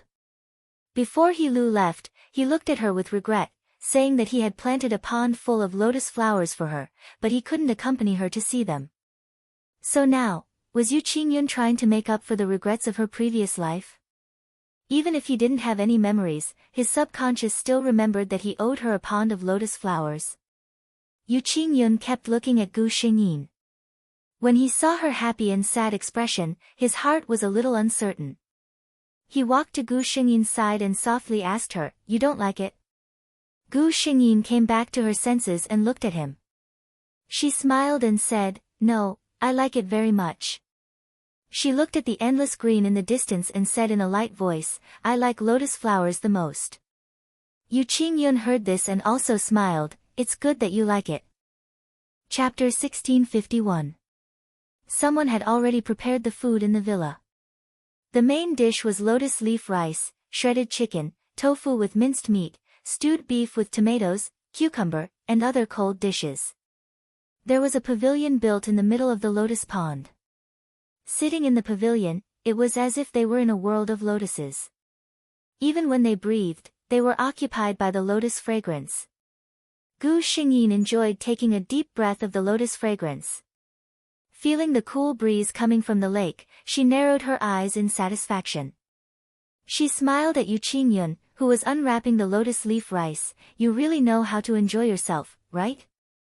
If I take a picture of this scene today and send it to my friends, I'll probably be envied to death. Yu Qingyun put the lotus leaf rice in a bowl and handed it to Gu Xingyin. He smiled and said, if you like, you can come here often. He casually said, anyway, I'm usually busy with this place, so I don't have time to appreciate it. Rather than letting them wither here, it's better to let you, someone who knows how to appreciate them, take a good look. Gu Xingyin couldn't refuse his words. Even if she knew that this was just a reason for the person in front of her to stay, Gu Xingyin was still willing to jump in. She smiled and nodded, then I'll remember what you said. If I come here every day during the summer vacation, don't think I'm annoying. Yu Qingyue picked up a clean pair of chopsticks and gave her some food. Hearing this, he only smiled. How could I dislike you? Gu Xingyin ate a mouthful of lotus leaf rice. The fragrance of the rice mixed with the faint lotus leaf fragrance was just right. Delicious. Her eyes lit up as she praised. It was clear that there was a chef living in this villa that was rarely visited. It's good that you like it. The environment was very good, the food was very delicious, and there was a pleasing handsome man sitting across from her. Gu Xingyin expressed that she was very satisfied with this dinner. The only bad thing was that she ate too much. Yu Qingyun couldn't help but turn her head and chuckle when she saw her rubbing her stomach in a depressed manner. At this moment, the sun was setting in the west, and the entire sky was dyed red. Even the entire world seemed to be plated with a layer of orange. The beauty tilted her head and smiled. Under the dim light, Gu Xingyin could clearly feel her heart beating for the person in front of her. She looked away unnaturally and muttered, if you want to laugh, just laugh. Don't hold it in. As soon as he finished speaking, the person opposite him laughed out loud. Gu Xingyin, he really didn't give him any face at all. In the end, Gu Xingyin was dragged out for a walk by Yu Qingyun. Gu Xingyin was still resisting. After all, it was the ultimate pursuit of a lazy foodie to lie on the stool and enjoy the beautiful scenery after eating. But Yu Qingyun cruelly forced her to stand up. You're not gentlemanly at all. Gu Xingyin whispered. Yu Qingyun didn't even turn his head. For the sake of your health, I'm not gentlemanly. So what? Gu Xingyin, she was actually speechless. She was even a little touched. This man could really make people sick with just a few casual words. By the time they came back from the walk, the sky was almost completely dark. When the two of them returned to the pavilion, everything had been cleaned up. Next, there's another surprise. Chapter 1652. As if it was a coincidence, when Yu Qingyun finished speaking, the last bit of light in the sky disappeared. Night had completely fallen. But beside Gu Xingyin, another layer of light lit up. As if an invisible switch had been turned on, faint lights began to light up around her, moving into the distance. A belt of light extended out just like that. This light wasn't very bright, but it was enough for people to see everything around them. The entire villa was lit up by the same light. Unlike the lotus pond that covered the sky and covered the earth during the day, when one looked at it under the light at night, it didn't have the stunning beauty that it had during the day. Instead, it had a different kind of graceful gentleness. She was like a beauty in a formal dress during the day who had removed her exquisite makeup and changed into plain clothes. She was still as gentle and charming as ever. It's really beautiful. Gu Xingyin didn't hide her love for it at all. Yu Qingyun turned his head to look at the smiling Gu Xingyin. If it was him, he definitely wouldn't be in the mood to do these things. But looking at the smile on the face in front of him, he suddenly felt that it was all worth it. It wasn't over yet. He softly said, "Open your eyes, there's something even more beautiful." Gu Xingyin was a bit confused. There's more. What could be more beautiful than this? Although she was confused, her heart was filled with anticipation. Look. Following his words, the light around him suddenly dimmed. At the same time, countless fireflies slowly rose from the lotus pond. Gu Xingyin couldn't count how many there were. Because as far as the eye could see, there were small fireflies dancing in the night, displaying their beauty that belonged to the night. How many fireflies were there? In this world, fireflies were becoming rarer and rarer. They were almost nowhere to be seen in the city. Although the suburbs were a bit better, it couldn't be this scary. How did Yu Qingyun do it? Heavens! Gu Xingyin couldn't use words to describe her shock at this moment. When she was the death god, she had also created a similar surprise for Qiao Zhihe. But that time, he had completely cheated, and the scale was far less shocking than what Yu Qingyun had displayed in front of him. After all, Yu Qingyun was just an ordinary human. Too beautiful. Gu Xingyin didn't say anything, but Yu Qingyun clearly saw the sigh in her eyes. After understanding her feelings, Yu Qingyun had been thinking about how to enter the other party's heart. He thought of many ways, but in the end, he still chose this one, to let the other party clearly feel how much effort he had put in for him. In fact, he didn't even need to say it out loud. As long as the other party wanted to, he would definitely be able to sense how much he had done for him. As long as you like it. This was the umpteenth time today that Yu Qingyun had said this sentence. In Gu Xingyin's ears, every sentence sounded like a veiled confession. I like you, so as long as it's something you like, I'll gladly endure it. She turned sideways and smiled at him. It's really beautiful. Thank you, brother Yu. I'm very happy today. She suddenly looked at him and smiled. You're such a considerate and handsome man. You'll definitely bring a lot of surprises to your wife in the future. I don't know which girl will be so lucky. Yu Qingyun also looked at her. I only hope that the person I like can understand my feelings. Chapter 1653. Gu Xingyin only smiled. Brother Yu, you're so good and romantic, how could she not understand your feelings? Yu Qingyun smiled lightly. Really? I hope so. The two quietly enjoyed the scenery in the cool summer night for a while. In the end, Yu Qingyun proposed to send Gu Xingyin home. Gu Xingyin's expression revealed a strong reluctance.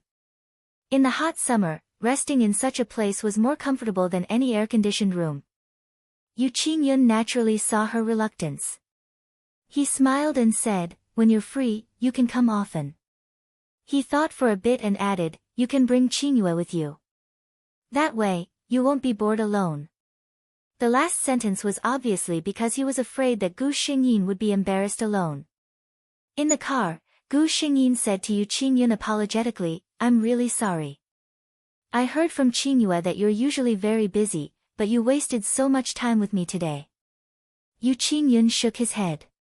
How can it be considered a waste? I'm also very happy. Just treat it as a vacation for myself. When Gu Xingyin was about to reach home, she received a call from Mo Zhongliang.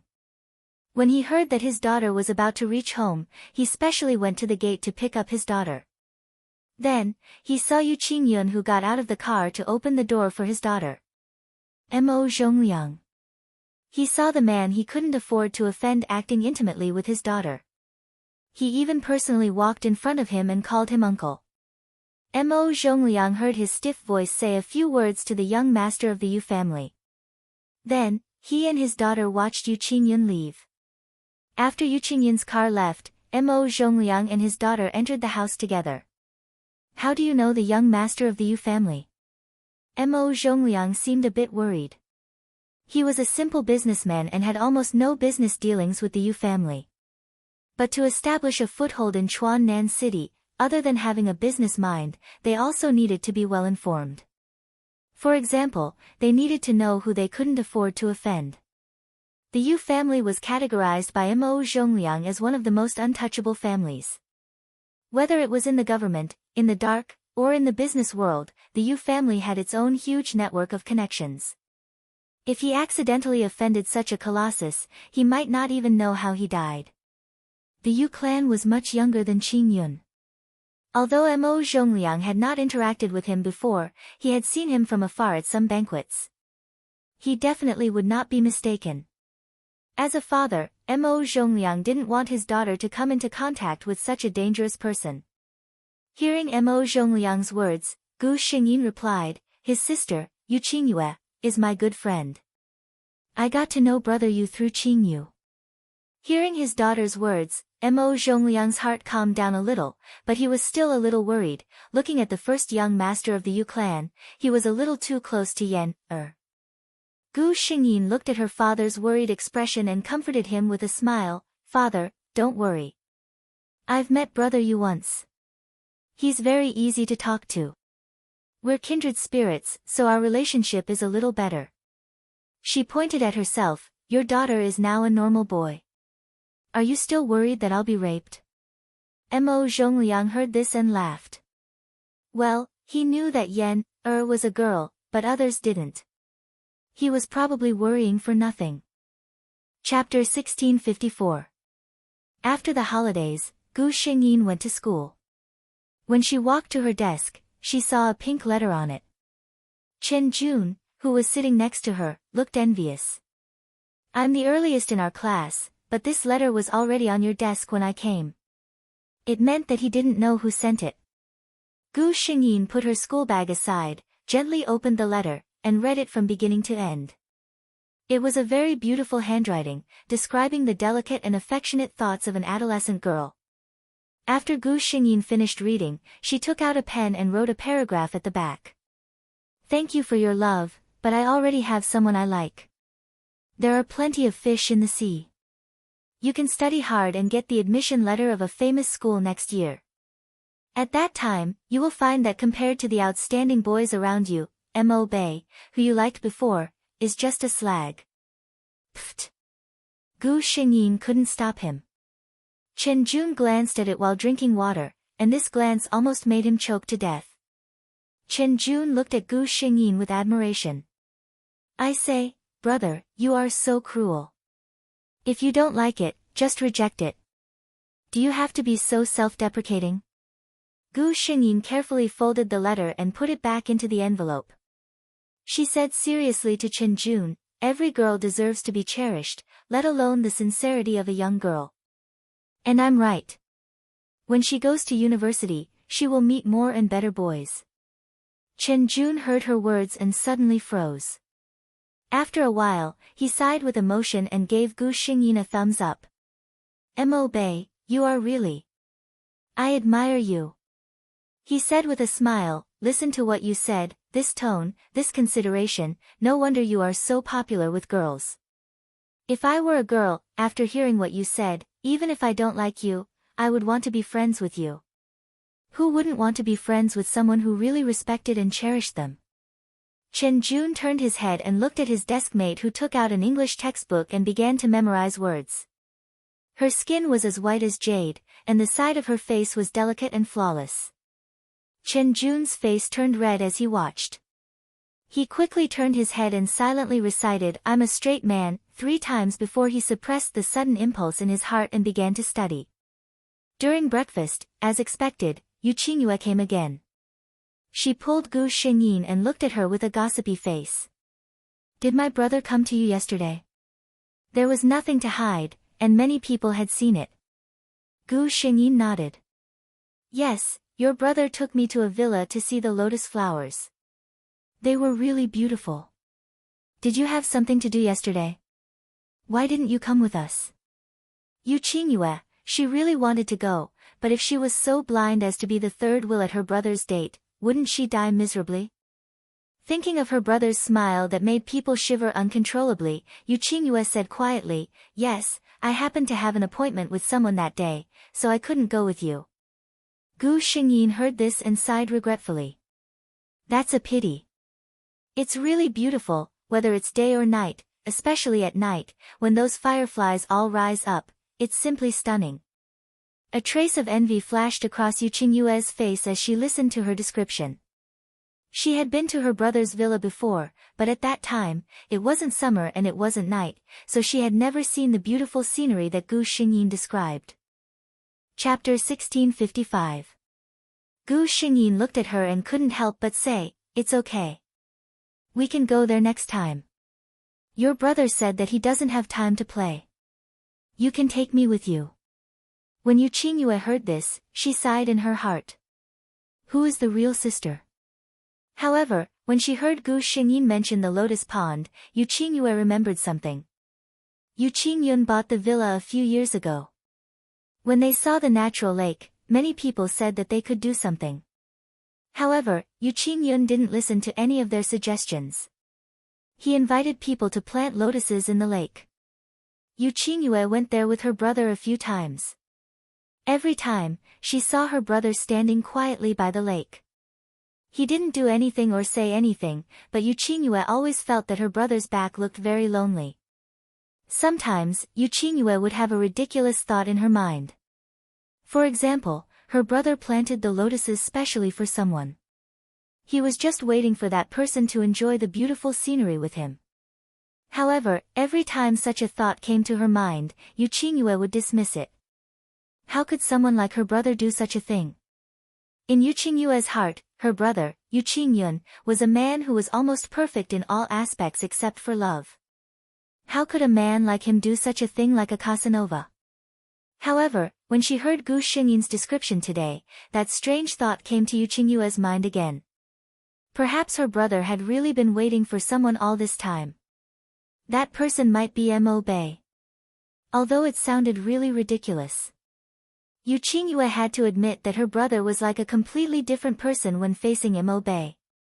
The things he did were also different from usual. Yu Qingyue didn't think about it carefully before. Now that she thought about it, the Yu Qingyun mentioned by Gu Xingyin was actually completely different from the Yu Qingyun in the eyes of others. She used to think that her brother was pretending in front of Mo Bei, or that Mo Bei couldn't see her brother's true colors clearly. However, now that she thought about it carefully, maybe the truth was that her brother was really like that in front of Mo Bei? Yu Qingyue exhaled. Somehow, he felt as if he had discovered something incredible. Gu Xingyin looked at the girl in front of her and couldn't help but ask, "Qingyue, what are you thinking about?" Yu Qingyue came back to her senses and stared at Gu Xingyin without blinking. So, maybe Bei hated her future sister-in-law. Yu Qingyue blinked and thought about Gu Xingyin's age. She couldn't help but sigh again. Her brother was really a beast. He wouldn't even let an underage girl go. After hearing Gu Xingyin's words, she coughed dryly and said, "I was just wondering why my brother treats you so well. Even as a sister, I feel jealous." She shook her head as she spoke, but her eyes were fixed on Gu Xingyin as if she was waiting for her reaction. It was true that her brother liked Bei Yi, but what about Bei Yi? What did she think of her brother in her heart? Gu Xingyin was stunned for a moment and laughed. "Yu Qingyue, you're actually 7 and not 17, right? I'm an outsider. No matter how close I am, how can I compare to you, his biological sister? How can this make you jealous?" Chapter 1656. She said this naturally, as though she did not understand what Yu Qingyue was implying. Yu Qingyue sighed. "That's different.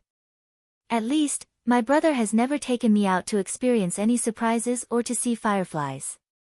Gu Xingyin was speechless. Gu Xingyin thought carefully. Maybe he thinks you don't have the taste. Yu Qingyue was speechless.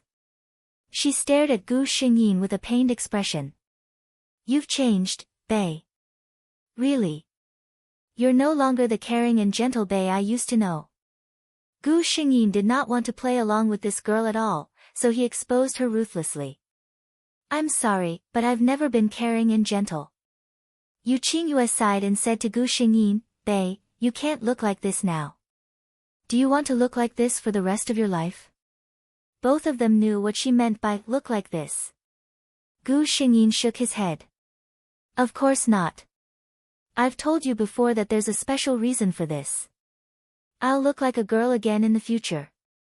Yu Qingyue's eyes lit up. Really? Gu Xingyin nodded.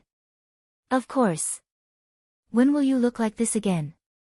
Yu Qingyue was very concerned about this. She muttered, look at you now. All the people who like you are girls. It's impossible for you to like them back. What if you fall in love with someone and that person sees you as a boy and treats you like a brother? Gu Xingyin laughed. You're thinking too much. I won't fall in love before I solve my own problems. Yu Qingyue asked secretly, it can't be, right?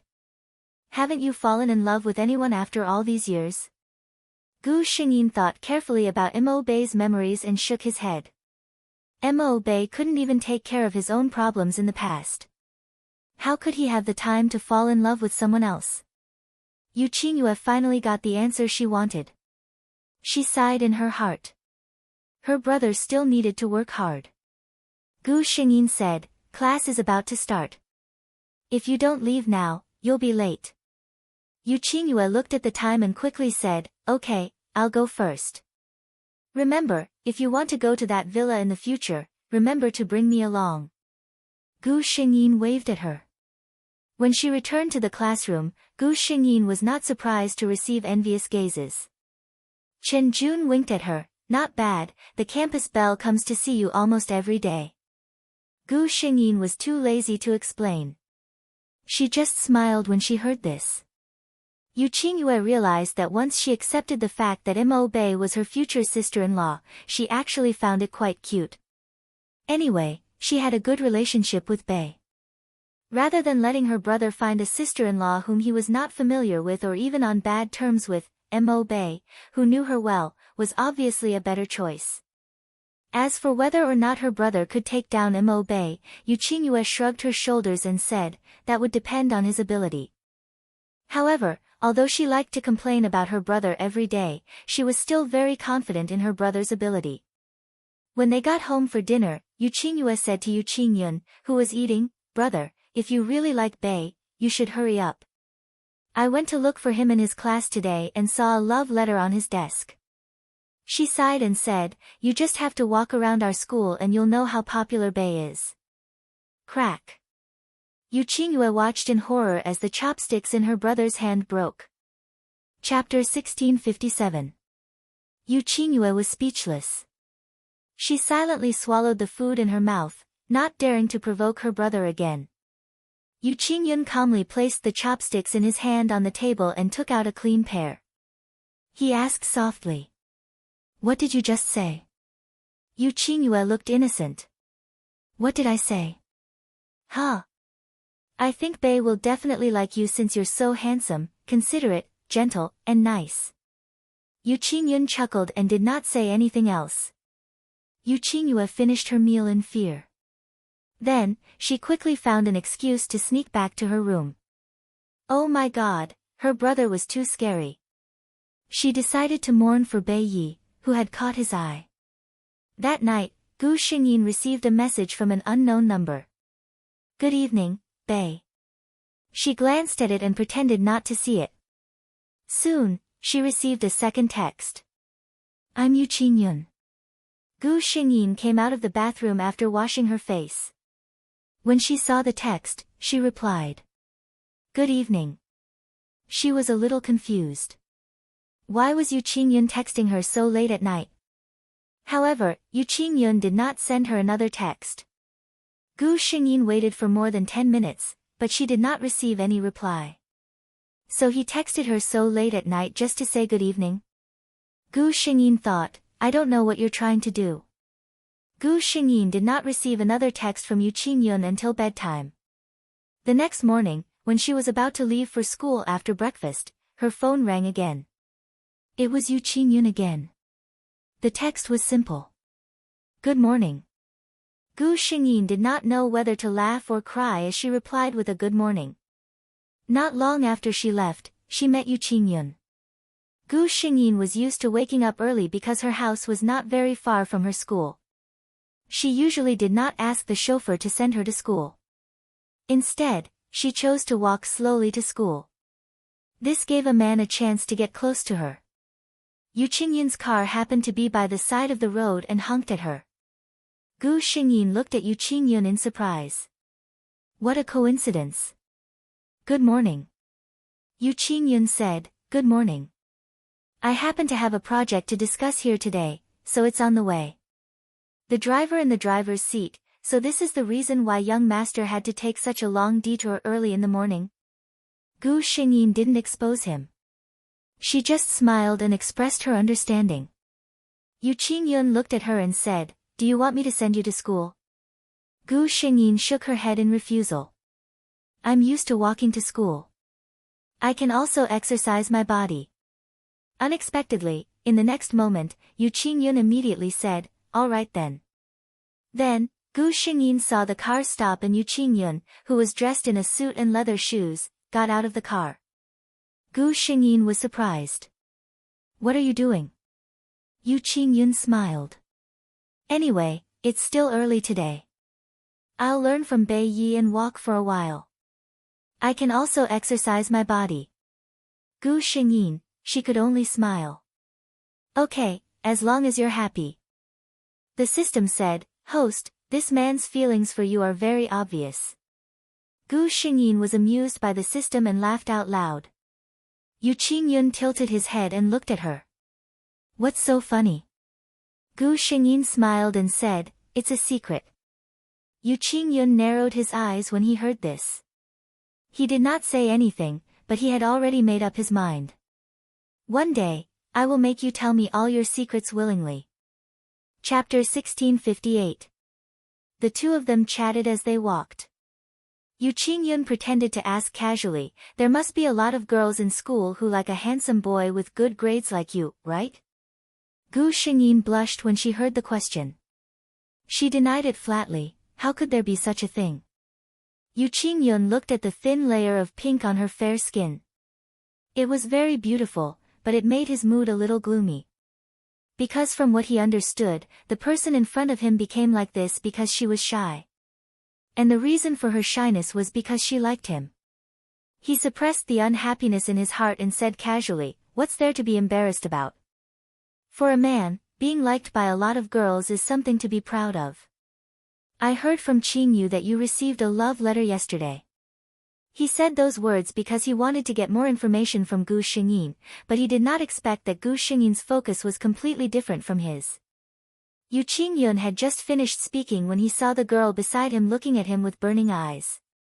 Gu Xingyin looked at him, brother you have a good family background. You're handsome and gentle. There must be a lot of girls who like you, right? Yu Qingyun was stunned for a moment. He clearly didn't expect Gu Xingyin to suddenly ask such a question. He thought for a moment and replied, I don't know. Gu Xingyin's face showed that she didn't believe him, you don't know? How can you not know whether people like you or not? Yu Qingyun said seriously, I'm not lying to you, Bei. I've always been a narrow-minded person. If it's someone I care about, I'll take care of everything for them. I'll even care about their matters more than they do themselves. But if it's someone I don't like, I won't care about any of their thoughts at all. So those women, whether they like me or not, I don't care at all. Why would I have the time to think about their thoughts? He did not hide his cold side in front of Gu Xingyin, which he had never shown before. To Yu Qingyun, one day, he would show his true face in front of Mo Bei. It was impossible for him to play the role of a gentle and considerate gentleman in front of her for the rest of his life. The only thing he needed to pay attention to was how to express himself. Gu Xingyin could feel that Yu Qingyun was looking at her very seriously when she said those words. She would subconsciously follow the other party's words, and then think about the interactions during this period of time. Then, she would discover that she was the type of person that Yu Qingyun said he cared about. Then, Yu Qingyun noticed that Gu Xingyin's ears had turned red. Because of what he had said. He was very satisfied with the effect of his words. Take your time. He told himself that a direct confession would frighten him. She wanted to enter his world bit by bit so that he would know how good she was to him and get used to having her by his side. He would use his patience and tolerance to weave a net around him. From loose to tight. When the prey was completely used to the existence of the net and was completely defenseless, it was time for the hunter to reel in the net. He would slowly savor his most delicious prey. The journey wasn't far. Soon, the two of them saw the gate of the school. Gu Xingyin turned to say goodbye to Yu Qingyun. Thank you for accompanying me on this journey. Goodbye. Yu Qingyun looked at her quietly. Goodbye. Chapter 1659. He stood where he was and watched Gu Xingyin's figure mingle with the other high school students who were also wearing school uniforms. Finally, they disappeared into the white school gate. Yu Qingyun turned around and sat back in the car. Young master, where are we going? To the company. The driver didn't dare to ask anything. He turned the car around and drove back the way he came. Gu Xingyin also received a reply from the system. I knew it. The system didn't understand. Host, why didn't you say it when you knew that the other party likes you and you like him? Gu Xingyin looked at the system and said slowly, reserved. Girls need to be reserved, understand? System, it understood what being reserved meant, but did the host have that? Then it heard Gu Xingyin ask, the key is, what is my identity now? School hunk. As a boy, how can I confess to a man? Gu Xingyin concluded, in short, before Mo Bei becomes Mo Bei Yen, I can't have any relationship with anyone. As for whether Yu Qingyun liked men or women, the system had checked before and concluded that it didn't know. After all, the young master of the Yu family was famous for not getting close to strangers. No matter if it was a beautiful girl or a handsome young man, no one had successfully stayed by his side. Gu Xingyin didn't doubt that at all. To her, not to mention her gender, even her race wasn't that important. After all, she wasn't a real human, so she didn't care much about these things. She could tell that Yu Qingyun was planning to boil a frog in warm water. She didn't mind playing this kind of half-nurturing game with her lover at all. It was just for fun. As the saying goes, the eunuch is more worried than the emperor. Yu Qingyun was full of confidence and Gu Xingyin was confident. Only Yu Qingyue, who didn't know anything, was stuck in the middle and worried for the two. Gu Xingyin felt that Yu Qingyue was a good sister. Although this girl usually complained about her brother in front of her, she had been praising her brother both openly and secretly during this period of time. Gu Xingyin guessed that she must have seen through her brother's intentions and wanted to matchmake the two of them. In the eyes of the onlookers who didn't know the truth, the relationship between the school hunk and school belle was really good. They were so sweet that they had to meet every day. They didn't even let go of their meal time. Gu Xingyin and Yu Qingyue both knew about these rumors. They also knew that it was useless to keep explaining. People would always believe in their own eyes.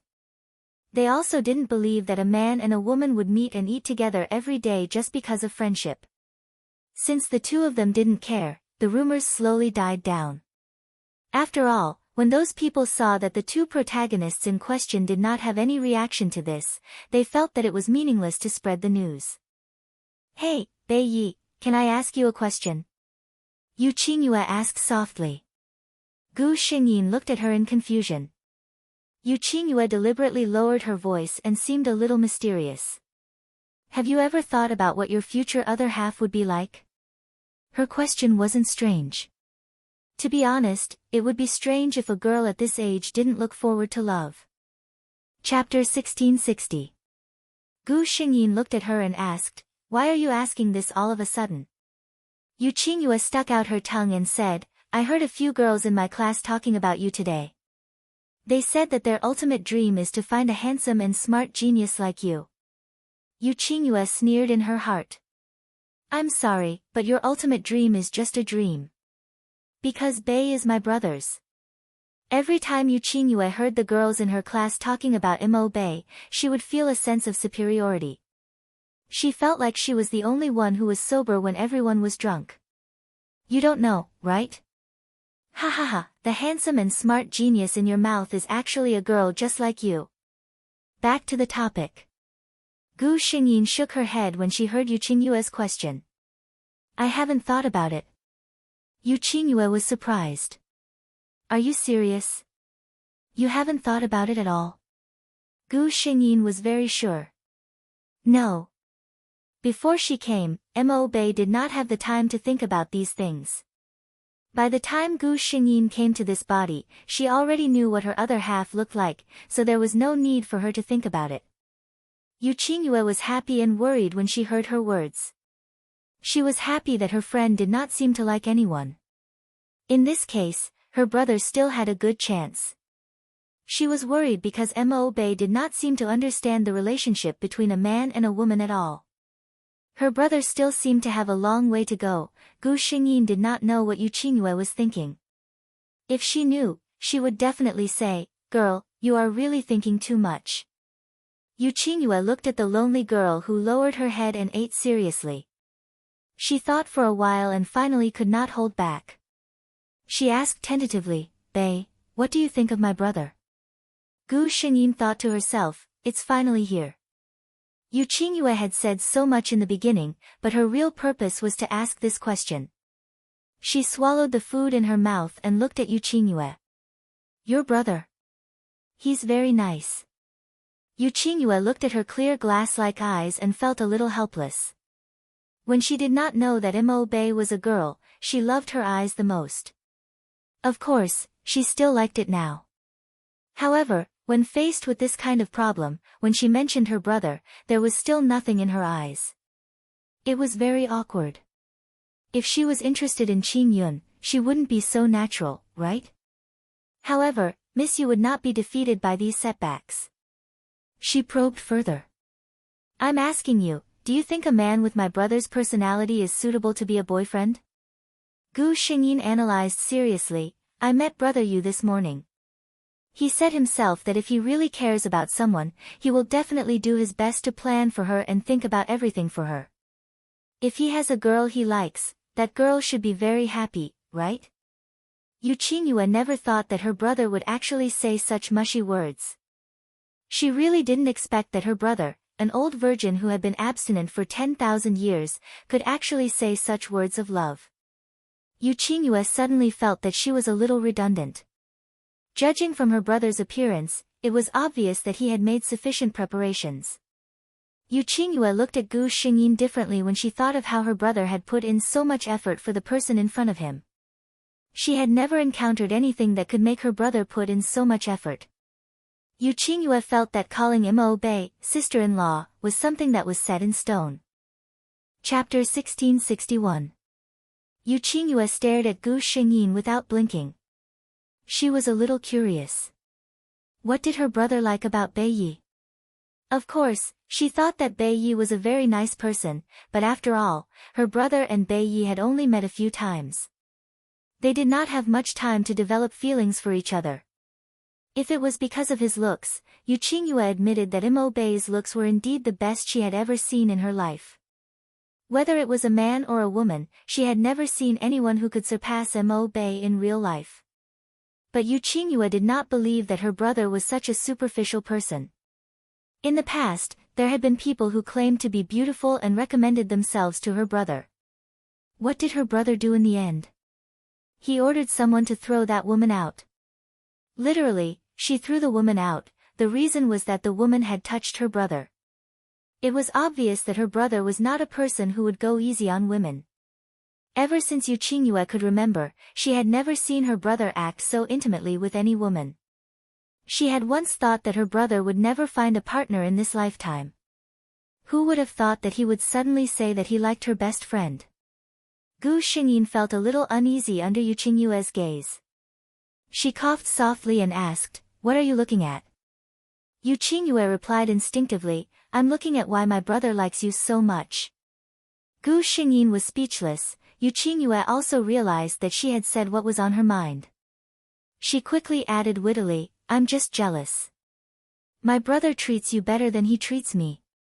People who don't know better would think that you are his biological brother." After saying this, Yu Qingyue felt that she was indeed very quick-witted. Her ability to react on the spot. It could not be better. Gu Xingyin was speechless for a moment. In the end, she chose not to expose her. However, Yu Qingyue clearly did not know how to restrain herself. When the two of them walked out of the restaurant after dinner, she suddenly looked at Gu Xingyin and said emotionally, "We are so close. My brother treats you so well. Why don't you just marry into my family?" After saying that, she looked at Gu Xingyin mischievously, looking forward to seeing her blush. However, before she could blush, Yu Qingyue was met with a capitan. That's right, the person who pinned her against the wall was Gu Xingyin. Taking advantage of his height, Gu Xingyin wrapped the girl in his arms. She looked at Yu Qingyue, whose eyelashes were trembling nervously. She smiled and bent down. Their faces were very close to each other. If one were to look at them from a distance, it would look like they were kissing. Yu Qingyue couldn't help but swallow a mouthful of saliva. Her eyes trembled violently. Although she knew that the person in front of her was a girl like herself, this kind of posture still made her blush and her heart beat faster. What should she do? Gu Xingyin leaned over and whispered in her ear, "I don't think what you said is right. In my opinion, since everyone thinks that we are a couple and I am the man in everyone's eyes, why don't you marry into our Mo family?" Yu Qingyue felt his warm breath on her ear, and her sensitive area suddenly became hot. She felt that it was not difficult for her to breathe. Gritting her teeth, Yu Qingyue tried to calm herself down and pushed the person in front of her away. As if he had expected this, Gu Xingyin stepped back with the force. Before Yu Qingyue could react, she heard the other party's happy laughter. Chapter 1662. Yu Qingyue reacted at once. She pointed angrily at Gu Xingyin, her fingers trembling. "You did it on purpose." Gu Xingyin only laughed to herself. Yu Qingyue felt hurt. Where had the cold, devilish and gentle Mo Bei that she used to know gone? When Gu Xingyin had enough of laughing, she looked at Yu Qingyue, who had a pained expression on her face, and couldn't help but speak. "Qingyue, if that's all you know, you'd better not tease others." Yu Qingyue then realized that Gu Xingyu had taken her probing words as a joke between friends. She felt a little aggrieved, but she couldn't say anything. She couldn't possibly say, "No, actually I wasn't joking just now. My brother really likes you and I also hope that you can be my sister-in-law." If she said something like that, others would think that she was crazy, right? Thus, she could only let this matter pass. However, the two of them didn't expect that although this matter was considered over between them, it would cause a huge uproar in the school. The scene of Gu Xingyin pressing Yu Qingyue down on the bed as a joke was taken by someone with a cell phone. The angle of the photo was very clever. Anyone who saw this photo would think that the two of them were kissing. It wasn't clear whether the person behind this wanted to target Yu Qingyue or Mo Bei.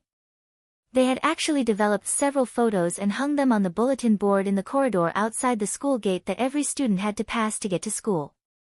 This matter caused a huge commotion in the school. The form teachers of the two classes immediately got rid of the photos and called the two of them to the office. They also informed their parents. Gu Xingyin and Yu Qingyue stood in the office and listened to the form teacher of Mo Bei's class, who was over 50 years old, earnestly lecture them about the dangers of puppy love. As the form teacher of Mo Bei's class was more experienced, he was almost fully in charge of this matter. Gu Xingyin and Yu Qingyue's attitude was surprisingly consistent, which was to listen obediently. This made the form teacher feel much better.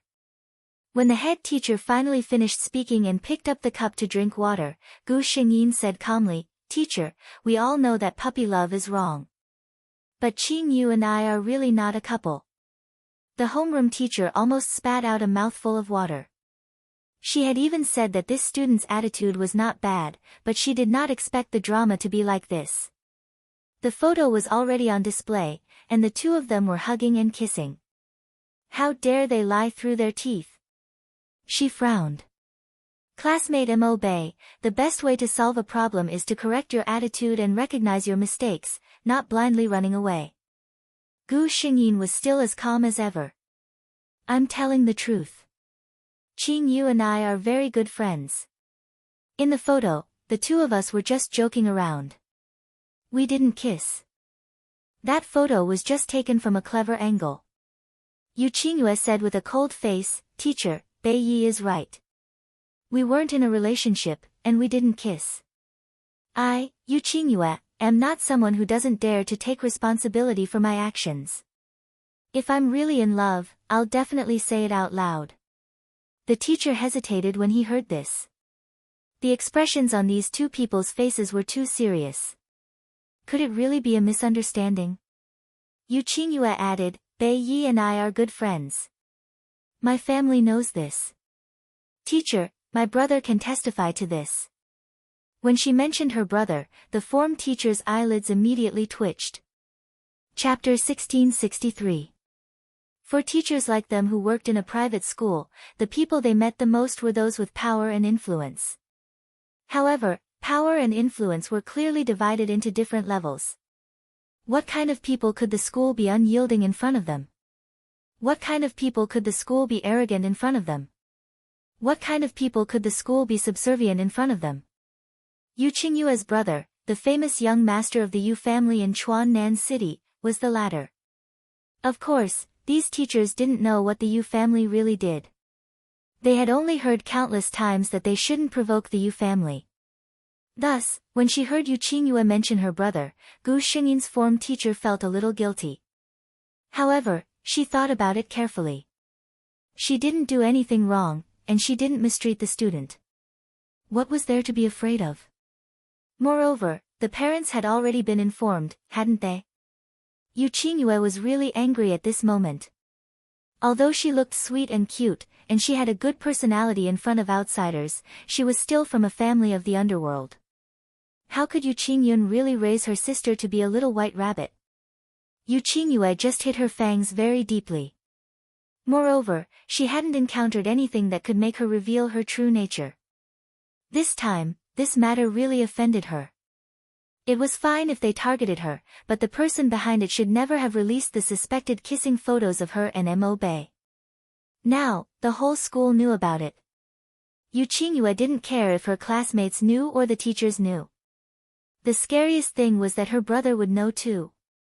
Yu Qingyue looked very calm when she told Mo Bei's form teacher to ask her brother to come over. In fact, she was very scared. Not only was she scared, but she was also very scared. Thinking about the pair of chopsticks that broke in her brother's hand during dinner, Yu Qingyue felt that her tears were about to fall. If her brother saw those photos, she would definitely be hung up and beaten to death by her brother, not to mention the other things that would happen to her. The form teacher had a class next period, so she asked the two of them to reflect in the office. After the form teacher left, only Gu Xingyin and Yu Qingyue were left in the office.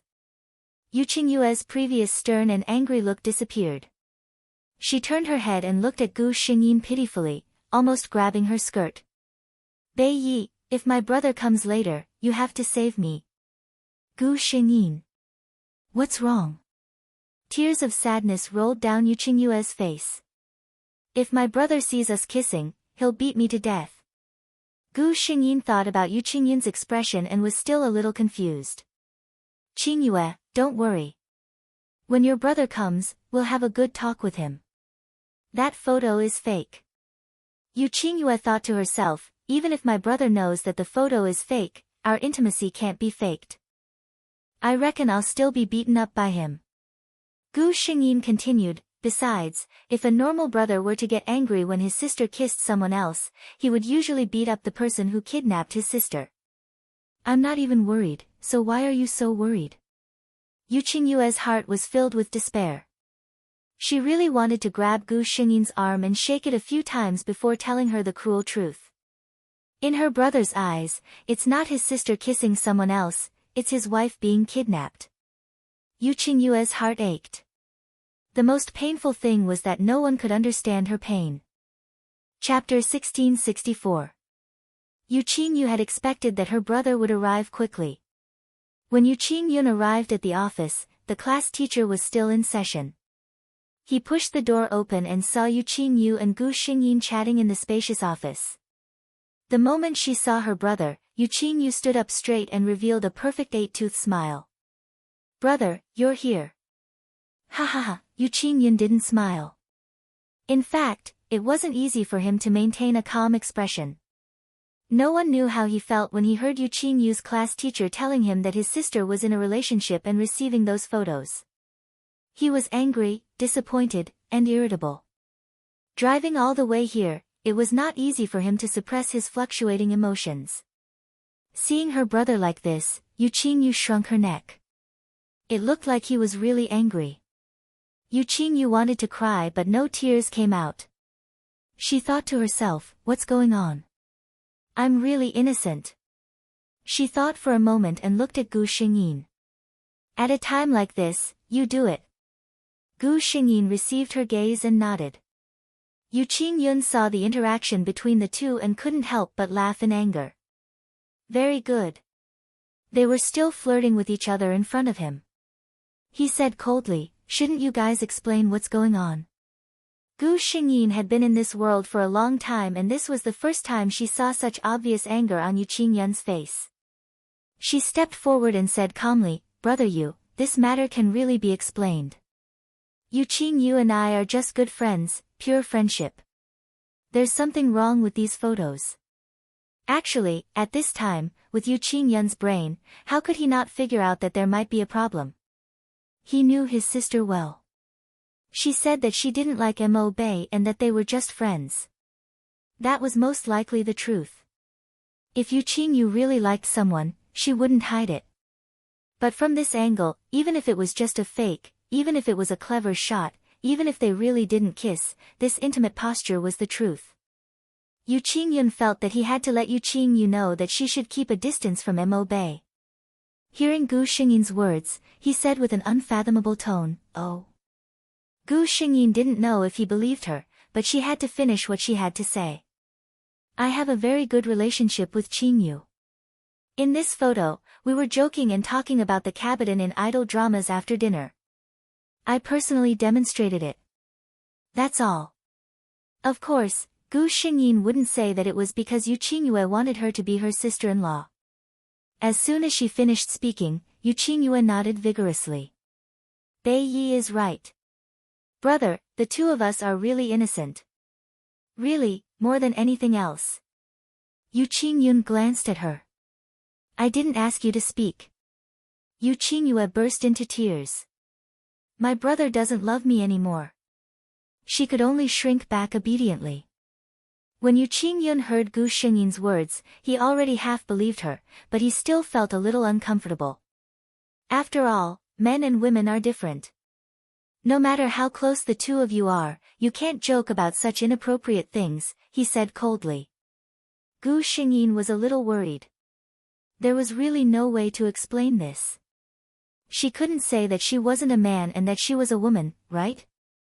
In that case, it would make sense for her and Yu Qingyue to be so intimate. After all, no matter how close a man and a woman were, this kind of intimacy was indeed a little too much. Chapter 1665. Hence, Gu Xingyin could only nod obediently and admit her mistake, indicating that she would be more careful in the future. Yu Qingyue naturally nodded hurriedly as well. Nonsense. If she didn't express her stand now, she would probably be skinned alive when she got back. At this moment, the office door was opened again. Mo Bei's class teacher and her father walked in. Gu Xingyin immediately went up to Mo Zhongliang when she saw him. Clearly, Mo Zhongliang had heard about the situation from the class teacher. There was no anger in his eyes when he looked at his daughter. Instead, there was some worry. Others might not know, but as her father, how could he not know that Bei was a girl? When Gu Xingyin met her father's gaze, she could only go up to him and say softly, Qingyue knows my identity. Mo Zhongliang looked at Yu Qingyue in surprise before he nodded. Since this was the case, he knew that it was probably just a small fight between girls. After greeting the two parents, the homeroom teacher briefly explained the situation. In the end, she concluded, puppy love is a very serious matter in our school, so the school would like to invite both parents to come over and deal with this matter together. As soon as she finished speaking, Yu Qingyun spoke up, Teacher, it's still too early to say that. I've just talked to Qingyue and Bei Yi. This photo is clearly a malicious slander. They're very good friends, not puppy love. The class teacher was speechless. Mo Zhongliang naturally didn't want to fall behind when he heard that the other parents were so supportive.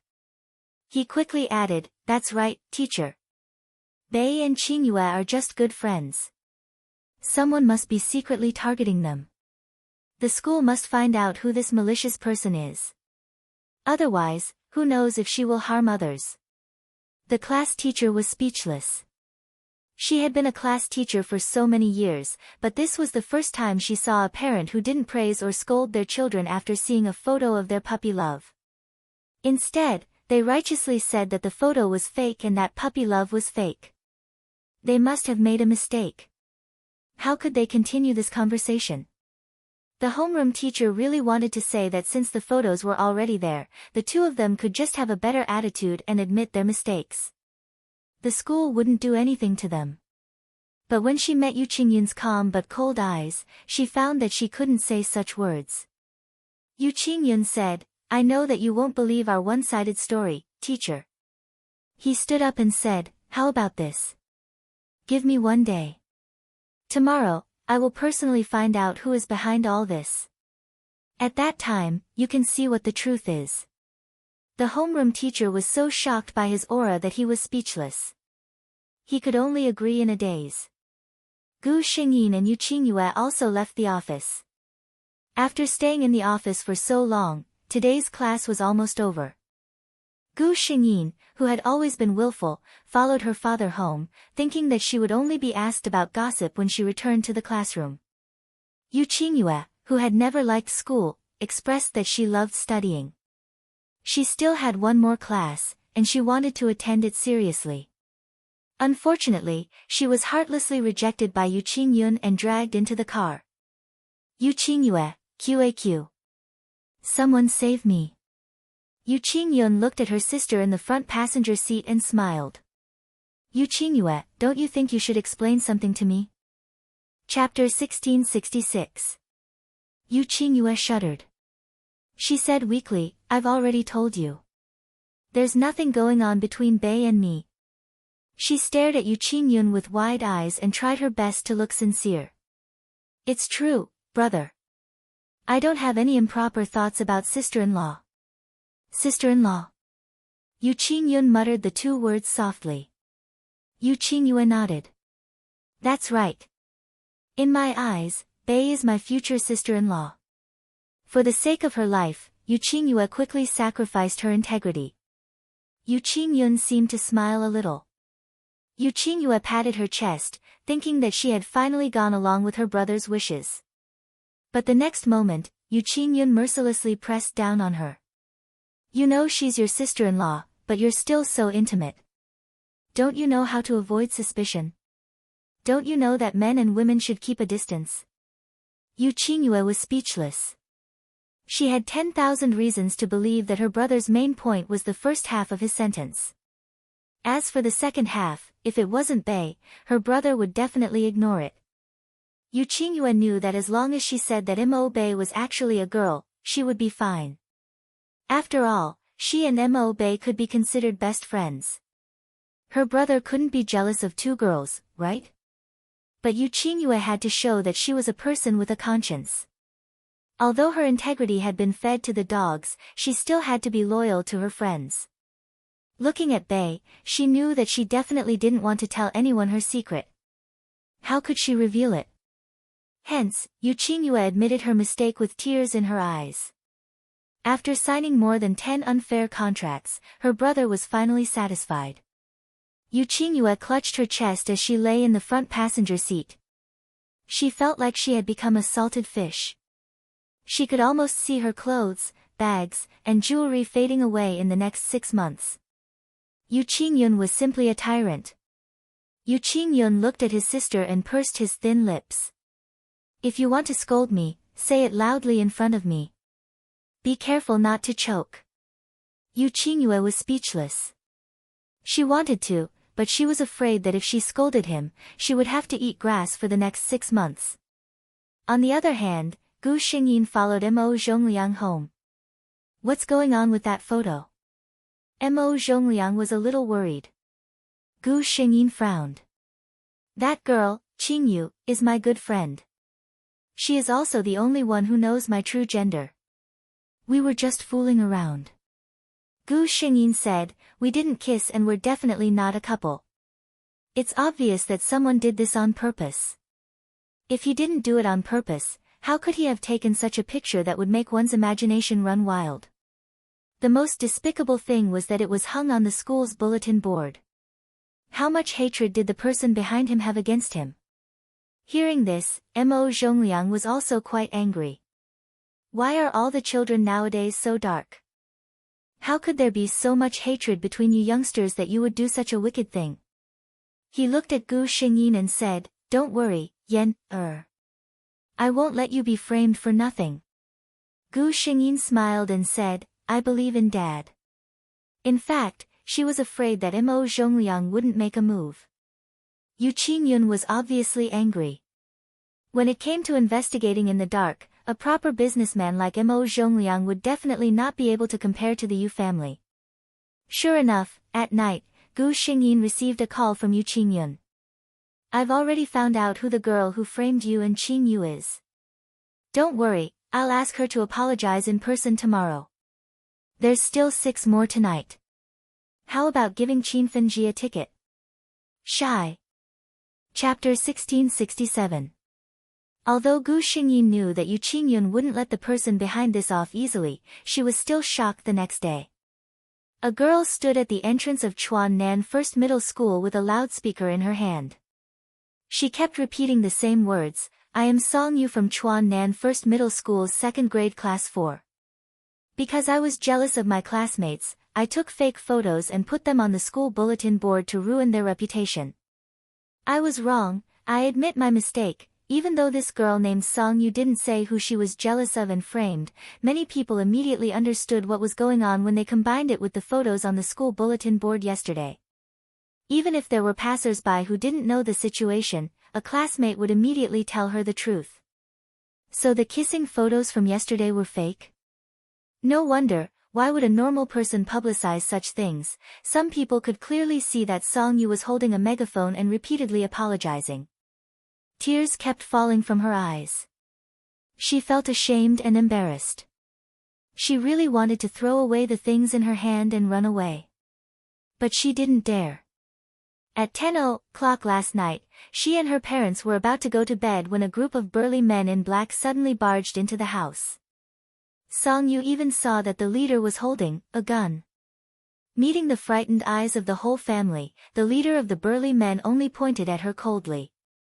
You are Song Yu. You should know what you did during the day, right? Who gave you the guts to frame our eldest miss? Her parents still didn't understand what was going on and only looked at her in confusion. Song Yu originally wanted to pretend that she didn't know anything, but in the end, they directly shot the teacup on the table and broke it. Song Yu was so frightened that she cried out. She was just an ordinary girl from a well-off family. How could she have seen such a scene? The burly man was still threatening. I'll give you a chance now. Tell me what you did and why you did it. Otherwise, my gun is equipped with a silencer. When the time comes, even if I leave a few lives behind, I'm afraid no one will know until tomorrow. Song Yu's parents heard this and looked at their daughter in horror. They didn't understand why their daughter, who had always been obedient, would provoke such a person. Song Yu was scared out of her wits. Sobbing, she said what was in her heart. It turned out that she was also one of the girls who had a crush on Mo Bei. However, Mo Bei basically rejected all the girls that he confessed to. No matter how gentle her methods were, it was still a rejection. But Yu Qingyue was different. Everyone could see that Mo Bei and Yu Qingyue were a couple. Although they had never admitted their relationship, in the eyes of most people, especially those who liked Mo Bei rejected them because of Yu Qingyue. Teenage girls were the easiest to fall into the wrong way of thinking, and it was also the easiest to fall into a dead end. As a result, Song Yu's love turned to hate. Holding on to the thought that if he couldn't have her, then no one else could, he began to hate this pair. Coincidentally, when she passed by the restaurant that day, she saw the two of them fooling around, so she took these photos from afar. Then, after school, when there was no one around, he walked into the surveillance camera's blind spot and posted the photos on the school's bulletin board. Sobbing, Song-yu said, I was thinking that, after something like this happened, the two of them definitely can't be together anymore. Chapter 1668. After the group of men listened in silence, the leader called Yu Qingyun and asked her how to deal with this matter. Then, this morning's incident happened. Song-yu even felt the disdainful gazes gathered on her body. She saw those people who she knew and didn't know pointing at her, and her heart felt so ashamed that she wanted to die. Now, the whole school knew that she, Song-yu, was a shameless and insidious girl who framed others. Her tears had not stopped since she rushed here before the sun had risen. Her father, who had always been strict, after understanding the situation, gave her a tight slap on the spot. All the things I taught you over the years, have you fed them all to the dogs? Song-yu remembered the words her father said in the car before coming to school this morning. Song-yu, no matter how unwilling you are, no matter how shameful you feel, you still have to go. Her father looked tired, obviously he did not have a good rest last night. First, you have indeed done something that let others down. If you make a mistake, you have to apologize, you have to pay the price. This is a matter of course. Her father's expression was cold as he continued, second, we can't afford to offend the Yu family and the Mo family. Especially the Yu family, Song-yu, if you don't want to have any accidents on the way to school tomorrow, you can choose not to go today. Song-yu listened to her father speak the cruel truth. She thought of those expressionless men in black, and the guns in their hands. She never thought that the always smiling and amiable Yu Qingyue in her class actually had such a big background behind her. If she knew earlier, she would never have dared to do such a thing. Song-yu's mind was in a mess, and then, she saw a familiar figure in the crowd. Mo Bei. The other party obviously saw her too. Song-yu immediately lowered her head. She did not dare to face Mo Bei. This was the first time in her life that she had been moved by a boy. He was the embodiment of all her hopes and fantasies about love. If possible, Song-yu hoped that even if everyone saw her hateful and dark side, in this boy's eyes, she was a normal, ordinary girl with a clean mind. At this time, she had completely forgotten what she had done before. If she hadn't been found out, this boy she liked would have suffered a lot of criticism because of her. Gu Xingyin looked at the girl standing in front of the school gate and listened to her mechanically repeating the apology. She suddenly understood what Yu Qingyun meant when she said, "Don't worry, I'll take care of this." She had no intention of going forward to say anything. For this kind of thing, adding insult to injury showed that he was not cultured enough. As for magnanimous forgiveness, Gu Xingyin said, "Sorry, I'm not a saint. If I magnanimously forgive those who hurt me, then who will feel sorry for those who seek justice for me?" Therefore, she only swept a glance at Song-yu before walking into the classroom without looking sideways. Song-yu didn't raise his head until she was far away. She looked in the direction where the other party had left and could only see a tall and slender figure. Gu Xingyin could neither forgive nor fuss over it, but Yu Qingyue couldn't. Especially when Yu Qingyue thought about how she had lost her pocket money and freedom because of this, she hated Song-yu so much that her teeth itched. Chapter 1669. Yu Qingyue was sent to school by the chauffeur. When she got out of the car at the school gate, she saw Song-yu standing there confessing. Speaking of which, she was the one who came up with this punishment. When her brother understood the situation, he gave her the right to choose. Yu Qingyun thought that Yu Qingyue was the victim in this matter, so she had the right to choose how to repay the person who hurt her. This was Yu Qingyue's answer. What Song-yu wanted was for her and Bei Ye's reputation to be ruined. Then, she would do the exact same thing and even pay them back tenfold. Of course, this was only the most direct form of revenge. In private, Song-yu's parents would definitely lose their decent jobs in Chuannan City. This school would also not allow a student like Song-yu, who had a flawed character, to continue studying. There were many students around who were not in a hurry to go to class and were watching. When they saw Yu Qingyue, many of them were a little excited. Actually, when Gu Xingyin arrived, many of them were very excited and thought that there would be a good show to watch. However, it was obvious that Gu Xingyin did not intend to be a joke. Yu Qingyue was different. She did not care about these things. In fact, as the eldest daughter of the Yu family, there were not many things that she cared about. She walked straight towards Song Yu. When Song Yu saw Yu Qingyue, she could not help but shudder. In the past, she did not know about Yu Qingyue's background, so she did not think much of it. However, yesterday, she heard those burly men with guns respectfully call Yu Qingyue eldest daughter. At this moment, in Song Yu's heart, Yu Qingyue was equivalent to those ferocious burly men. Seeing Song Yu like this, Yu Qingyue was a little disdainful. She walked in front of Song Yu and said in a low voice, "Song Yu, is this how you behave? Where did the courage you had when you exposed the photos of me and Bei Yi yesterday go?" Song Yu started crying again. "I'm really sorry, it's my fault. I shouldn't have been jealous of you, it's really my fault." Song Yu was not stupid. A 17-year-old girl already knew how to think. Although she did not know how big the Yu family was, she only saw the tip of the iceberg. She knew that if Yu Qingyue wanted to kill her, it would be as easy as squashing an ant.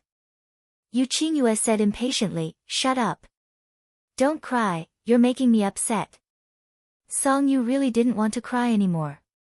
Yu Qingyue originally wanted to humiliate him, but when she saw Song Yu's frightened appearance, she instantly lost her interest.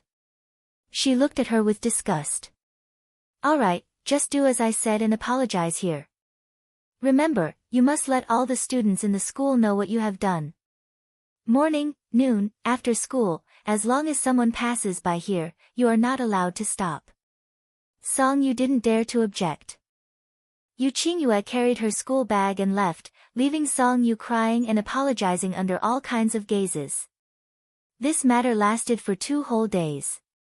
In the end, the school couldn't stand it anymore, because it was too big of a commotion, it almost alerted the media. The school barely managed to keep the matter under wraps. Then, the vice principal personally came to speak to Gu Xingyin and Yu Qingyue. What he meant was that it was enough and that they shouldn't make things too ugly. Yu Qingyue's anger had mostly dissipated, so she went with the flow and said that she would follow the school's wishes. It was just that she felt uncomfortable whenever she saw Song Yu. The school immediately said that Chuanan First High School couldn't afford to have such a student. In less than 10 minutes, Song Yu's fate was decided. Chapter 1670. At this time, Song Yu didn't know what she would face in the future. She naively thought that she had already apologized, so this matter could be written off. When her classmates forgot about this matter, she could go back to school and live a normal life like before. It wasn't until she was lectured by the teacher in charge of the teaching office, until her father and mother returned home with gloomy expressions, that Song Yu realized how serious the consequences of her inadvertent evil thoughts were to her family. Some people really couldn't be offended. She had never realized this as clearly as she did now. She cried and apologized to her parents. With the Song family's background, it took a lot of effort to send her to Chuanan First High School. But because of his ignorance, it was all ruined now. Her parents' jobs were ruined, and so was her studies. Her father, who severely punished her after learning of her mistakes, only gently stroked her hair at this time. "Yu, there are some things that we can't control. It's good that you know you're wrong. No matter what you do in the future, you have to be careful and stay true to your heart. Our family is still here, we can start over again." This was an open-minded man. He knew that in Chuanan City, the Yu family couldn't cover the sky with one hand, but it was a piece of cake for them to pinch a small engineer like him. After discussing with his wife, Song Yu's father quickly sold the house at home, and the family moved to another place within a month. "Moved away?" Yu Qingyun asked. The buzz-cut man replied in a low voice, "Yes." Yu Qingyue praised, "This man is a smart man." He nodded, "Since they're so sensible, don't bother about it anymore. There's no deep hatred, there's no need to be so ruthless." The buzz-cut man's expression became serious. "Yes, young master. Song Yu's matter was resolved, and the news that Mo Bei and Yu Qingyue were just good friends began to spread in the school. Speaking of which, this person was strange. In the past, Gu Xingyin had explained this matter several times, but no one believed her. But now, after the photo incident, Gu Xingyin and Yu Qingyue were still as close as ever. But everyone began to believe that there was nothing but pure friendship between the two of them. Gu Xingyin didn't know whether to laugh or cry. But for Yu Qingyue, there was another layer of worry. Recently, more and more girls came to her to send love letters to Mo Bei. This was because everyone knew that she was close to Mo Bei and that they were not a couple. But Yu Qingyue didn't dare to take it. If her brother found out that she had helped those girls pass love letters to Bei Yi, Yu Qingyue's heart ached as she clutched her wallet. She was afraid that her last bit of pocket money would be confiscated. In order to prevent a tragedy from happening, Yu Qingyue took the initiative to confess to Yu Qingyun when she returned home. "Brother, if you don't do it, I won't be able to hold on." Yu Qingyun turned around and looked at her, waiting for her to continue. Yu Qingyue said, "Now all the girls in school know that Bei Yi and I are good friends. He's single. With Bei's looks and family background, you know what kind of situation he will encounter." Chapter 1671. This time, Yu Qingyue resisted her brother's cold aura. She said, "I really think that Bei Yue is a good guy. He's good-looking too. People like him are very likable. Back when I was his rumored girlfriend, I could help you block some people. But now, I'm in no position to stop those girls from chasing after my prince." Yu Qingyun was silent for a moment before he said, "I understand." Yu Qingyue sighed in relief. She then carefully probed her brother. "Brother, I heard that Givenchy has released a new," Yu Qingyun said calmly, "find your own butler and I'll give you half of your allowance." Yu Qingyue jumped in joy. "Thank you, brother. You're the best. I love you so much." Yu Qingyue happily returned to her room. She had finally found her goal, to help her brother get together with Bei Yue. If that was the case, it was as if she could see the day her pocket money returned to her own pocket. On the other hand, Yu Qingyun sat alone in his study for a while. Finally, he couldn't help but call Gu Xingyin. "Brother Yu?" A puzzled voice came from the other end of the line. Yu Qingyun casually said a few words of concern before he cut to the chase. "Are you free tomorrow?" He then added, "After school." Gu Xingyin obviously had time. In fact, as a student, she basically had nothing to do after school. "You mean homework?" Top student Gu Xingyin said that it was something that could be done in school. And so, the two of them agreed to meet. The next day, Gu Xingyin and Yu Qingyue talked about it during dinner. Yu Qingyue sighed, "My brother is really fast." Gu Xingyin didn't hear her clearly. "What did you say?" Yu Qingyue coughed dryly and said, "I said my brother is really fast. Yesterday, he said that he wanted to treat you to a meal because of what happened last time." Who knew that he would tell you so soon? Gu Xingyin didn't expose her lame excuse. At this moment, the system said, "According to my experience, Yu Qingyue is lying. There's a 90% chance that Yu Qingyun wants to hit on you." Gu Xingyin, pfft. She was drinking soup. Fortunately, she turned her head in time and did not spit it on Yu Qingyue's face. Yu Qingyue asked in surprise, "Bei, what happened to you?" Gu Xingyin waved her hand and took out a tissue to wipe her mouth. "I'm fine. I just suddenly choked." Gu Xingyin asked the system, "Where did you learn all this from?" The system replied, "I've been browsing the South Sichuan First High School's forum recently, and I found the human language to be very interesting. I've already mastered all the words in this world, but even after changing them, I still can't understand what they mean." Gu Xingyin held back her laughter. "A system like you will never be able to fully comprehend the wisdom of the people of Hua Nation." The system agreed, "Yes, that's why I think I still need to study harder." Gu Xingyin felt that the system was becoming more and more adorable. She still remembered the system's cold and formulaic tone in the beginning. It was not as lively as it was now. The more missions she completed, the stronger Gu Xingyin's perception of the world.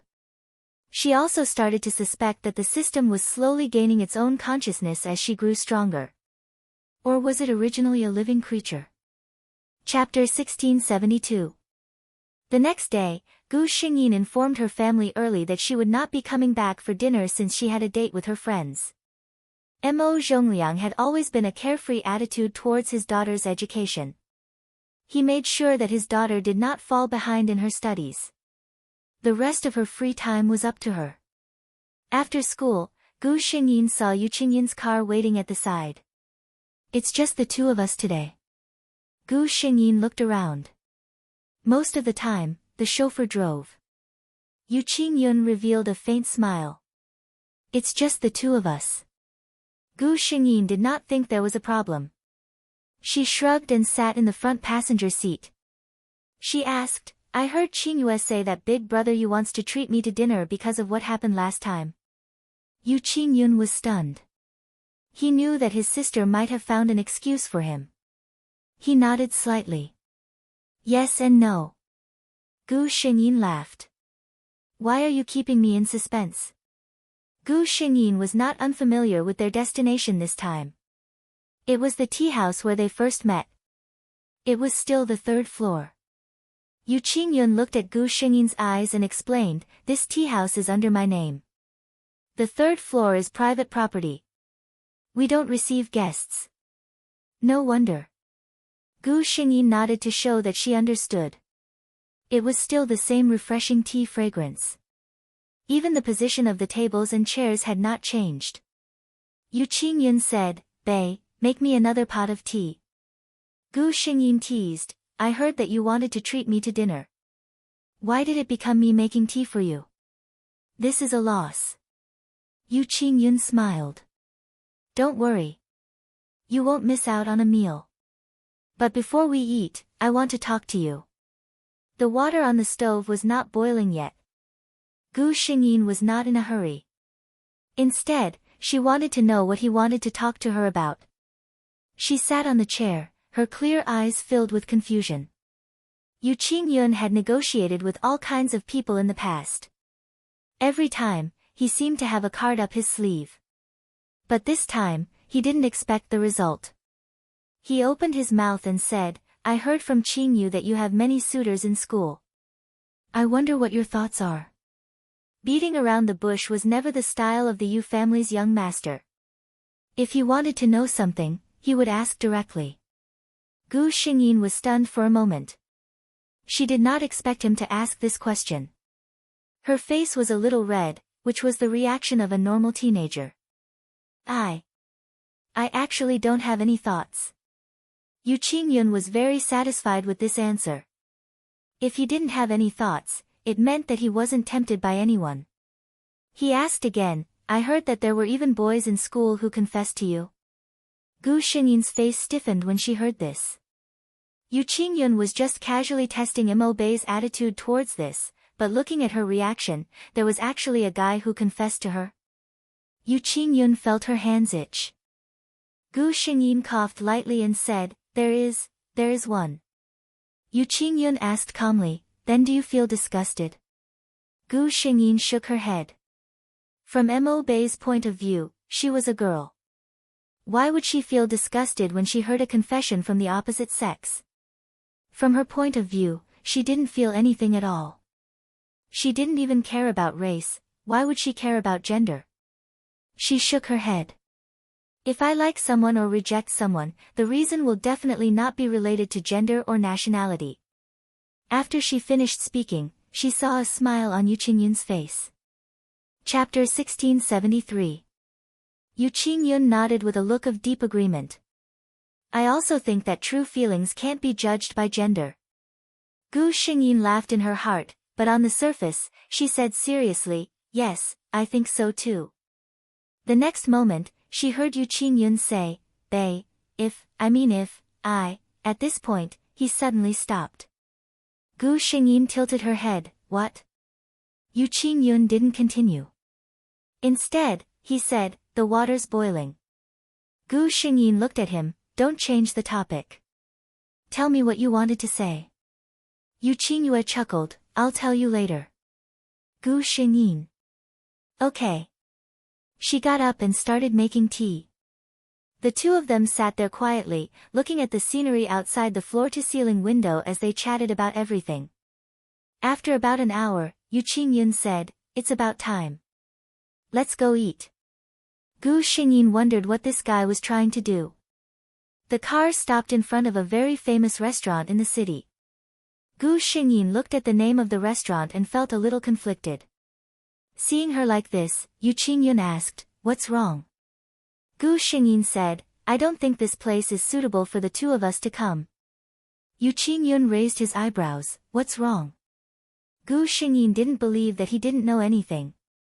She pointed at the sign and said, This is a couple restaurant. Oh, Yu Qingyun dragged out his voice and said casually, We're just going to try the food. The food here is really good. Qingyue and I have been here a few times. Gu Xingyin thought to herself, Do you think I'll believe you just because you said that? How is that possible? Do you think I'll compromise just because you said that? I will. Gu Xingyin helplessly followed Yu Qingyun into the restaurant. She wasn't really helpless. She just made a bet with the system. System, do you think he'll confess to me?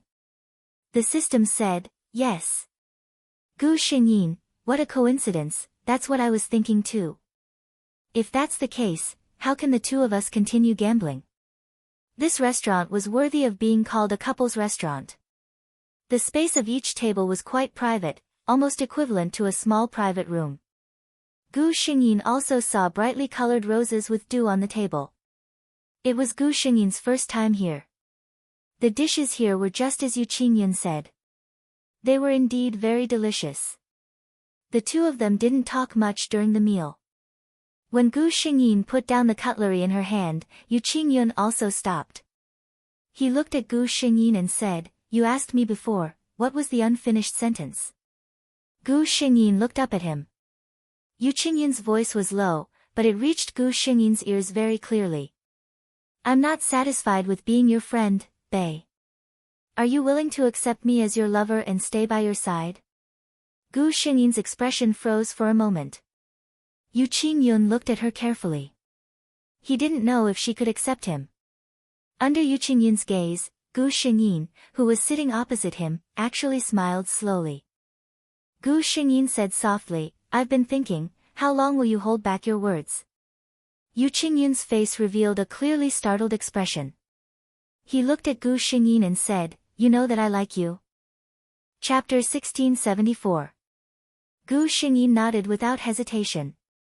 For a moment, Yu Qingyun felt like she was gnashing her teeth in anger. So she knew everything. If she knew, why didn't she show any signs of knowing from the beginning? To think that he had been so careful, afraid that she would know his thoughts and scare her.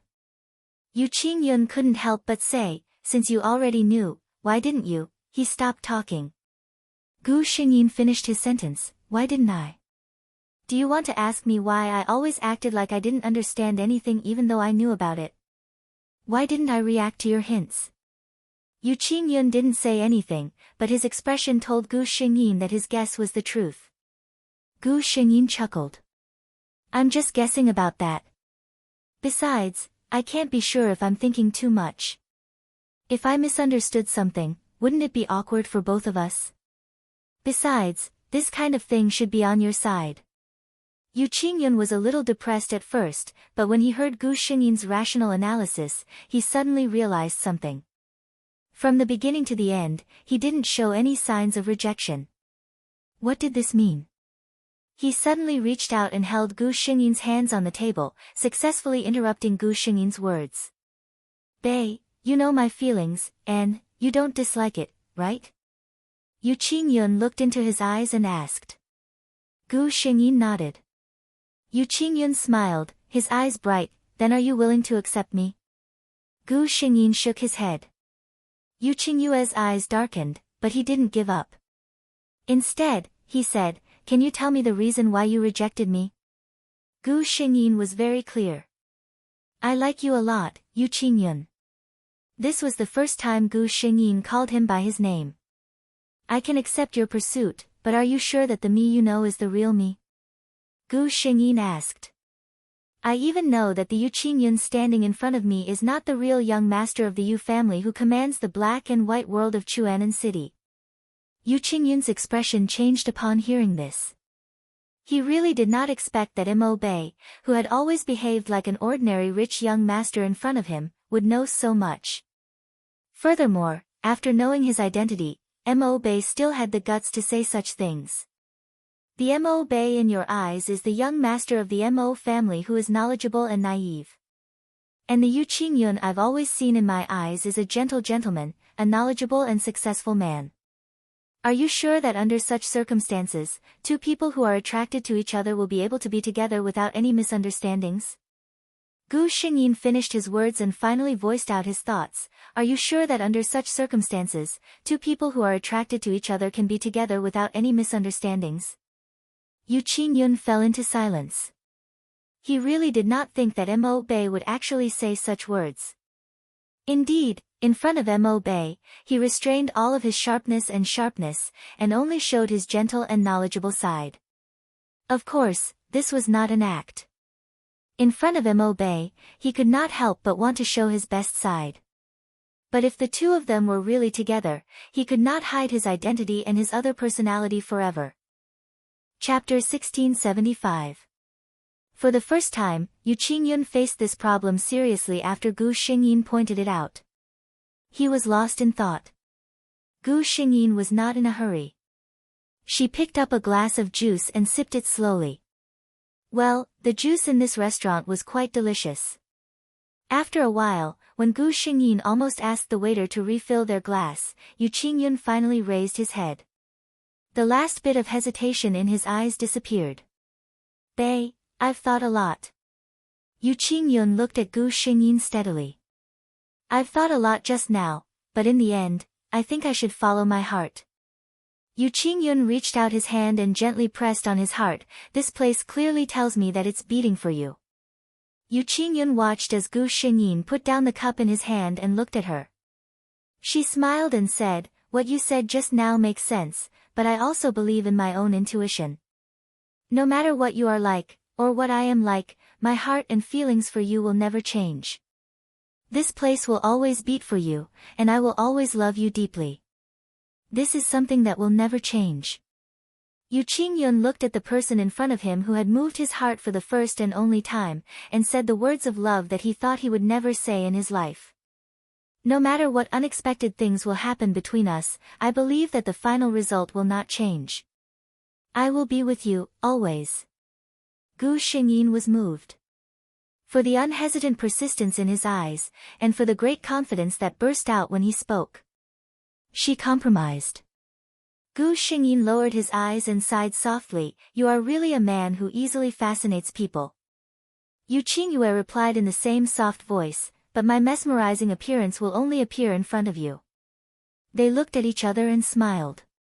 Yu Qingyue suddenly said, so, at this point, my confession is a success, right? When he said this, he was full of confidence. But Gu Xingyin shook her head. Yu Qingyun's expression changed. Is there any other problem? Gu Xingyin said, I have a big secret. Yu Qingyun was startled. Gu Xingyin asked, can you answer me directly? Yu Qingyun, do you like men or women? Yu Qingyun was stunned when he heard this. He immediately thought, did the other party reject being together with a man? He said, I won't go against my heart and tell you that I'm gay, Bei.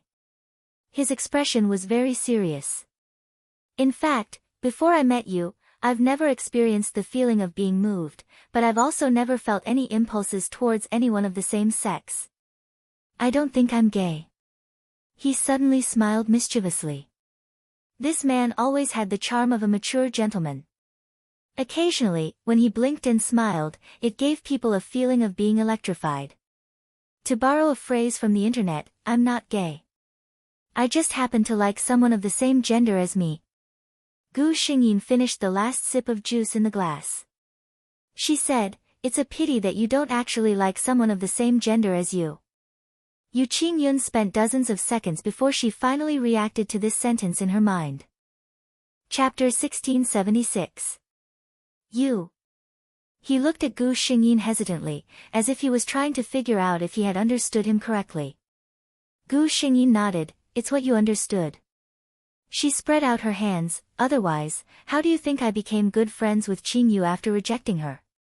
Yu Qingyun only felt that this matter had subverted his understanding. What kind of situation is this? No matter how strong his heart was, after experiencing the fact that he had finally accepted the fact that he had fallen in love with a man, but found that the man he liked was actually a woman in disguise, Yu Qingyun's mind was still a little confused. Gu Xingyin tilted her head and admired the man's somewhat blank eyes. This man had always looked like he had a card up his sleeve, and such an expression was rare. She thought for a moment and said, this matter involves some private matters of our family, and it's not a good memory, so I don't want to talk about it. She thought of her mother, Su Lihua, who had disappeared long ago, and a trace of disgust flashed in her eyes. I will regain my original identity when I'm 18 years old and become an adult. She looked at Yu Qingyun. I know that you have the ability to find out what happened to me, but I beg you not to investigate. This matter is not a good thing for me, and I don't want anyone except my family to know about it. Gu Xingyin was right. When Yu Qingyun heard this, the first thing that came to her mind was to investigate what had happened to Mo Bei. Then he heard Gu Xingyin's words.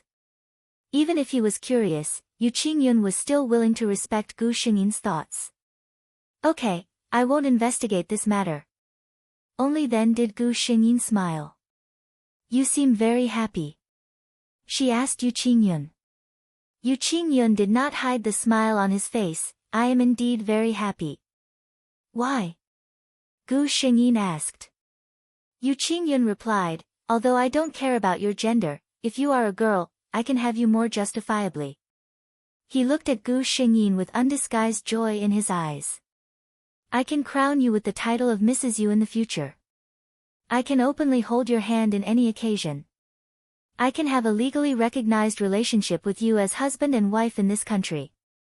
If Bei Yi was a man, no matter how good he was to him, there would inevitably be some people who would slander him in the dark if he revealed their relationship in front of everyone. He could control those people's mouths, but he could not control their minds.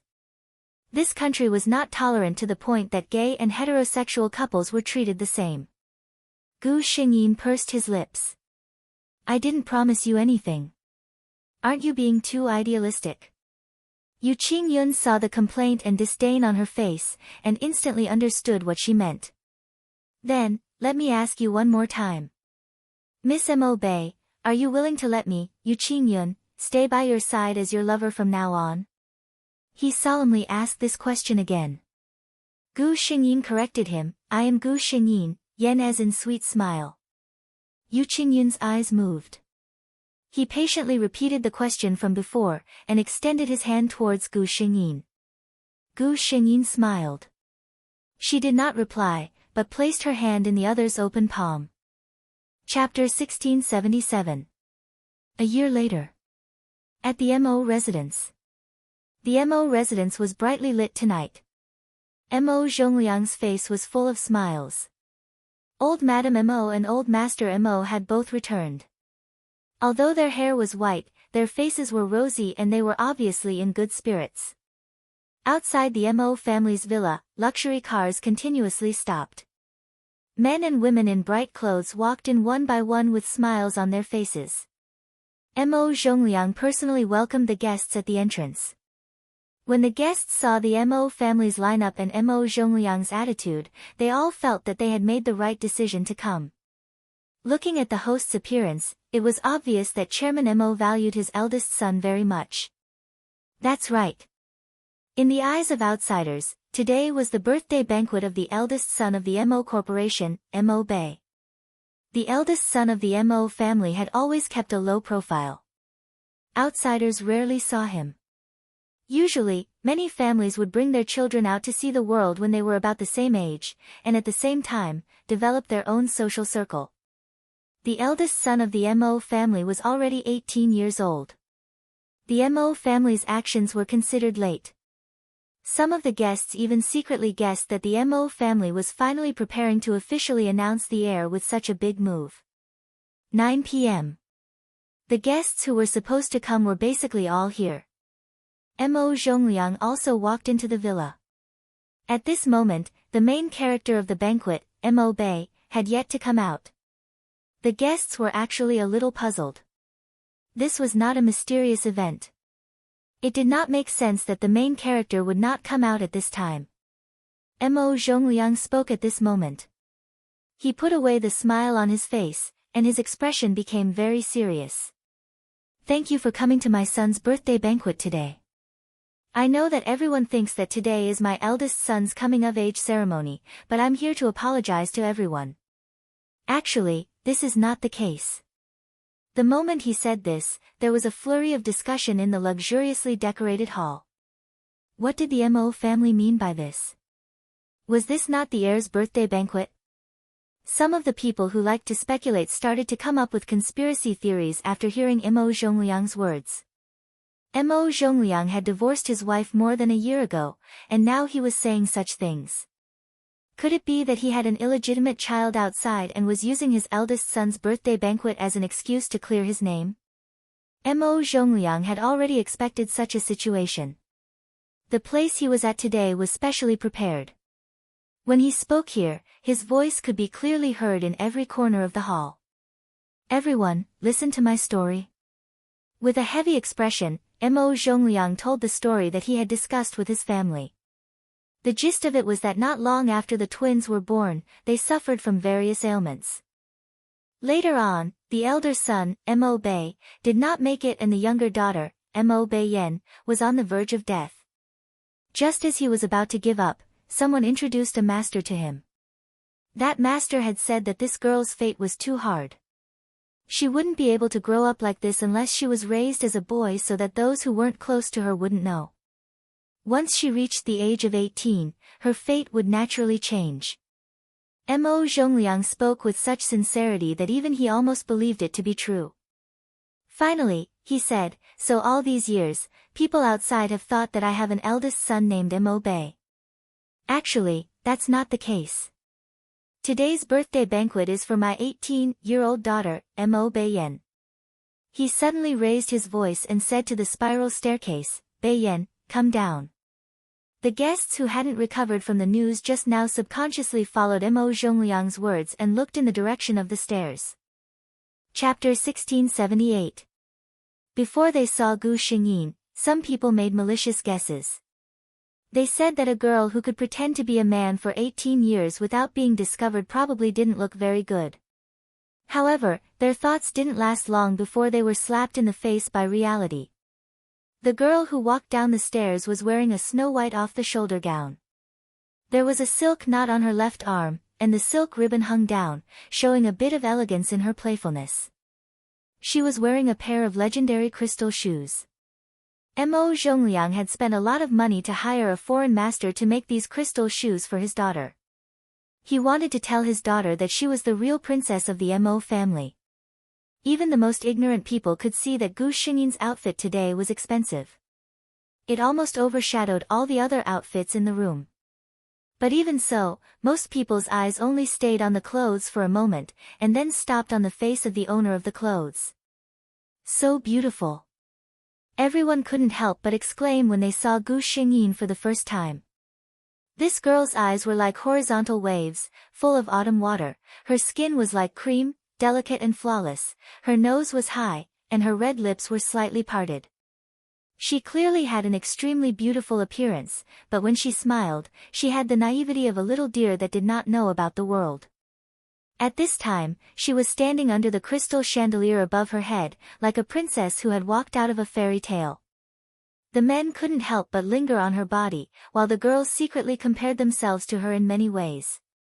In the end, the result could only make them grit their teeth secretly.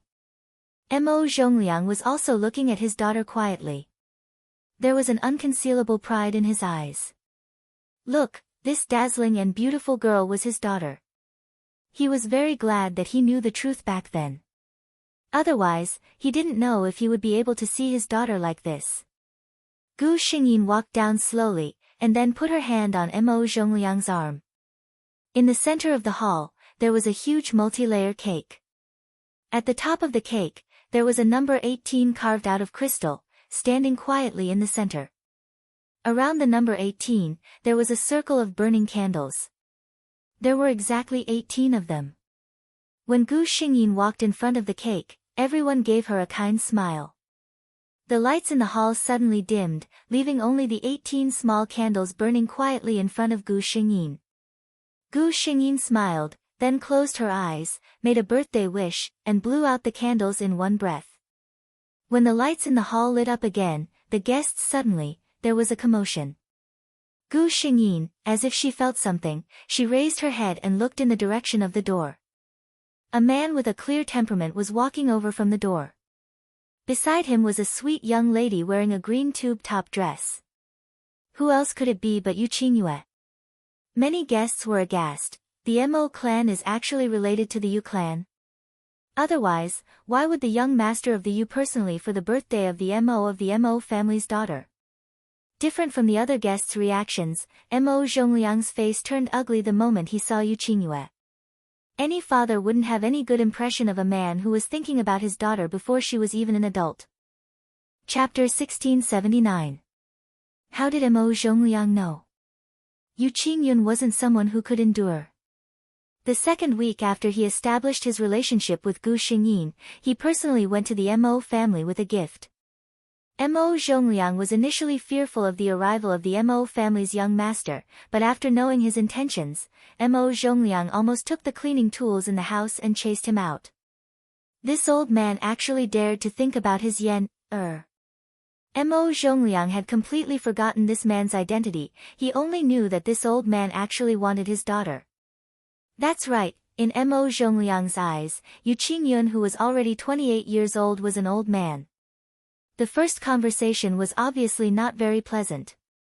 But Yu Qingyun was a man who would not give up until he reached his goal, and Gu Xingyin's attitude was very obvious, she liked this man. Mo Zhongliang fiercely objected at the beginning, then ignored it, and finally seemed to have given up on objecting. Anyway, even if he objected, these two young people would probably not listen to his opinion. Not to mention Yu Qingyun, Mo Zhongliang at least understood his daughter, she was a very opinionated girl. If his daughter decided on something, no matter how much he objected, he would not be able to change her mind. Forget it, the children and grandchildren will have their own fortune, right? But even if he had already somewhat compromised, when he saw Yu Qingyun in this kind of situation, Mo Zhongliang's heart still lit up. This brat, what is he trying to do? That's right, in Mo Zhongliang's eyes, Yu Qingyun was no longer the Yu family's young master, but a brat who wanted his precious daughter, an old hooligan. But no matter how ugly Mo Zhongliang's expression was, Yu Qingyun could not see it. At this moment, all of his eyes, all of his mind, was attracted by the girl who seemed to have her own light. This was the first time he saw Gu Xingyin dressed as a girl. After knowing that Bai Yan was a girl, Yu Qingyun had also thought about how the person he liked would look like in a girl's dress. He knew that with Bai Yan's foundation, she would look good no matter what. But no matter how much he imagined, it could not compare to this glimpse. Yu Qingyun felt that his heart was beating very fast, like those teenage boys who were moved for the first time. Yu Qingyue felt her brother's tense body and smiled to herself. Probably no one knew how agitated the prim and proper young master of the Yu family was right now, right? But Bai Yi is really beautiful. Yu Qingyue looked at Gu Xingyin enviously. It's fine if she looks so good in men's clothing, but she's also so stunning in women's clothing. She's simply driving people of the same sex to death. The brother and sister had their own thoughts when they arrived in front of Gu Xingyin. Yu Qingyun's eyes were locked on Gu Xingyin. Her voice was a little hoarse. I'm here to celebrate your birthday. He personally took out an exquisite gift box from behind him and handed it to Gu Xingyin. Gu Xingyin smiled and thanked him. Then, she opened it in front of all the guests. It was a custom in southern Sichuan that if it was a gift from someone close to the host could open it on the spot to show the guest to show their closeness. Many people saw this scene and saw that the young master of the Yu family's expression did not change at all. They started to think that the Mo family and the Yu family's relationship was better than they had imagined. When Gu Xingyin opened the gift box in her hand, many women gasped softly. Today's 7th chapter is even better. There will be more chapters at night, but the 10th chapter will not be out before midnight. Gao Lengji will finish it after midnight. The recommendation tickets will expire if you don't vote every day. If you still have tickets, please vote for Gao Lengji. Chapter 1680. It was a very beautiful necklace. A diamond necklace. The women who were able to attend this birthday banquet naturally wouldn't lack a diamond necklace. But this one was different. It was as if every angle of her was quietly shining with a light that belonged to her. It was a kind of beauty that could shock the entire time. These women's eyes were very sharp. They were familiar with the new designs of any luxury brand in the world. However, no one could tell which brand the necklace belonged to. The Yu family's young master couldn't have brought out some unknown goods. Then there was only one answer: this was specially made for the eldest daughter of the Mo family. The difference between spending a lot of money to buy an expensive necklace and spending the effort to get a custom-made necklace was too big. Especially for someone like the Yu family's young master who didn't lack money, the latter's intentions were the most precious. In an instant, countless envious and jealous gazes shot towards Gu Xingyin from every corner of the hall. Gu Xingyin curled her lips into a faint smile. She gently closed the box and smiled at Yu Qingyun. It's a very beautiful necklace. I like it very much. Yu Qingyun looked at her slender and elegant neck that was as white as a swan's. In her mind, she was already imagining how beautiful that necklace would be if she wore it. Mo Zhongliang saw that the atmosphere was a little off and hurriedly walked over. I didn't expect young Master Yu and Miss Yu to also attend my daughter's birthday banquet. He just wanted to interrupt the conversation between the two. Yu Qingyun understood what he meant, but didn't intend to do as he said. He bowed towards Mo Zhongliang. Uncle Yu is too serious. How can Qingyun not come to Bayan's birthday banquet? Everyone looked at Yu Qingyun and Gu Xingyin with strange gazes. It was her uncle and Bai Yan. Some people even had a hint of understanding in their eyes. Mo Zhongliang secretly gritted his teeth. This kid must be doing it on purpose. Yu Qingyun was already immune to the threat in his future father-in-law's eyes. He came today because he had something important to do. Yu Qingyun turned around and looked at Gu Xingyin. Gu Xingyin looked into his eyes and suddenly understood what he wanted to do. She secretly held her forehead in her heart. This time, I'm afraid Dad is going to jump up and down. Sure enough, very quickly, Yu Qingyun used a voice that all the guests present could hear to say, today, other than celebrating Bayan's birthday, Yu Qingyun is here for an even more important matter. Mo Zhongliang had a bad feeling. Then, he saw Yu Qingyue take out something from her pocket. Exquisite box, this size. Yu Qingyun gently opened it, then let go of her sister's hand and knelt down on one knee in front of Gu Xingyin. Bai Yan, marry me. Everyone was in an uproar. No one had expected that the Yu family's crown prince would do such a thing at the Mo family's daughter's birthday banquet. Of course, what was even more unexpected was that Yu Qingyun would actually have someone kneel down and propose. This was the young master of the Yu family who could shake the entire Chuan-Nan city with a stomp of his feet. Mo Zhongliang clearly did not expect that Yu Qingyun would actually be able to do this for her daughter. He opened his mouth, but the words that he was about to say were suddenly unable to come out. Many women covered their mouths to hide their screams. This was simply too romantic. Which woman had not thought of such a thing? Her Prince Charming kneeling in front of her and proposing in front of everyone? Gu Xingyin looked down at the man in front of her.